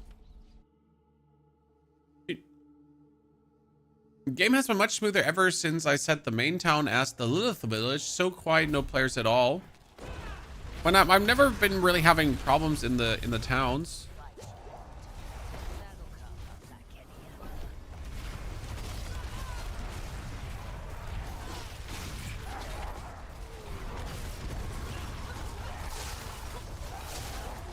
Oh, fat finger button, Andy.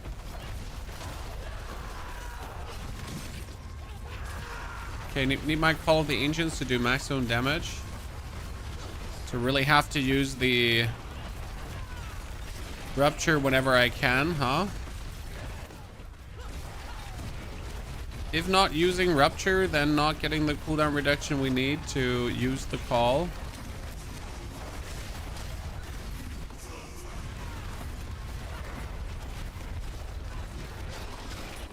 We can kind of do it, but it's still more the Belial's I-Beam power that's carrying us here.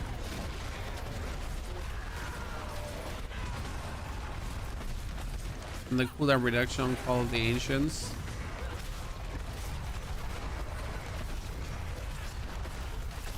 Oh, I have no more potions. I used up all my potions for that wave. Interesting. We're looking for GA weapons right now. Yes, that's why we're doing the Hordes, because the Hordes are supposedly going to support us with GA weapons.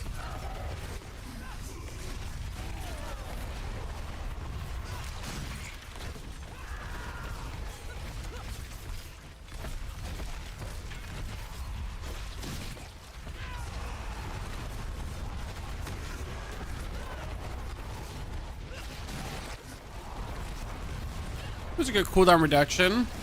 See, now with the Fists of Fate, we're finally getting more cooldown reduction. So that's what we're actually looking for, right? You wanted to have all the cooldown reduction in the world with the Fists of Fate, and it's doing that. So we're having the Call of the Ancients more often than not, I guess.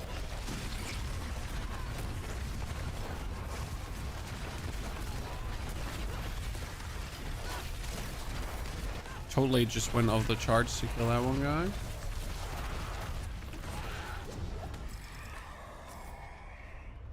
Someone Hellborn, we'll see. Oh, the game is lowers. Yep, thank you for reminding me. Let me fix that quickly. There you go. Capture card issues, Chad. Professional content creator.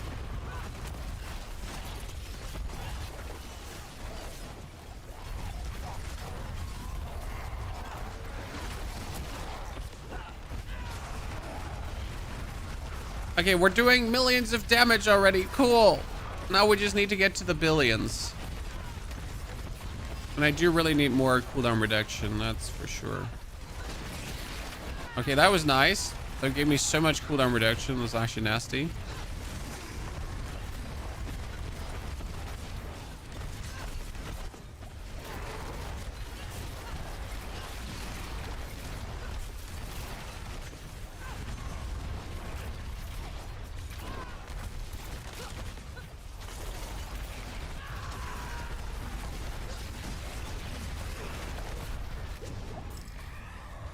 This one has 77% lucky hit chance. I can see that.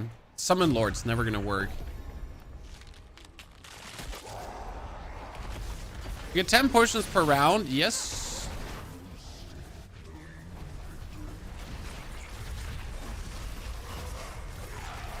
And it only plays a big role right now because we gotta use our potions to cheese the system, right?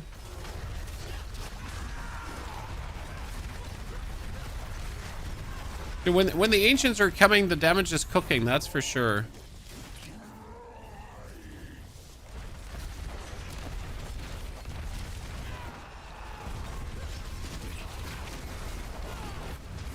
Ancients out.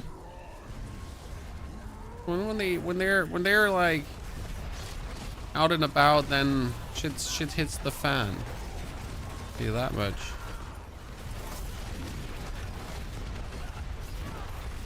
Okay, Ancients out. I mean, honestly, being tier 2 without like a single greater affix weapon, I'm happy. We can do this. It's working. Okay, Surging Hellborn, let's go. Actually getting like the premium shit without having anything for it. So my whole existence is pretty much just reducing Call of the Ancient cooldown. Do I see that correct, chat? That's my whole humble existence at this given point. Try to reduce the cooldown of Call of the Ancients. It's almost like playing Necromancer and waiting for Army of the Dead. This is actually really fun. So in Necro, you would be also like just working on your Army of the Dead, and then you're happy when you get it, right? Surely.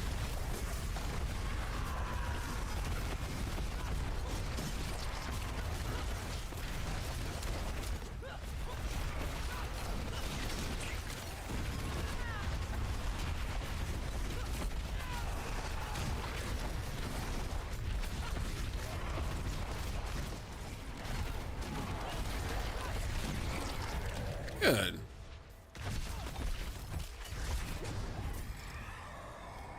I mean, it would help if we had some glyphs though, because right now we have no glyphs, right, Chad? I have like one glyph active and the rest not, so we should probably farm a Helltide instead of like going into Infernal Hordes. Okay, I got my Call of the Ancients back. How long does Call of the Ancients last?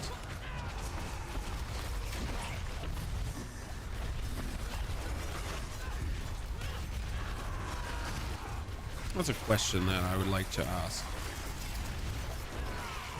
6 seconds? Not really long.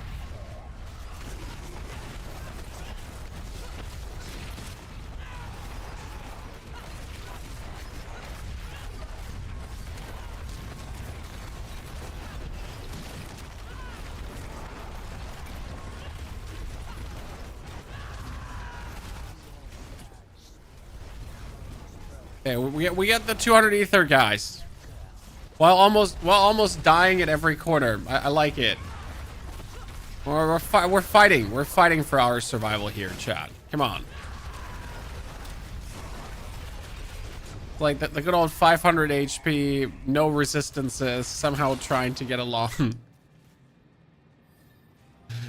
Teaming masses, let's go. Good idea, good idea.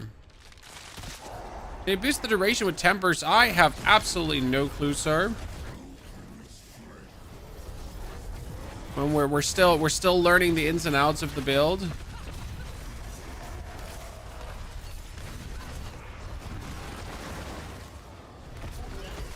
Everything just died there. We're still like trying to get the standard cooldown reduction under grasps, pretty much. Right?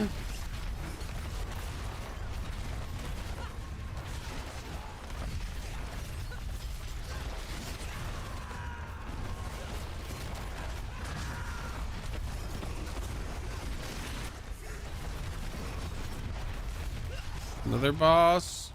Even more Hellborn. Oops. Fat fingered.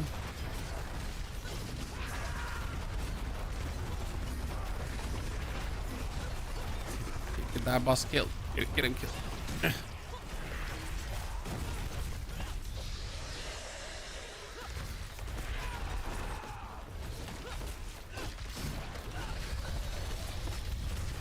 Ha. Got him. Okay, we're almost there, chat. Bursting mosses. Try Last Epoch. I did try Last Epoch. It is not a horrible game. It's fine.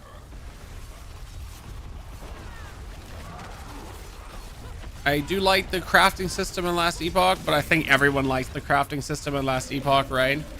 I mean, point your finger at all the ARPGs on the market right now and which has the best crafting system. There's only one answer.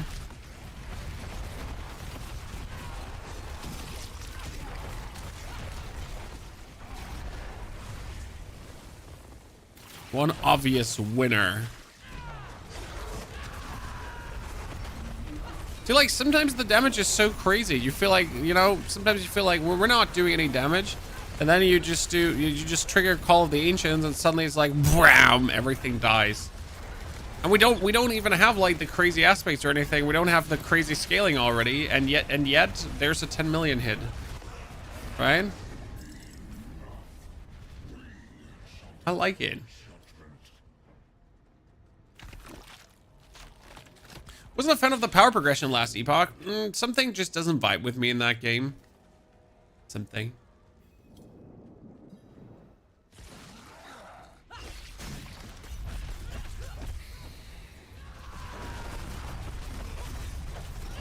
Would you say D2R has a better crafting system than last epoch?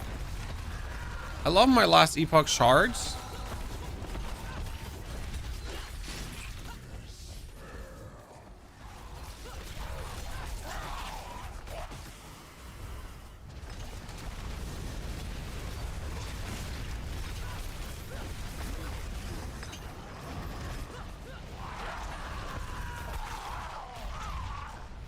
Ah, you mister.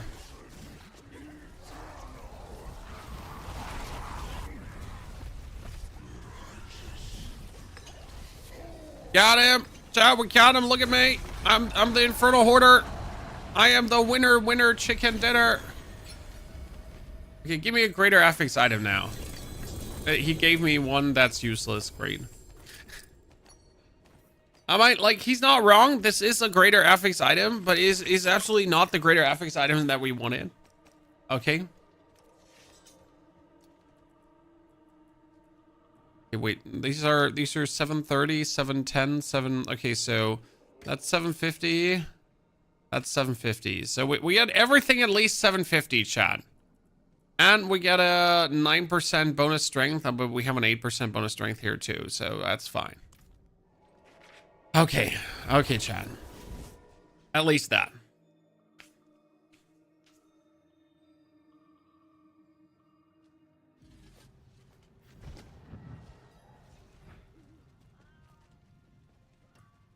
D2 is the best game for me, not needing hundreds of hours to get a strong, fun build. It is definitely an advantage. You can say what you want, right? Getting like the... Okay, so we got Athapec of Earthquake still on. The Executioners is missing.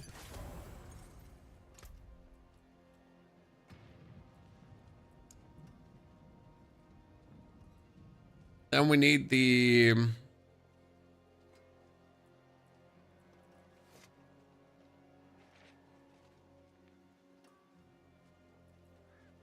We get that one. Your Earthquake deals 60% increased damage. Yeah. We got the Summons deal more damage. We need the other Summon aspect. Summon. Ancestral Charge. And we need the ultimate, because there are two ultimate aspects, actually. So you can play Vehement Brawler, right? And you can also play Apogeic Furor. And then lastly, you can play...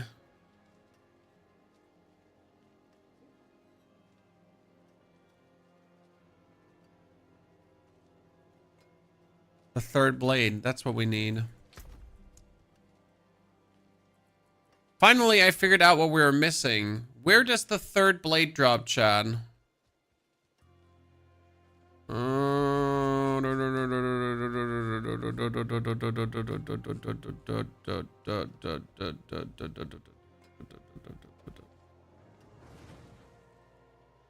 Wait, seriously, who drops the third blade?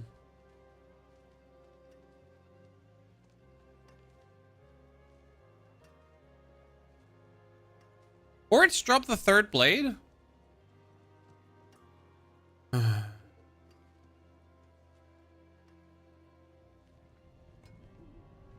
So tell me I have to do hordes now. to get the third blade. Get my armor up. And in this case, let's get my armor up.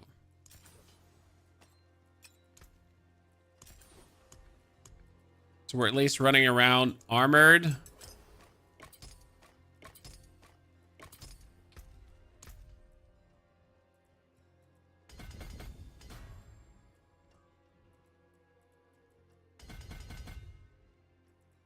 Let's just boost some strength for the time being. You know, while we have nothing going on anyways. Here, there we go.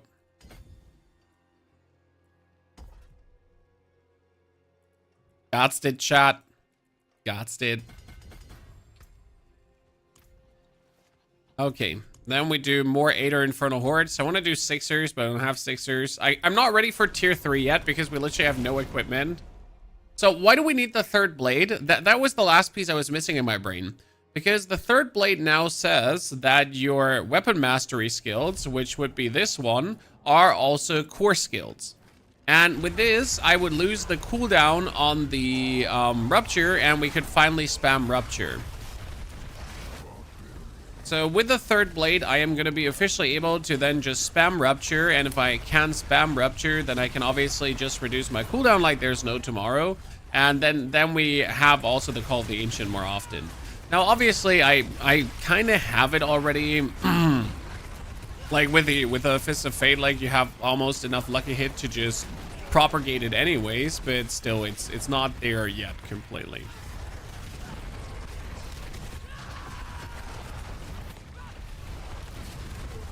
We need to be better. We need to be better.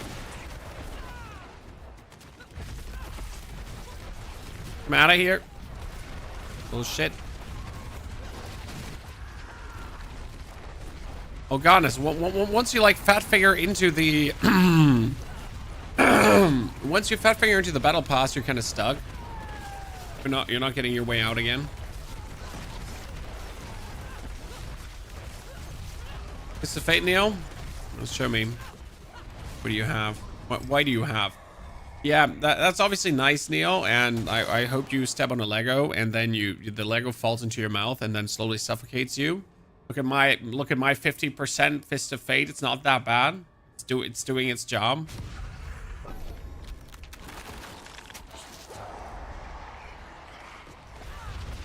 It's no water for your voice sake. This has nothing to do with water, my friend, and everything with the throat that I was talking about. We're drinking enough, so this is not a dry throat. This is throat weirdness. I've been throating too much, I guess. Whatever that means in English.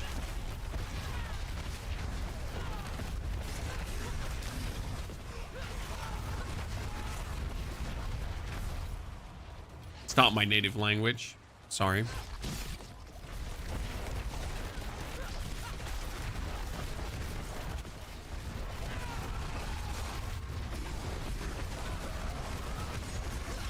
Yeah, I wanna be able to spam like that cooldown and then completely overwhelm everyone. Wouldn't it be good to also play Urivar's Lob Bombs for another 15% cooldown reduction? Wouldn't that be one of the easier ones to play, at least in the beginning, until I have like the cooldown completely under control? Right? I could also wait. I wasn't thinking straight chat. I was thinking queer. But if I'm gonna be getting the, if I get myself the kobolds, I could also gamble for the third blade, right? I mean, the third blade is a sword, one-handed sword, so I could just obol gamble for it, probably. I mean, considering that you can get all the bosses easy and I can just repetitively kill the bosses, but the third blade could or could not come from the Infernal Hordes, I guess that would probably be the easiest way to get the third blade, wouldn't it? What's your native language? German!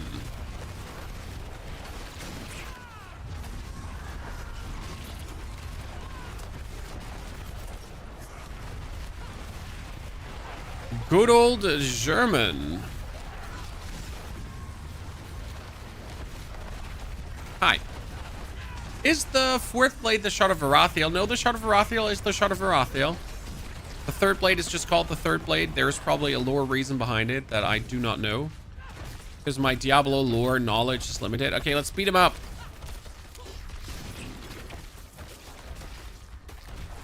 You know what? These overpower earthquakes that are being spawned is quite nice, because you have this like your overpowers will spawn an earthquake that deals a lot of damage. That actually goes quite decent.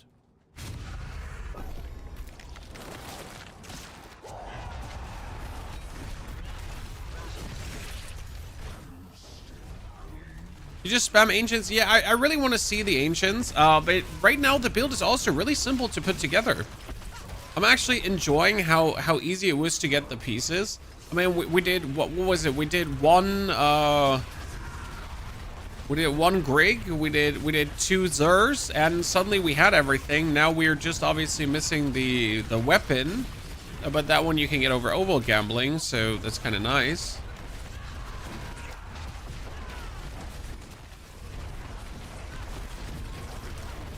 We got the pieces. Any plans to do Spiritborn?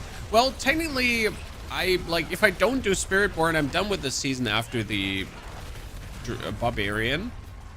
Now the thing is, I also want to play No Rest for the Wicked, so I am genuinely unsure what I want to do.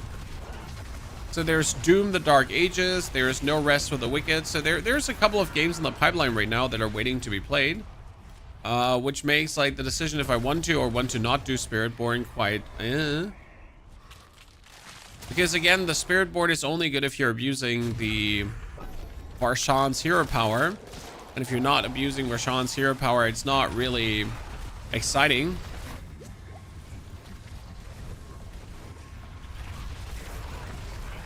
I'm not sure how I feel there.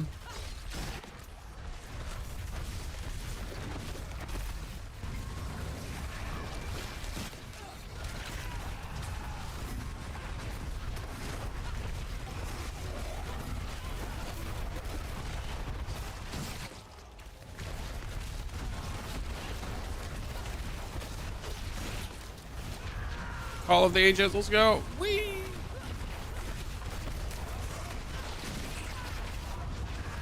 And that cooldown reduction, like it's currently it's just wildly inconsistent, right? Either I'm getting like the full cooldown reduction or I'm not getting the full cooldown reduction. It would certainly help to have a higher rolled Rage of Harrogeth, because mine is at 38 out of 60% lucky hit. I guess you want to have that 60% lucky hit.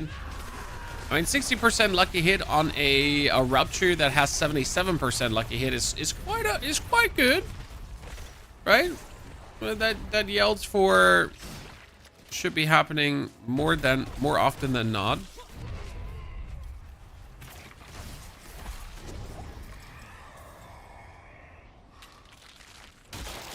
These are all terrible. Okay, we need the third blade. Ladies and gentlemen, everyone pray that we're getting the third blade, or we're just gonna farm obolts and then gamble for swords, okay? That's the plan right now. I think it's a solid plan. Everyone likes the plan. It's a fantastic plan even. Might be the best plan that was ever made.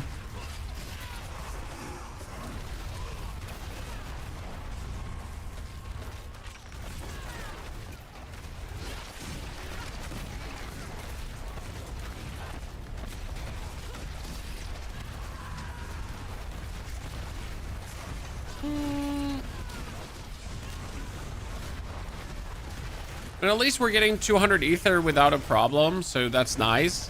I mean, nothing worse when you're in like World Tier 2 and you're actually struggling to get the ether together. And we're not dying. All good points.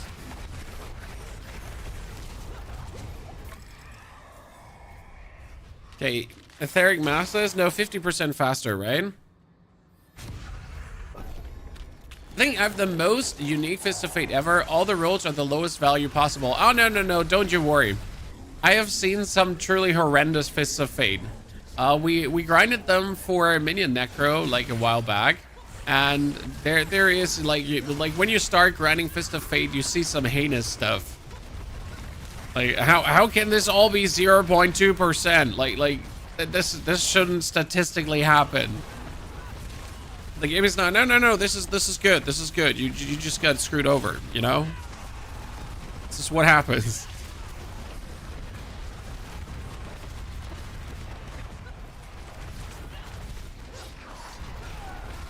I hate when the enemy I've been targeting dies and my cooldown of my ability triggers, and I then don't have my ability anymore. That's why we need the third shard, guys.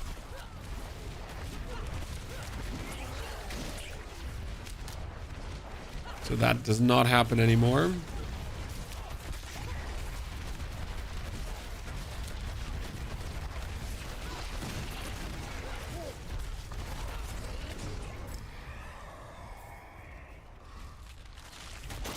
Okay, Call of the Ancients, Hellborn, invigorating me.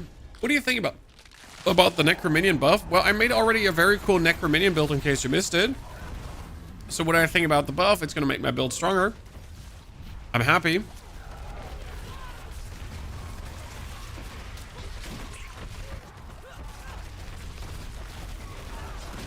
But it's literally like just without me having to change anything, I'm just getting free power.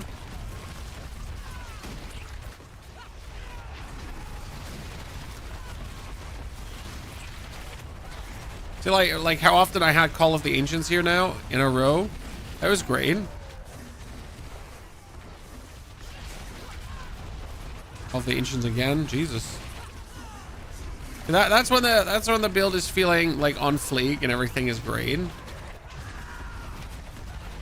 We're getting one Call of the Ancients after the other. There it is again. Dude, we're just calling them, chat. We're calling the Ancients, all of them. We're enlightened. It's working. Let's go places.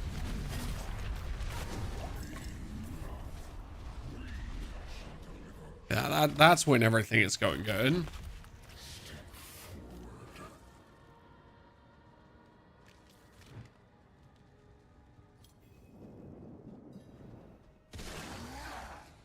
The Varshan spirit power buff bug.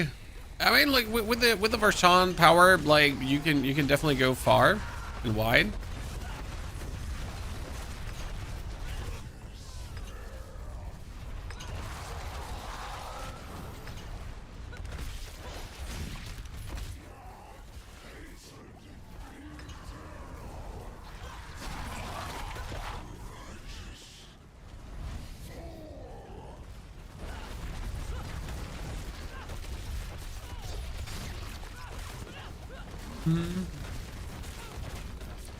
Sir, you're refusing to die. We don't like that.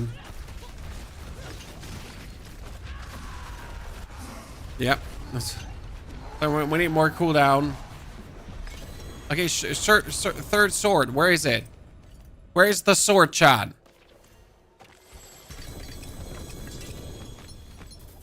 I did get no sword. I call a robbery. No, there is. It's the Shard of Erasiel, though. No! No! I'm gonna have both of them, otherwise I salvage them. I would need the... I think the Lucky Hit Fist of Fate, Neil. The left one. I'll take it. I'll let you salvage that. Because I know you will. I know you will. Just to stress me out.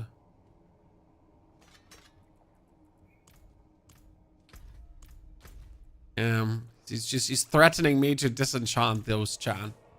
Meanie. Oh.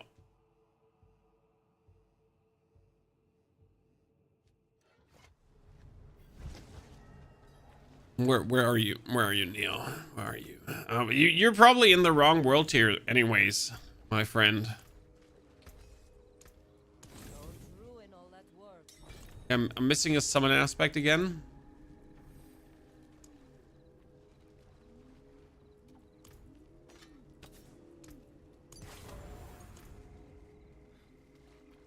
Thank you, Mr. Neil. Everybody say thank you, Mr. Neil.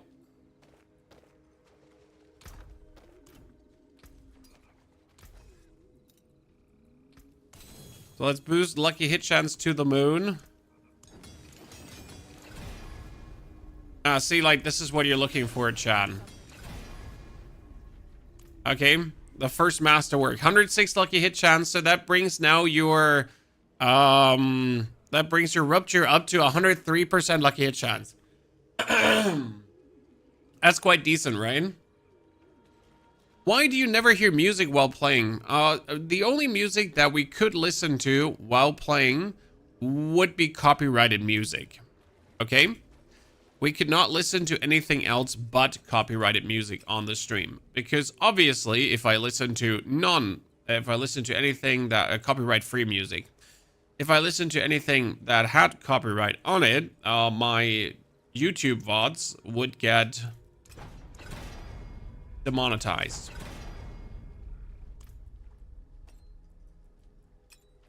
Which obviously would be terrible, right? Because that's most of my income. So yeah, listening to music, not an option pretty much.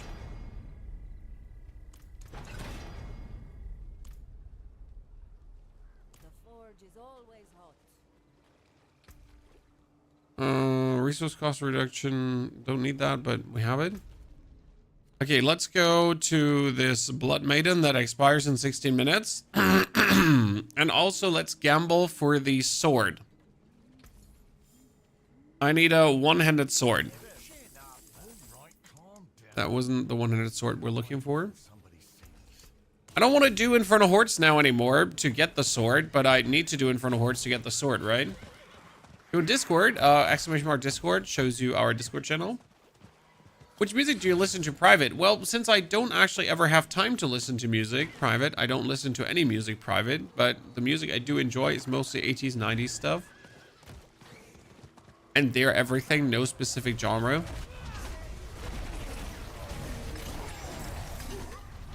Just 80s, 90s stuff. You could stream with music on Twitch and no music on YouTube. It would be quite awkward, Dub, if we were then jamming out to music and you're like, wow, that song is so good. And YouTube is like, fuck you.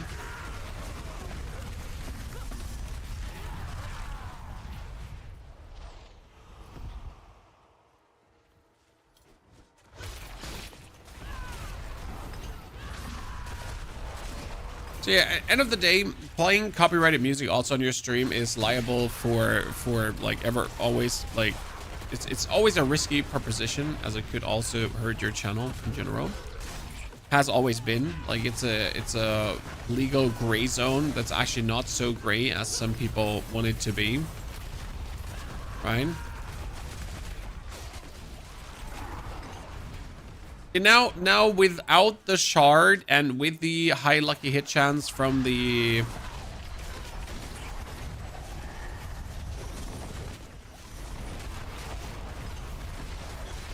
new gloves, I am more or less having the called the ancient lawn, so that's good.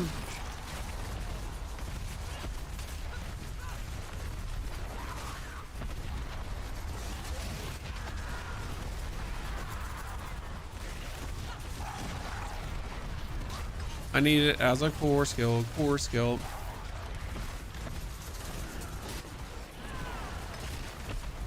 Start lunge, that does not work on YouTube like that. I know what you're saying.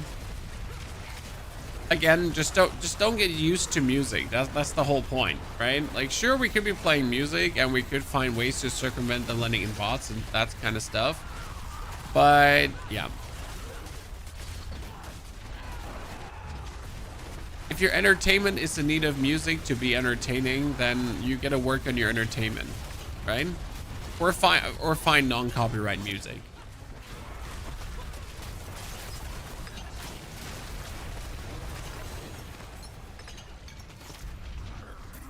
That was easy. And right now we're also looking for all the upgraded tempers, so I guess we're good off here. So I assume I could also get the shard from somewhere else. The third blade, I could probably get it also from just existing. Or from Belial? No, from Belial's unlikely. 200 weapons. Yeah, sure. It's another pole arm. I'm actually looking for maximum strength weapons, right? You don't want maximum life weapons as the barb. I want maximum strength weapons. So here, greater affix to strength would be great. I mean, if I don't get greater affix to strength, I'll take life as a second best option. And we also need to get better aspects anyways, so we can always hope that we get like the aspect of whatsoever higher.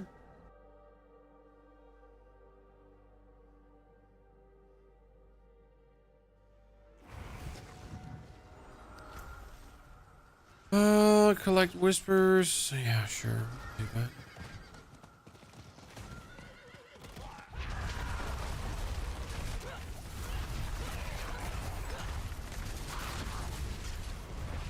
To listen to your own music and to not have to listen to something you don't like. Preposterous, sir. Are you saying my taste of music is not impeccable?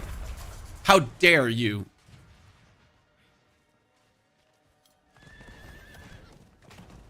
You would love every single song I would play. And you would say thank you.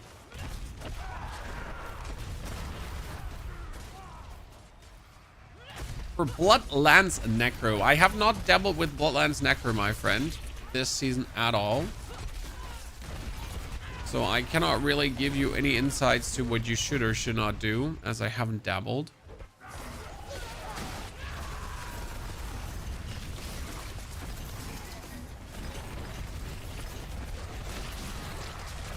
Feels always bad to give people, you know, advice on something you haven't put the time in yourself.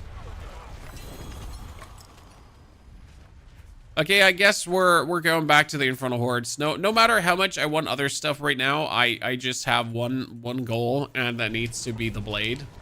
Because as soon as we have the blade, I would jump into Torment 3, right?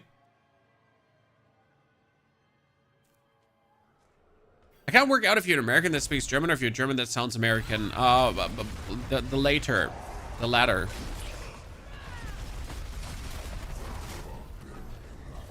Also, I never feel like that I sound too American, but for some reason everyone else feels like that. Weirdos.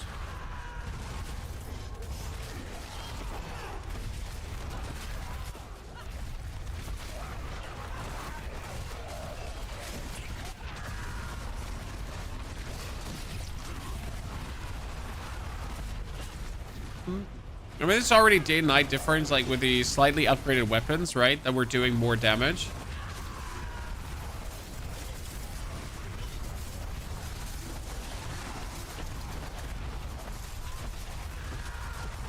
Your English is not UK extended, but I wish it was, Katie. I need to take lessons for the more snobbish English. But what if I want it to be UK accented? I rolled some water, some other shenanigans. Gonna say Leicester instead of Leicester. And Worcestershire sauce thingy, however you say that correctly.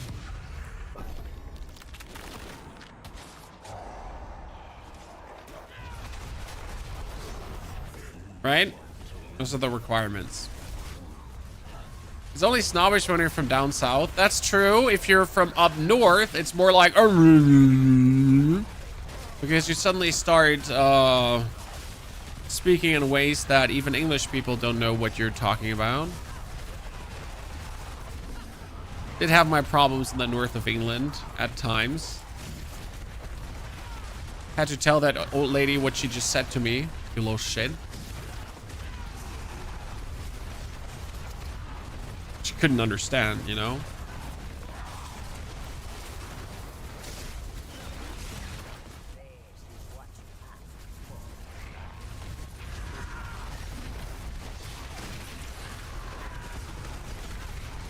Spare Eom runes? What are you Eom for again? But no, I'm like spare runes? You're asking like for my gold, sir?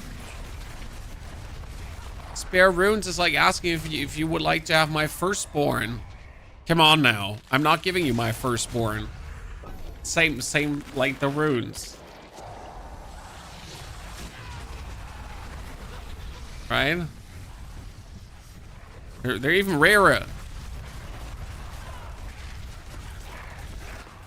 At this point, just accept you're not crafting runes.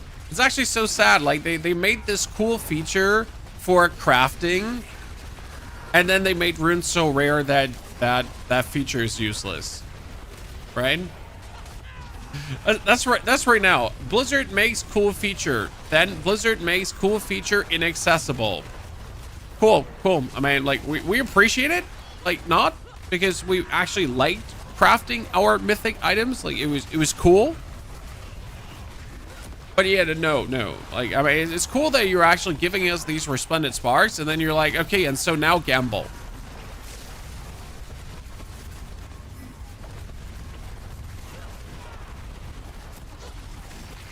Right? Now gamble.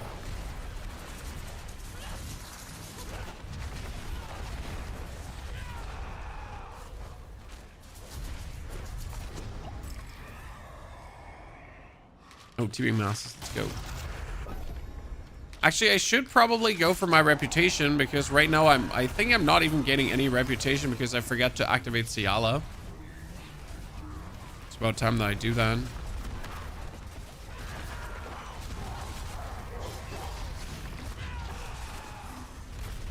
Kind of forget to activate her. Things happen.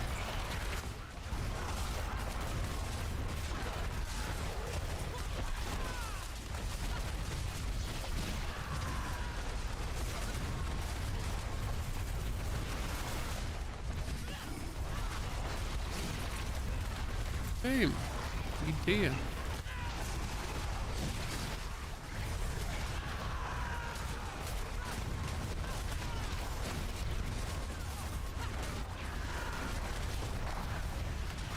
Look at me. Farming those infernal hordes like there's no tomorrow. Fantastic. Sell the runes, you don't need no RNG, financially smart. Yeah, but like you're telling people to actually trade. Like, right? To interact with other players. Shudder. Oh. To be social. Ugh. What's wrong with you? Why would you ever suggest something like that?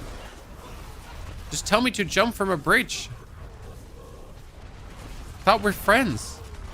You like want to expose me to other people.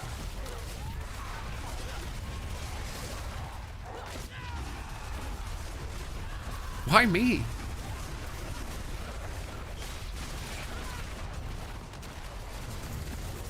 We need in-game auction house, dude. We need like every developer like Path of Exile, Diablo, just so heavily averse to just making trading convenient. Like, hey, so you just need to log into this third-party website, then use the third search feature, and yeah, like, I mean, then you can trade. It's like it's easy. Like, just do that. Why don't you? So. Like, challenge accepted. Do everything but give us an easy way of trading. No problem.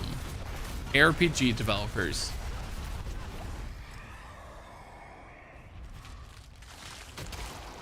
Do everything instead of making it easy. Check.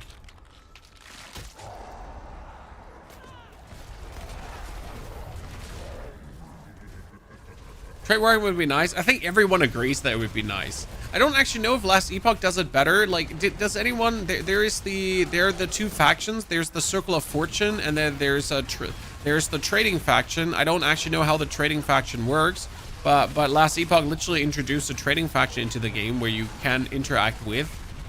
Not sure how that works in that game because I never traded in that game. I always played offline for myself, so we'll self-found. But yeah, just give me anything to trade in game, and it can't be that hard. Like, seriously. Oh, and it's 2025, and I gotta go to third-party websites to trade. Might as well just go to the RMT website at this point and just give them $2 for my items, right? But if I already have to go to a different website, might as well hit up the RMT boys and ask them if they have an item for me.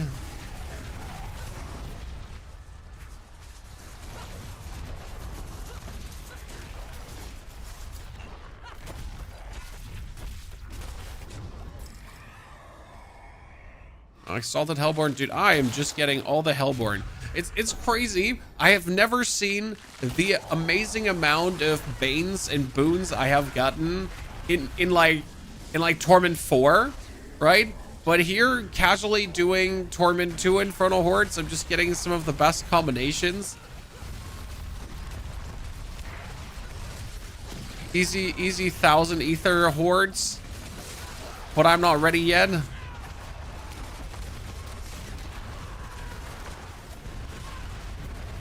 Missing those items.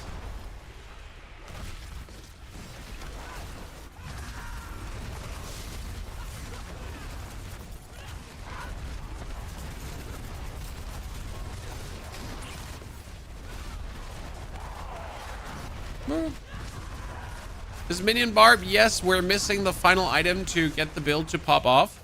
So we got like 1, 2, 3, 4 already. That was really simple to pick up. But the fourth unique, the fifth unique is developing to be quite annoying. I mean, it works. So the fun part is it works also without it, but with it, it will work better. So can I play the Barbarian? Like I started leveling with this, I kept leveling with this, and now I'm in the end game with this. So I have done nothing else but the Summoner Barb actually, right? From level 1 to Torment 2 so far. Now we're obviously missing all the greater affix items, as you can see. We're missing some of the aspects as higher rolls because they are quite low rolls at the given point. But once we have those things, and once we have the final unique item that allows us to actually spam our ability, then we're cooking. But even without the ability, it's like, right, even without that unique, it's not like it ain't working. It's not like you're not getting it done. You're actually getting it done pretty good. Barb being stupid strong regardless.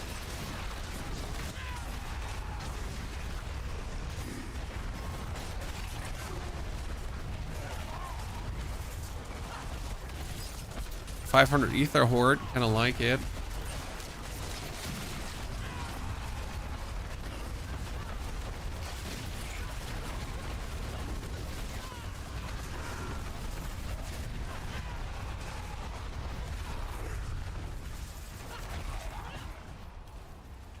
Good.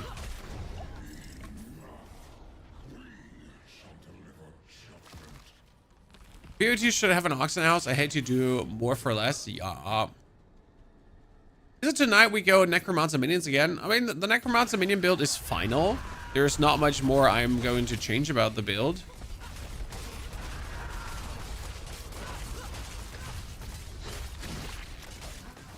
Oh, I forgot to use my I-beam. I was wondering, like, how were we doing just so few damage? I just forget to use my I-beam. Like, I activated all my damage boosters, and then I just forgot to activate the damage. It's like when people actually, like, on YouTube ask me, like, you give them the full build, right? My gear's 8 out of 12 times masterwork. And the question is, when are you dropping the final build? And you're like, this is final, sir. I'm not planning to 12 out of 12 masterwork. All classes can do tier 4 easy, but not all builds. Sword, sword, sword, sword. I got robbed. I've done this all now useless. I'm so not happy. This whole Infernal Horde was for nothing. For nothing. Okay, at least this amulet is somewhat good. Not the best amulet in the world, but it does the trick because it will boost my bonus up. I mean, that's 15%, and it's also attack speed, so I guess it should work somewhat. Here, let's temper that one with Call of the Ancient cooldown reduction.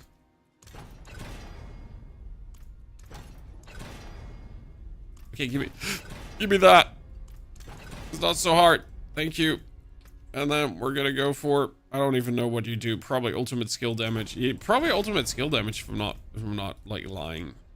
I just want to have this 4 times masterwork just to boost my strength further, because the more strength I have right now, the better the aspect here is, right?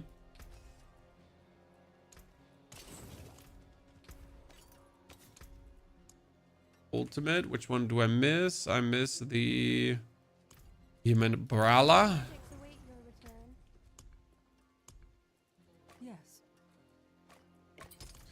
Still don't have the sword, but what I can do is I can actually get the rumble glyph leveled up. Because I finally picked up the rumble glyph. That comes into the decimator board. Blood rage, decimator. That's where the rumble glyph comes in. And then we need more strength, more strength, more strength, more strength, more strength.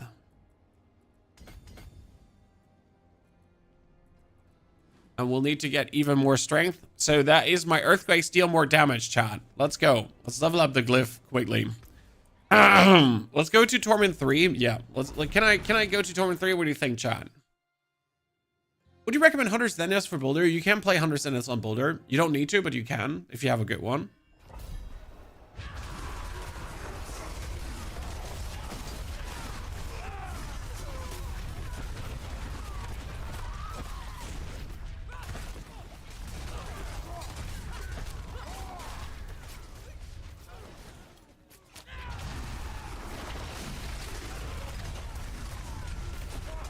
Like that was nice. I can now do Call of the Ancients again, then do this again, and then Call of the Ancients.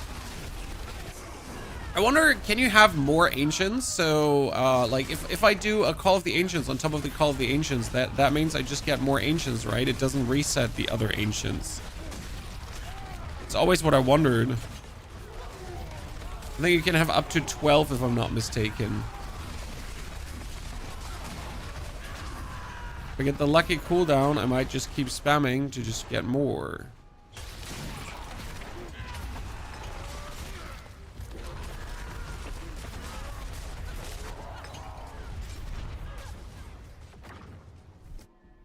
Could have an army. Yep, that makes total sense.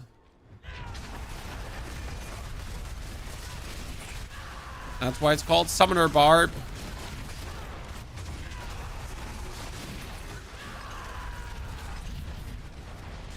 It's not like that we need it right now, correct? Because we just have the...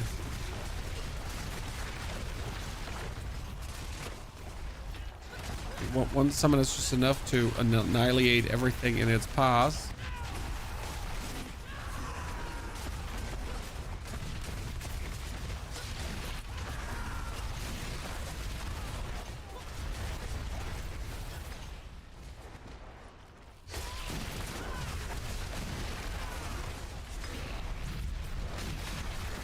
It just feels very powerful for pit pushing. I'm just not done yet, right, with 2 Torment 3. Are minions performing better than Necro minions? Definitely, considering that you have way less investment. I mean, I have like 2 glyphs in, right? And I am almost there to Torment 3. I'm not far away from Torment 3. I'm just right around the corner.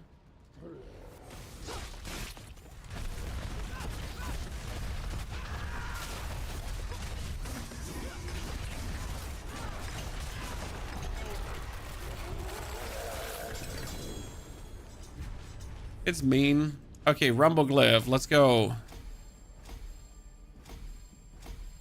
Up to 11. And get it to 15 for maximum damage. How high do you think Blood Surge can be taken this season? All the way up to pit 75 for the journey. Easy peasy. But, so Blood Surge can be taken really high. That being said, in order to do that, you'll be having to get like quite significant gear that you don't need on any other build, right? Blood Surge is a heavy investment build that is not like lightly taken. It does not scale easy. It's a build that needs a lot to scale hard. So yeah, that's your biggest downside there. You'll need significant investment to get anything done with that build.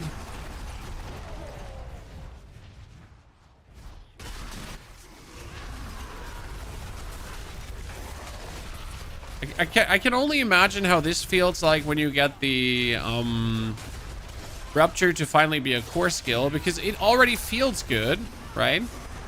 It already feels good right now, even without Rupture being a core skill, which makes me just only think how much crazier is it actually with Rupture being then a core skill, right? Supposedly that's going to be mental.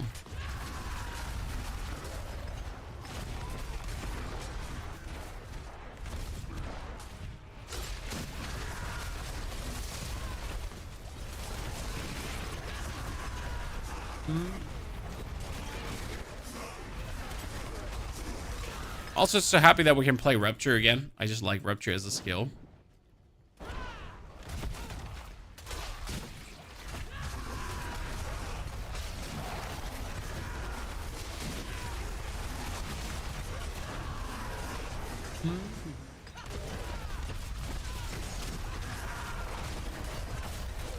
Okay, that guy just running away. Is like, fuck no, I don't want to have anything to do with that.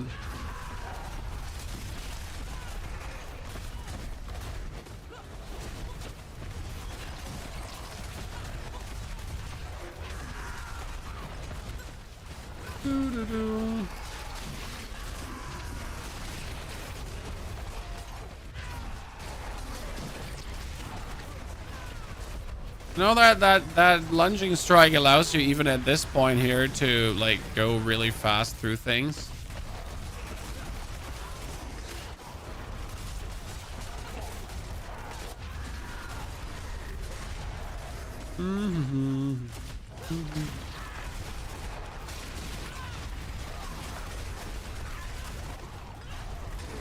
It's very smooth.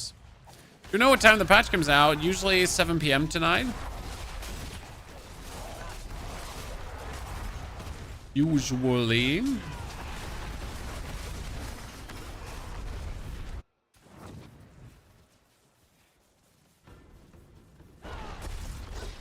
And then not much is going to change, just some stuff. Okay, do we have the power to just punish him?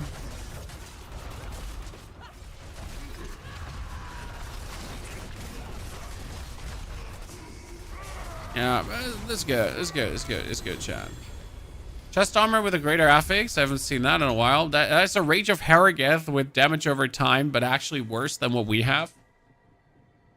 Right, Chan? I mean, the only advantage is that it has the base stats higher, but it has a lower lucky hit chance, so I don't want it. It's funny though that we got a Rage of Harrogeth like that.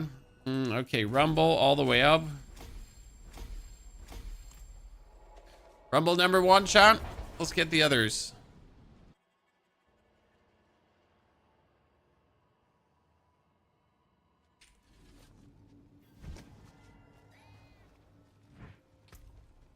Okay.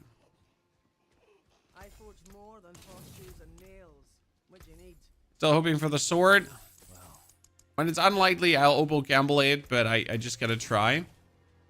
I don't think we're ready for tier 3 yet. So what do I do? What do I do, chat? Do I try to farm some more? Yeah, I need to get a weapon. So we still need to get greater affixed items. That means I need to do the Tree of Whispers. There's no way around that. Root Hold dungeons were so good for aspects. Yes.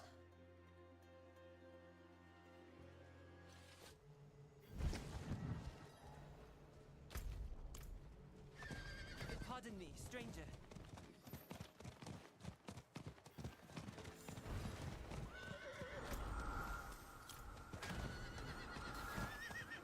Okay.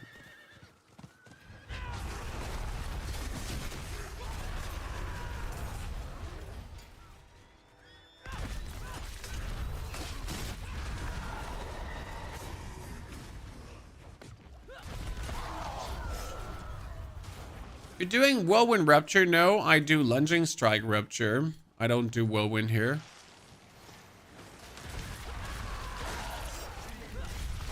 I like my Lunging Strikes to carry me through the dungeon, into the next Rupture target, into the next Rupture target, into the next Rupture target, into the next Rupture target, into the next Rupture target, into the next Rupture target, and so on.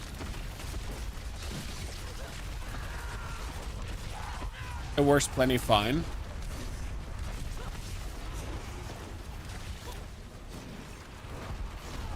Now we're just missing the unique sword that allows me to do this even faster and more efficient, and then we're good to go. And we're cooking like the kids say nowadays. I don't know if the kids say that nowadays, if I'm honest with you. But we'll be cooking. Okay. You want to make me remake my barb that I deleted early season? It is really fun. I can only vouch for it, sir. Collection of 100 weapons. There we go.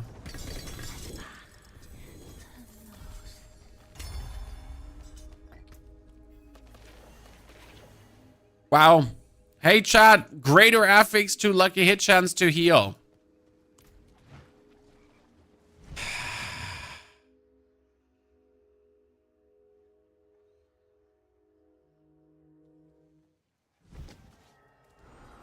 Someone just beat me with a wooden spoon. But not the kinky way. Just beat me, chat. Okay.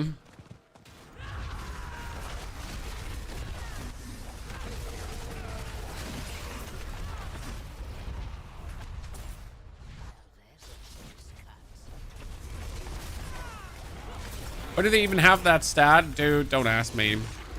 I mean, there was a way how you were using it on Bloody Bone Spear Necro. So, but that was only because the Bloody Bone Spear Necro was bugged. So technically there was never a need for that. But if you were playing a build that's actually bugged, that shouldn't have been bugged. Technically, Starlight Aspect could be a reason, but you're not healing enough to ever make the Starlight Aspect worth it. Used to be fun, like you could actually cool over heal to over resource, but no, not anymore. Technically, there were fun builds that were making use of that.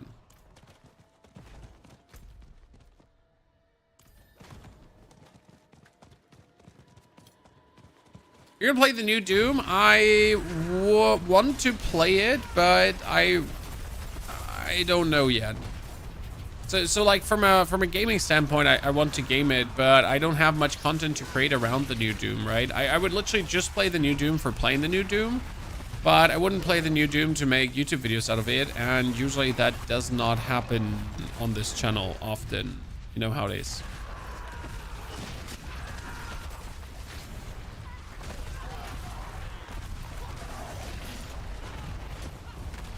So we'll see. We might or we might not, chat. It's gonna be a spontaneous decision, pretty much.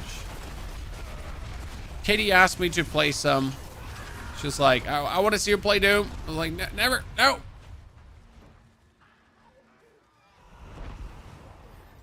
But you know, what are you gonna make a video about the new Doom? It's gonna be like, I like the new Doom, I hate the new Doom, and this is me going for me rushing through the game, right? There's not 10 things you didn't know about the new Doom. Shooting in the face is good. Yeah. 7 secrets the new Doom doesn't tell you. Shooting in the face is good. Twice.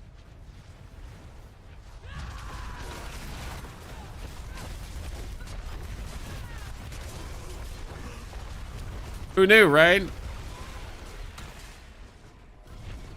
I think the star stats right now. I think right now Sorg is dominating. That Lightning Spear Sorg is definitely going strong.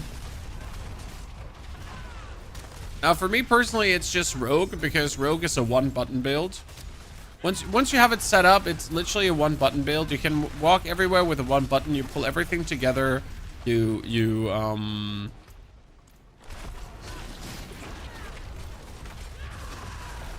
destroy everything. You can do more damage if you want to. You can deep dive the pit, but for every normal piece of content, you just literally 1 button every normal piece of content. That's quite nice.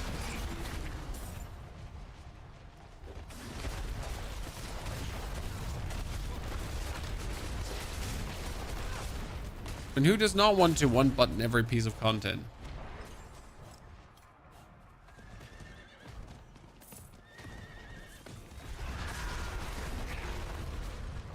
Okay, I would like to get my sword. I got the bag of obolts, chat. I got the bag of obolts. This is good.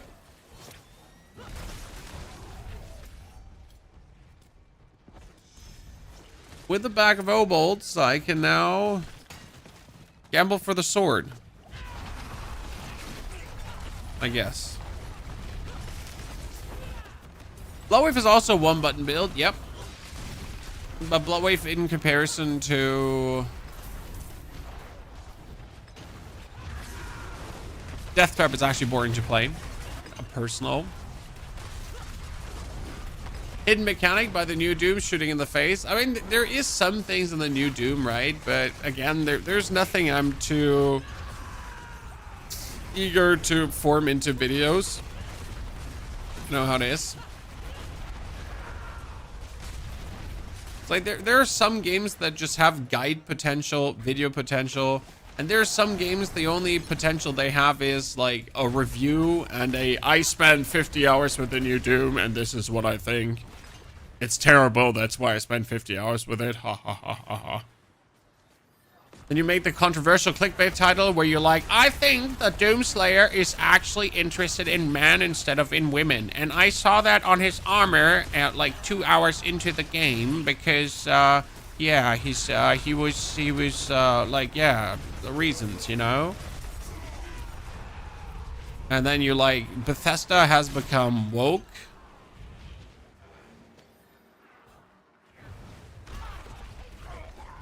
And the usual chat, you know, the usual grift.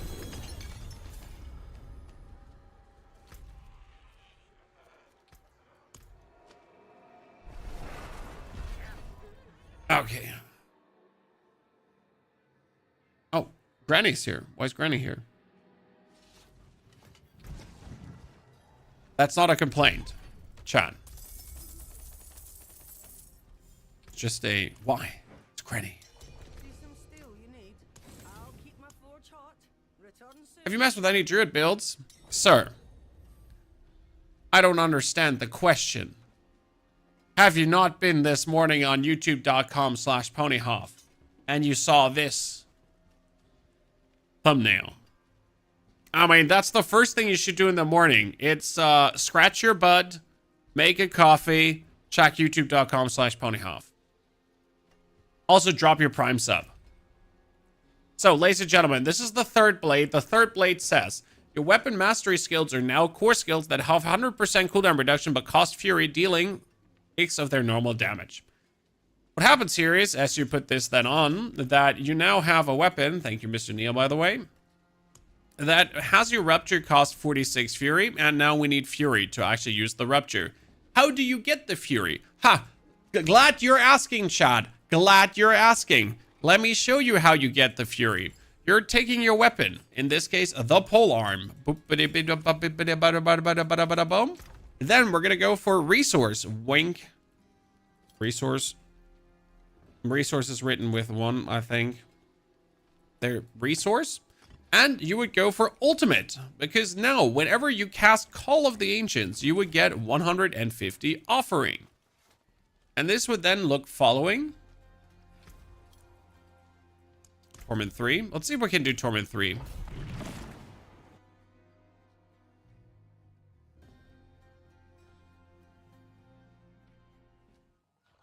You would Call of the Ancients, and then you Rupture, Call of the Ancients. Rupture, call, Rupture, call, Rupture, call, Rupture, right?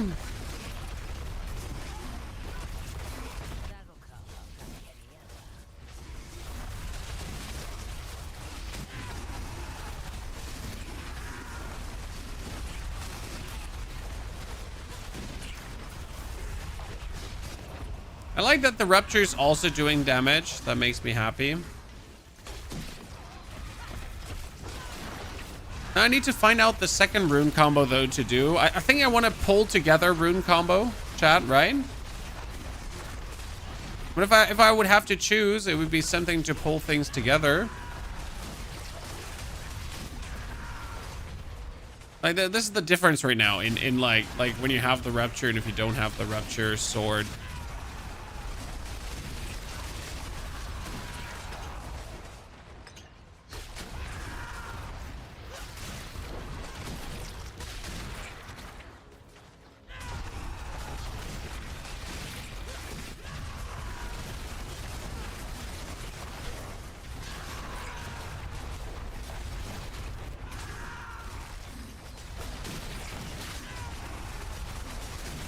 It's a rather funny build, I gotta say. Just running around and dropping ancients on your enemies.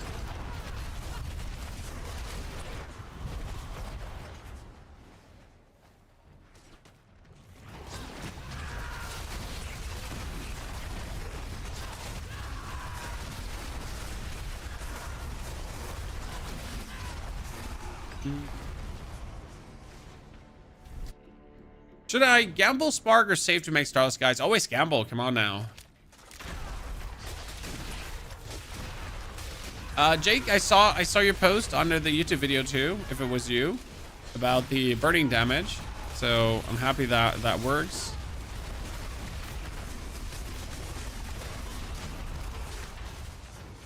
Oh, Wayne.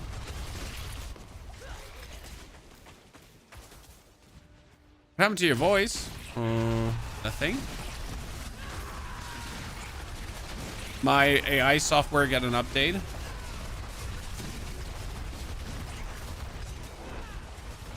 Oh, sorry, I wasn't supposed to just close that.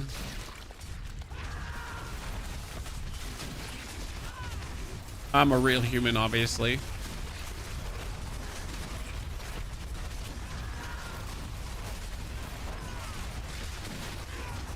I swear. I gave in tonight and started leveling Rogue. You should. I know a lot of people is like Rogue's hype, so I don't want to do what everyone is doing, but you should, because everyone is doing it because it's fun. You know, like people are not doing it because it's not fun. People are doing it because it is fun. Okay, we do the ancients. 1, 2. Against one enemy, the lucky hit is lacking. I can see that.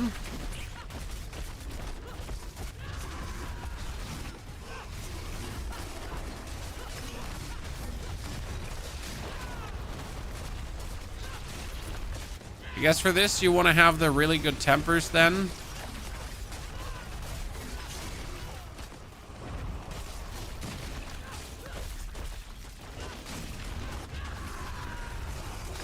To like get him damaged harder.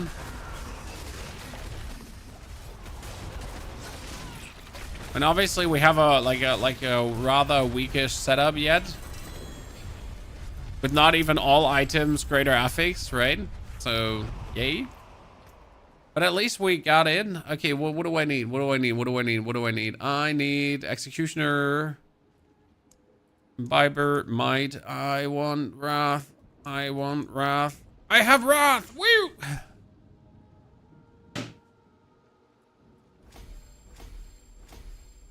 There max Paragon level? Yes, 300 is the maximum Paragon level. Okay, I should try to gamble a weapon, I guess. Correct, chat? I mean, optimally, I have the obolts. I would just gamble a two-handed mace. Here, greater affix to strength. Greater affix to strength. That's what I want, right? And then we want to temper the heavy hitter. Sadly, we only have that in rare yet. So that one is being capped, that one's being capped for now. At least we have the weapon now. So that's good. And we can put the Executioner on again. Earthquake. We get the Executioner's aspect. We get the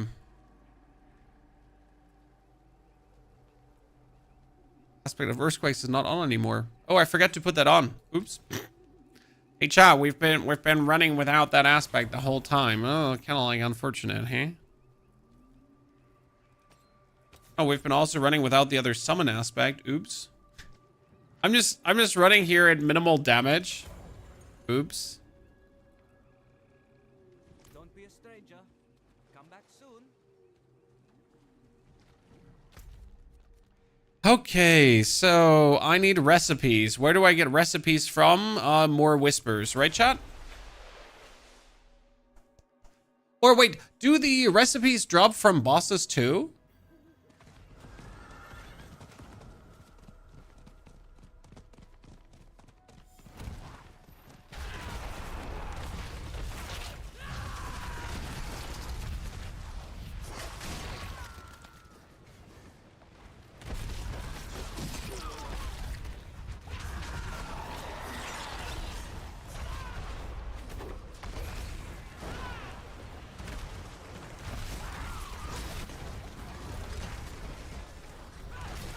Belial drops recipes, right? I need to buy myself more husks.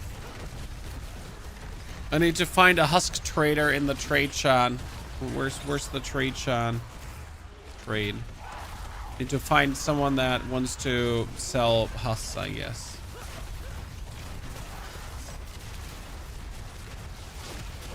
PvP whispers are the fastest. I have them done already. I know they're fast, but I have them done already, sir. Danzo. Chabanzo.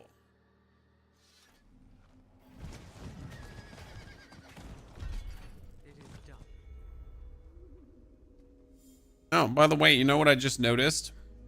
Chat. You can obviously play this one. So if play Shava's Poison, you can play Beastmaster's Training. Right? Your summons deal more damage according to your critical strike damage shebang bang. I mean, obviously we can play Beastmaster's Training.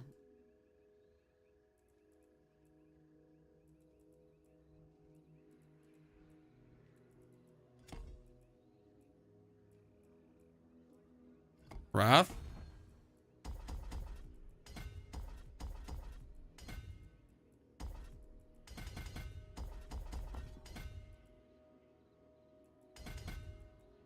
In the long run, that will work.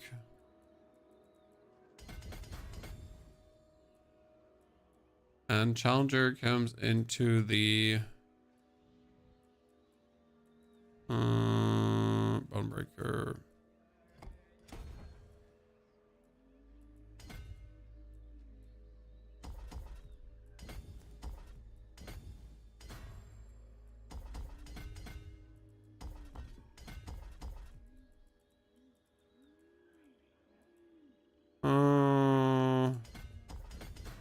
Okay, activated. Good. Oh, we knocked that one out. I have to do the quest before I can do Belial. Chat, I need someone to invite me to Belial for a second. Neil, are you still there? Neil, can you just Belial? Like, I don't know. Can I follow you to Belial? Or do I have to Belial myself? I have to do myself, right?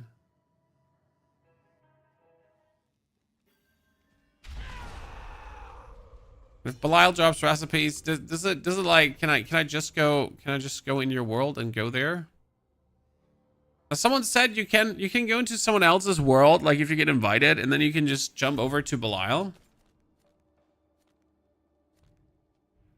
I was lied to. I cannot jump over to Belial. They lied to me, Chan.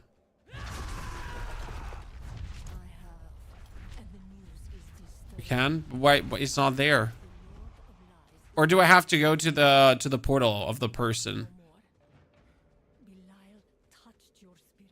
That would make sense at least. Had someone join me? Yeah, like if you teleport yourself to Belial now, right? And then I just walk into your portal. That would work. Correct?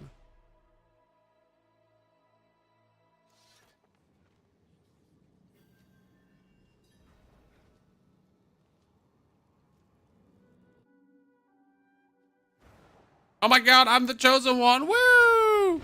Meow. Thank you, Nalesia. That makes my life easier. I'm the chosen one. Okay, good. Wait, why am I in Torment 3? That is too harsh for me right now. Okay, I want to get... Oh, I forget my Betrayer's Husk. I'll be back.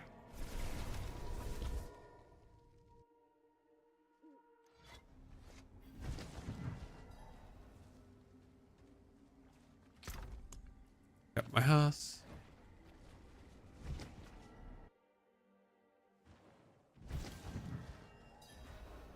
Summoning altar. Wait, I can't even loot this? I got robbed. So I locked out and locked back in. Kill him again, Nalesia. Do it. Good for the boys. And then we'll have to go kill him ourselves. I think in Torment 2 I should be able to kill him. Neil, we're not farming in Torment 3. That's a waste for you. Okay, what was true? Like, I want to get recipes, but I at the same time need to get the chest piece in better. That would be Gregoire.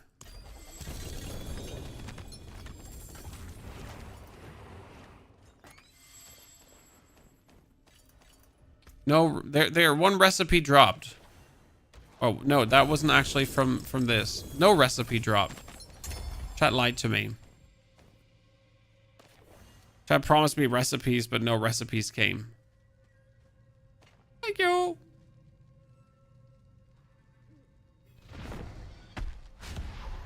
Which resource are you using? We're using Zenlum.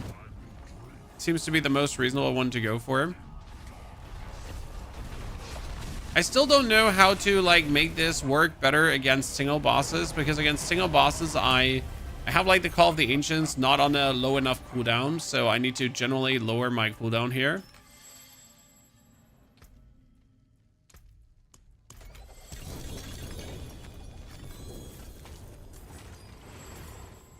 Did actually get a recipe, chat. Okay, here. This is a critical hit chance rage. So that's already better than what we have. Stop dropping husks, Neil.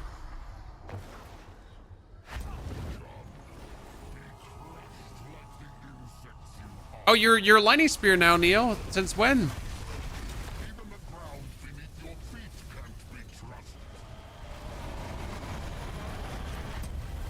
Since now, I can see. Neil made it to lightning spear, chat. Look at that. The seed of bindings.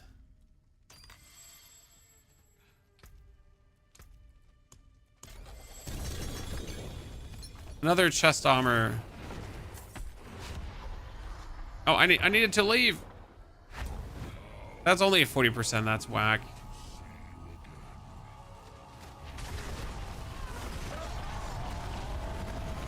Everything just dying. And we're just trying to get the recipes, chat, because we're lazy recipe grinders.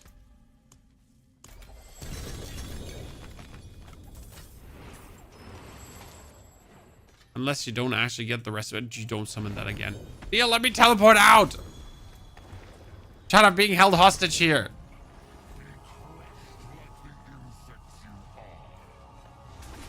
Hostage situation. I'm just trying to get out of here.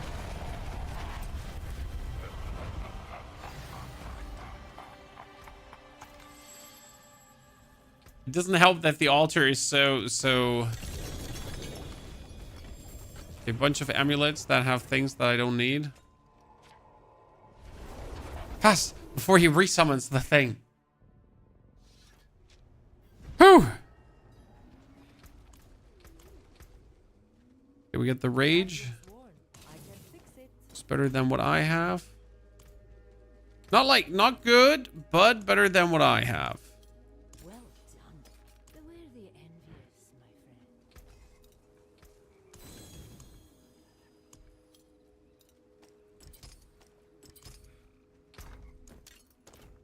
How can I help? Okay. Steve, generally speaking, yes, there is pieces of content still missing, but I think Diablo, for me personally, is in a good and fun state that I like to interact with. But it's still not the best ARPG in the world, but it's good enough.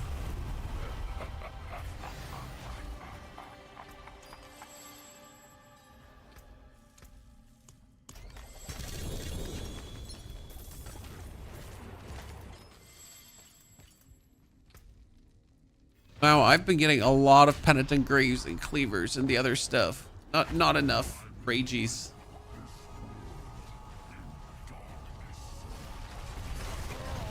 I kind of already want to kick out my ability, but at the same time, I don't want to kick out my ability. Okay, I will have to leave after this one, boys.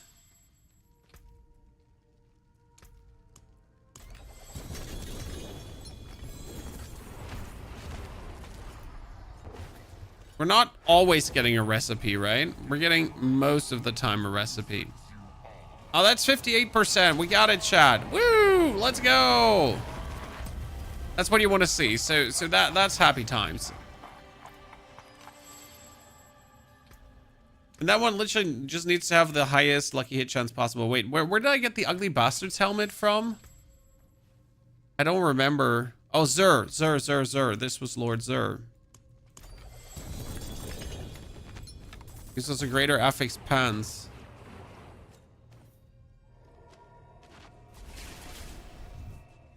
You're correct. I mean, obviously you would like to have a Ariat's Blessing too in greater affixed as well there.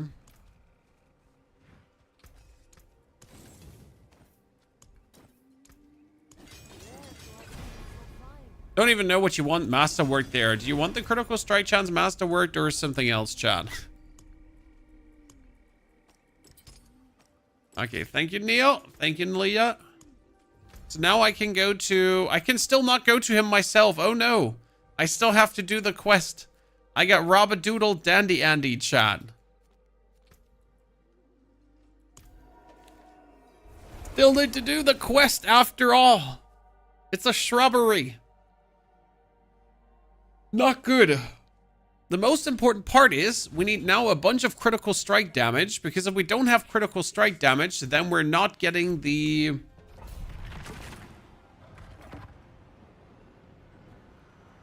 Then we're not getting the summons up all the way. Right?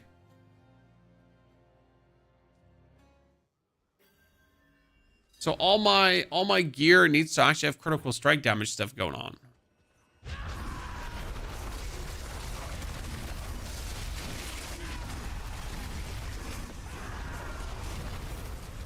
Oh, this is fun. So I expected this to be a good build, but I didn't expect it to like work this way. So I can see why a lot of people are enjoying the Barbarian Summoner.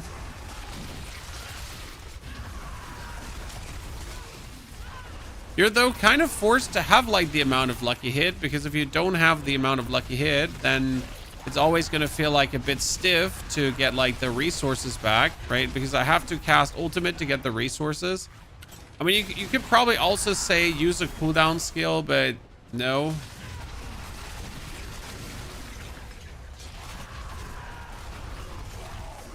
What did we do? 15 million damage already? Cool.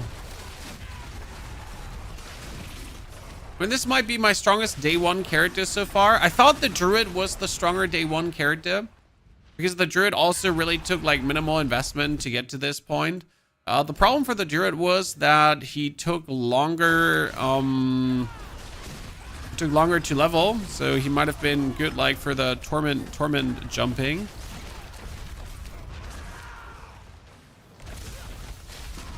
Then was quicker on the leveling. Probably need a rune to pull everyone together. So do we play the Vortex, Chad? What do you think? Because right now I can just like obviously dominate any field here, but they're kind of like all pulled out of each other. So my area damage is not area damaging as much. Let's see if I can somehow get the Spirit-born Vortex in there.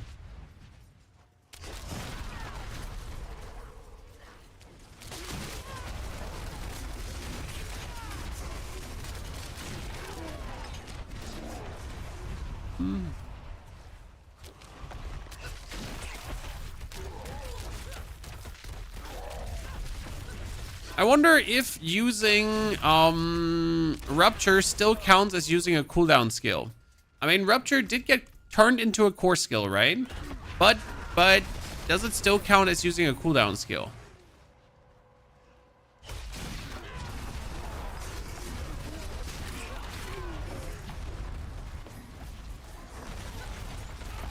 I mean, you could also have Rupture like kind of produce its own energy, right?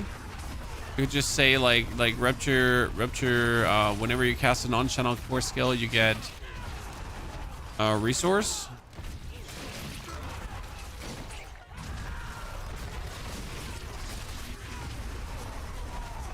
30 million already. Cool. And there's so much scaling still left, right? But we're already zooming. I just still don't know what to expect in a boss fight, because again, like boss fight, I gotta hit 1, 2, right? And then I'm out of resources. Then we're gonna go for the basic attack until I can do Call of the Ancients. Then we gotta do this. But still have to, like, you know. And if you somehow could automatize the resource back and forth of the rupture, then you could spam the rupture better.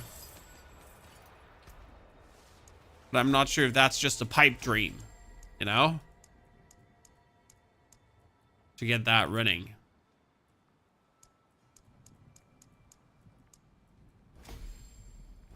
Okay, let's get Wrath up in this case, because the more Wrath we're having, that's very important. The stronger the Wrath is.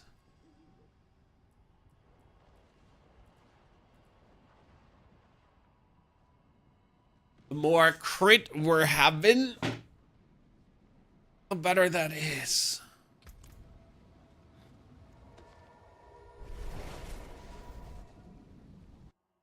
We could go for core skill. Okay, so what we could do is, chat, instead of making earthquakes now, you could go for vortex. Okay. Let me go for the weapon.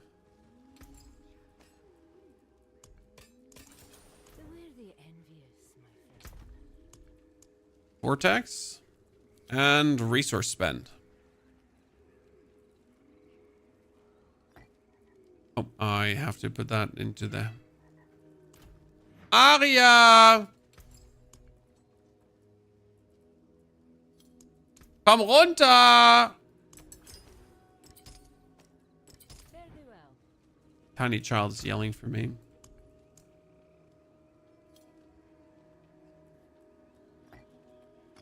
Ja, bitte, Schatz. Habt ihr ihn kaputt gemacht?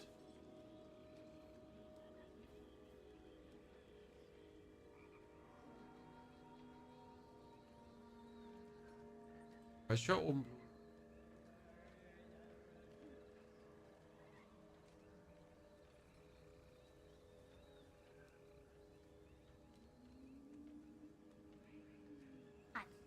Fernseher einmal komplett ausmachen.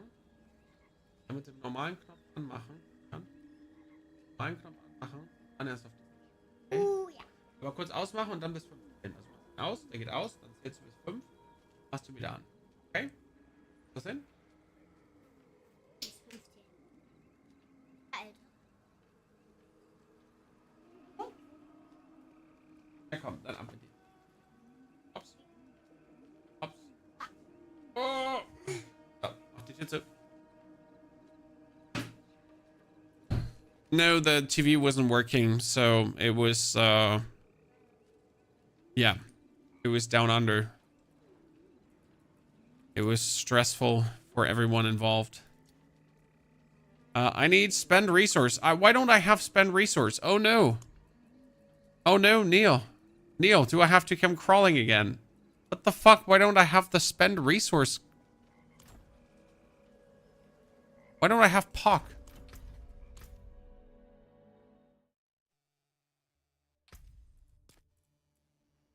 How can I not have POC? Bullshit. Bullshit.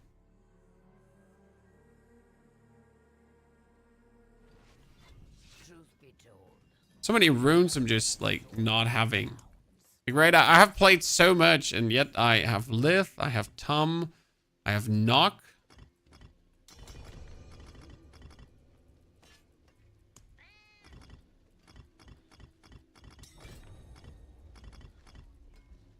Like, I also have, like, only a limited amount of these, like, right?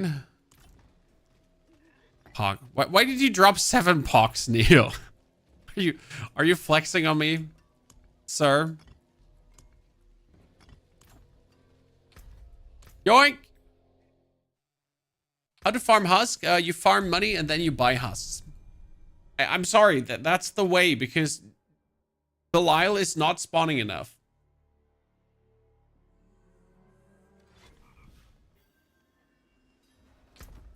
So what I can do is now Puck together with Cry, and then spend 300% of your resource, which is like 3 times Rupture, like Rupture, right? I'm just going through the Fury like there's no tomorrow. I don't like the cast ultimate skill for resource. What I mean, I could do non-channel core skill. The problem is that this would just literally give us 17 resource. That would reduce the cost of the Rupture by 17, essentially. Ja, bitte. Ist der Fernseher immer noch nicht heile? Aber ich habe doch Ariella erklärt, wie es geht. Es geht nicht! Kann ich das machen? Könnt ihr noch ganz kurz warten? Nein! Oh Gott! Wirklich nicht? Oh! Ich komme gleich sofort hoch. Ihr müsst kurz noch warten. Nein, du hörst auf, das kaputt zu machen. Weil ich dich... Nein, das soll nicht hochgehen. Weil das ich für die Arbeit brauche. Aria. Das... Nein. Auf.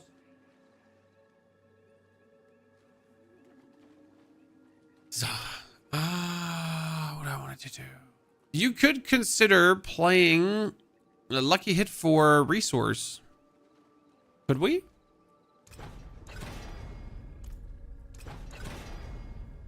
Because if you play lucky hit for resource, right?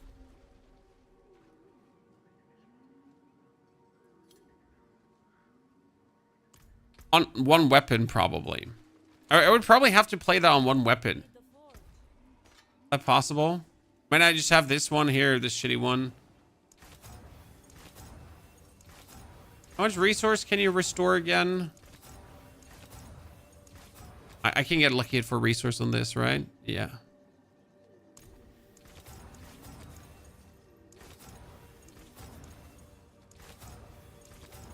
Oh my goodness, it's somewhere here. I swear, chat. The lucky hit for resources, it doesn't exist.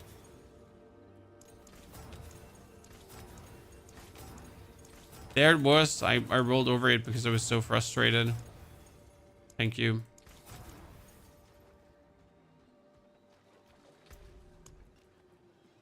Oh, give me the. Let's see.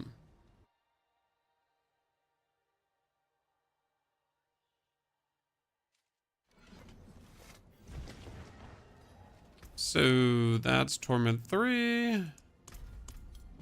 So we actually made it into Torment 3, ladies and gentlemen, already today. So Torment, from new character to Torment 3 in 5 hours.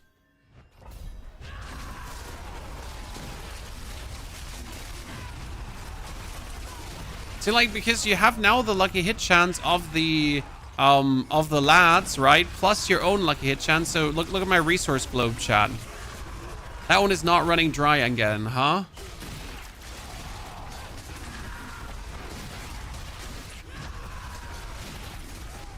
Well, that seems to be working.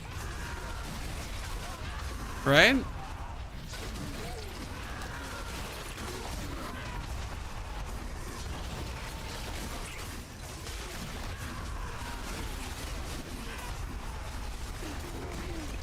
I like that. See, like that just smoothed out the whole build, huh?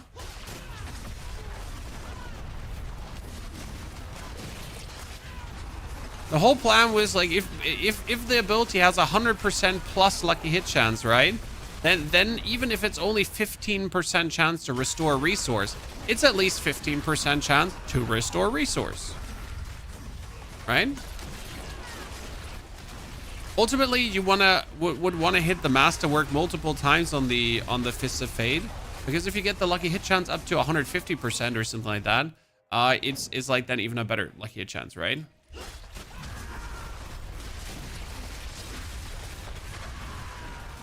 Okay, how does this look, chat? See, that first time we actually ran out of resource there.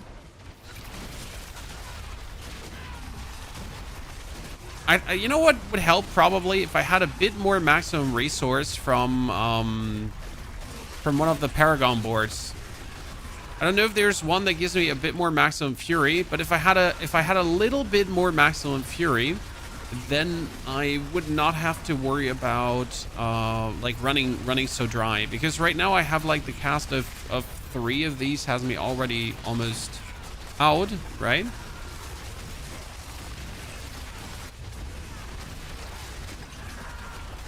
Oh, this is a very active build. I like that.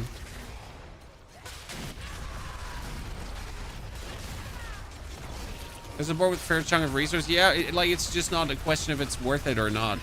In the current Paragon boards I have.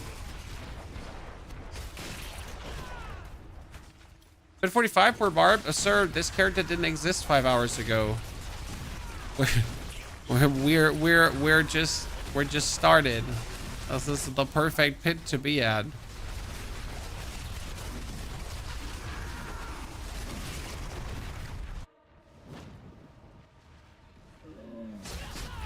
See, now versus single target with a lucky hit chance. Do you see my essence globe, Chad? Usually I had the problem that my resource was running dry and I couldn't just spam the right?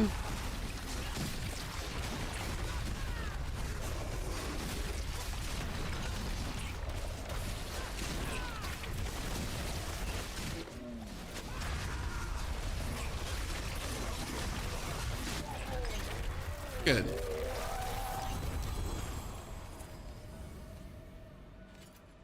Very nice.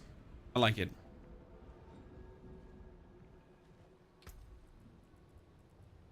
So, I mean, for having basically nothing, for having basically all our aspects shit, right? For not even having the 200% damage bonus here, this is looking very good. I'm quite pleased, John. Quite pleased. So we changed our rune to cast a non-channel core skill. That means our rupture costs less, 17 less, pretty much. Then we have the lucky hit chance for resource restoration, and that works too. I like it. Pront, thank you for the Prime subscription. Pront, good to see you there, brother. Hope you're doing very well. Now let's see if we do have resource. Fury, right? Fury. Oh, great. Not a single board has Fury in it. Well, I do have this here. So skills that critical strike generate Fury. So if I now play... my crit chance is 42.2%. If I now kick out... for example, Varshan's lifesteal, right? Then I could get myself the Hatred's Embrace Haste for another 50%. So we're at 100% crit. We could play Grig's Lightning, because that's what we do. And we could play, last but not least... what do we have?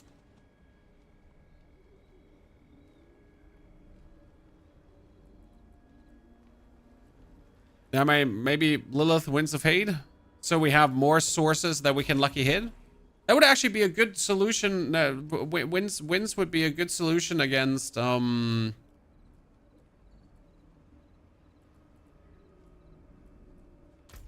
bosses. Because against bosses, I was like, we don't have enough sources to lucky hit to restore our cooldown. But if I create 2 more sources that I could lucky hit, then I can get better cooldown. Right? Surely that's how it works.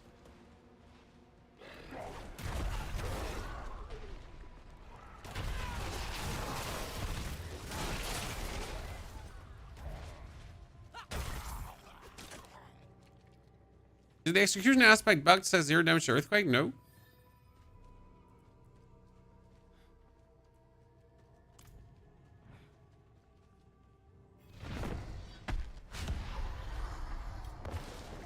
Okay, this is Torment 2.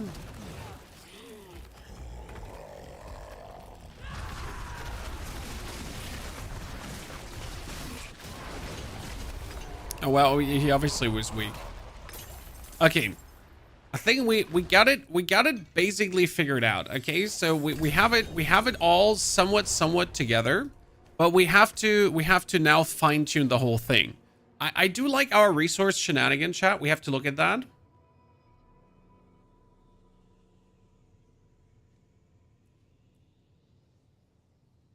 And we have to get the heavy hitter, because what's missing right now is the temper, guys. So the most important part is getting the temper for the weapon that gives you a multiplier to your ultimates and earthquakes and dust devils. Now, you also technically need to masterwork that, but I'm not going to bother about this, because the question rather is, how strong can you be without even hitting the masterworks? Because we obviously want to have this one here, right? Here, the ranks to heavy hitter. I'm going to wait until I find that legendary. But as soon as we have this, right, you can get like 4, 4, 4 to heavy hitter. You can upgrade it up to 12, but you can get 4, 4, 4. And alone that is like, with every rank is how much damage? Heavy hitter is, every rank is 15%. So even if you get only plus 10 ranks, that's such a damage increase, right? Good, chat. That being said, I'm done for now. I'm done for today. I'll be back tomorrow that we can then max out things further and see where we can take the Barbarian. It has been a good start. I mean, we still don't have greater affix rings, boots. We need the third blade, also greater affix. So there is still tons of things to push forward. I'm looking forward to that. I'll be seeing you all tomorrow. Don't forget to watch the Druid video if you're interested in Druid. Even if you're not interested in Druid, you better let that run through, okay? And you drop a comment like, this is the greatest video I've ever seen. I was totally not paid for this comment. Appreciate it. Thank you. Have a great, fantastic day.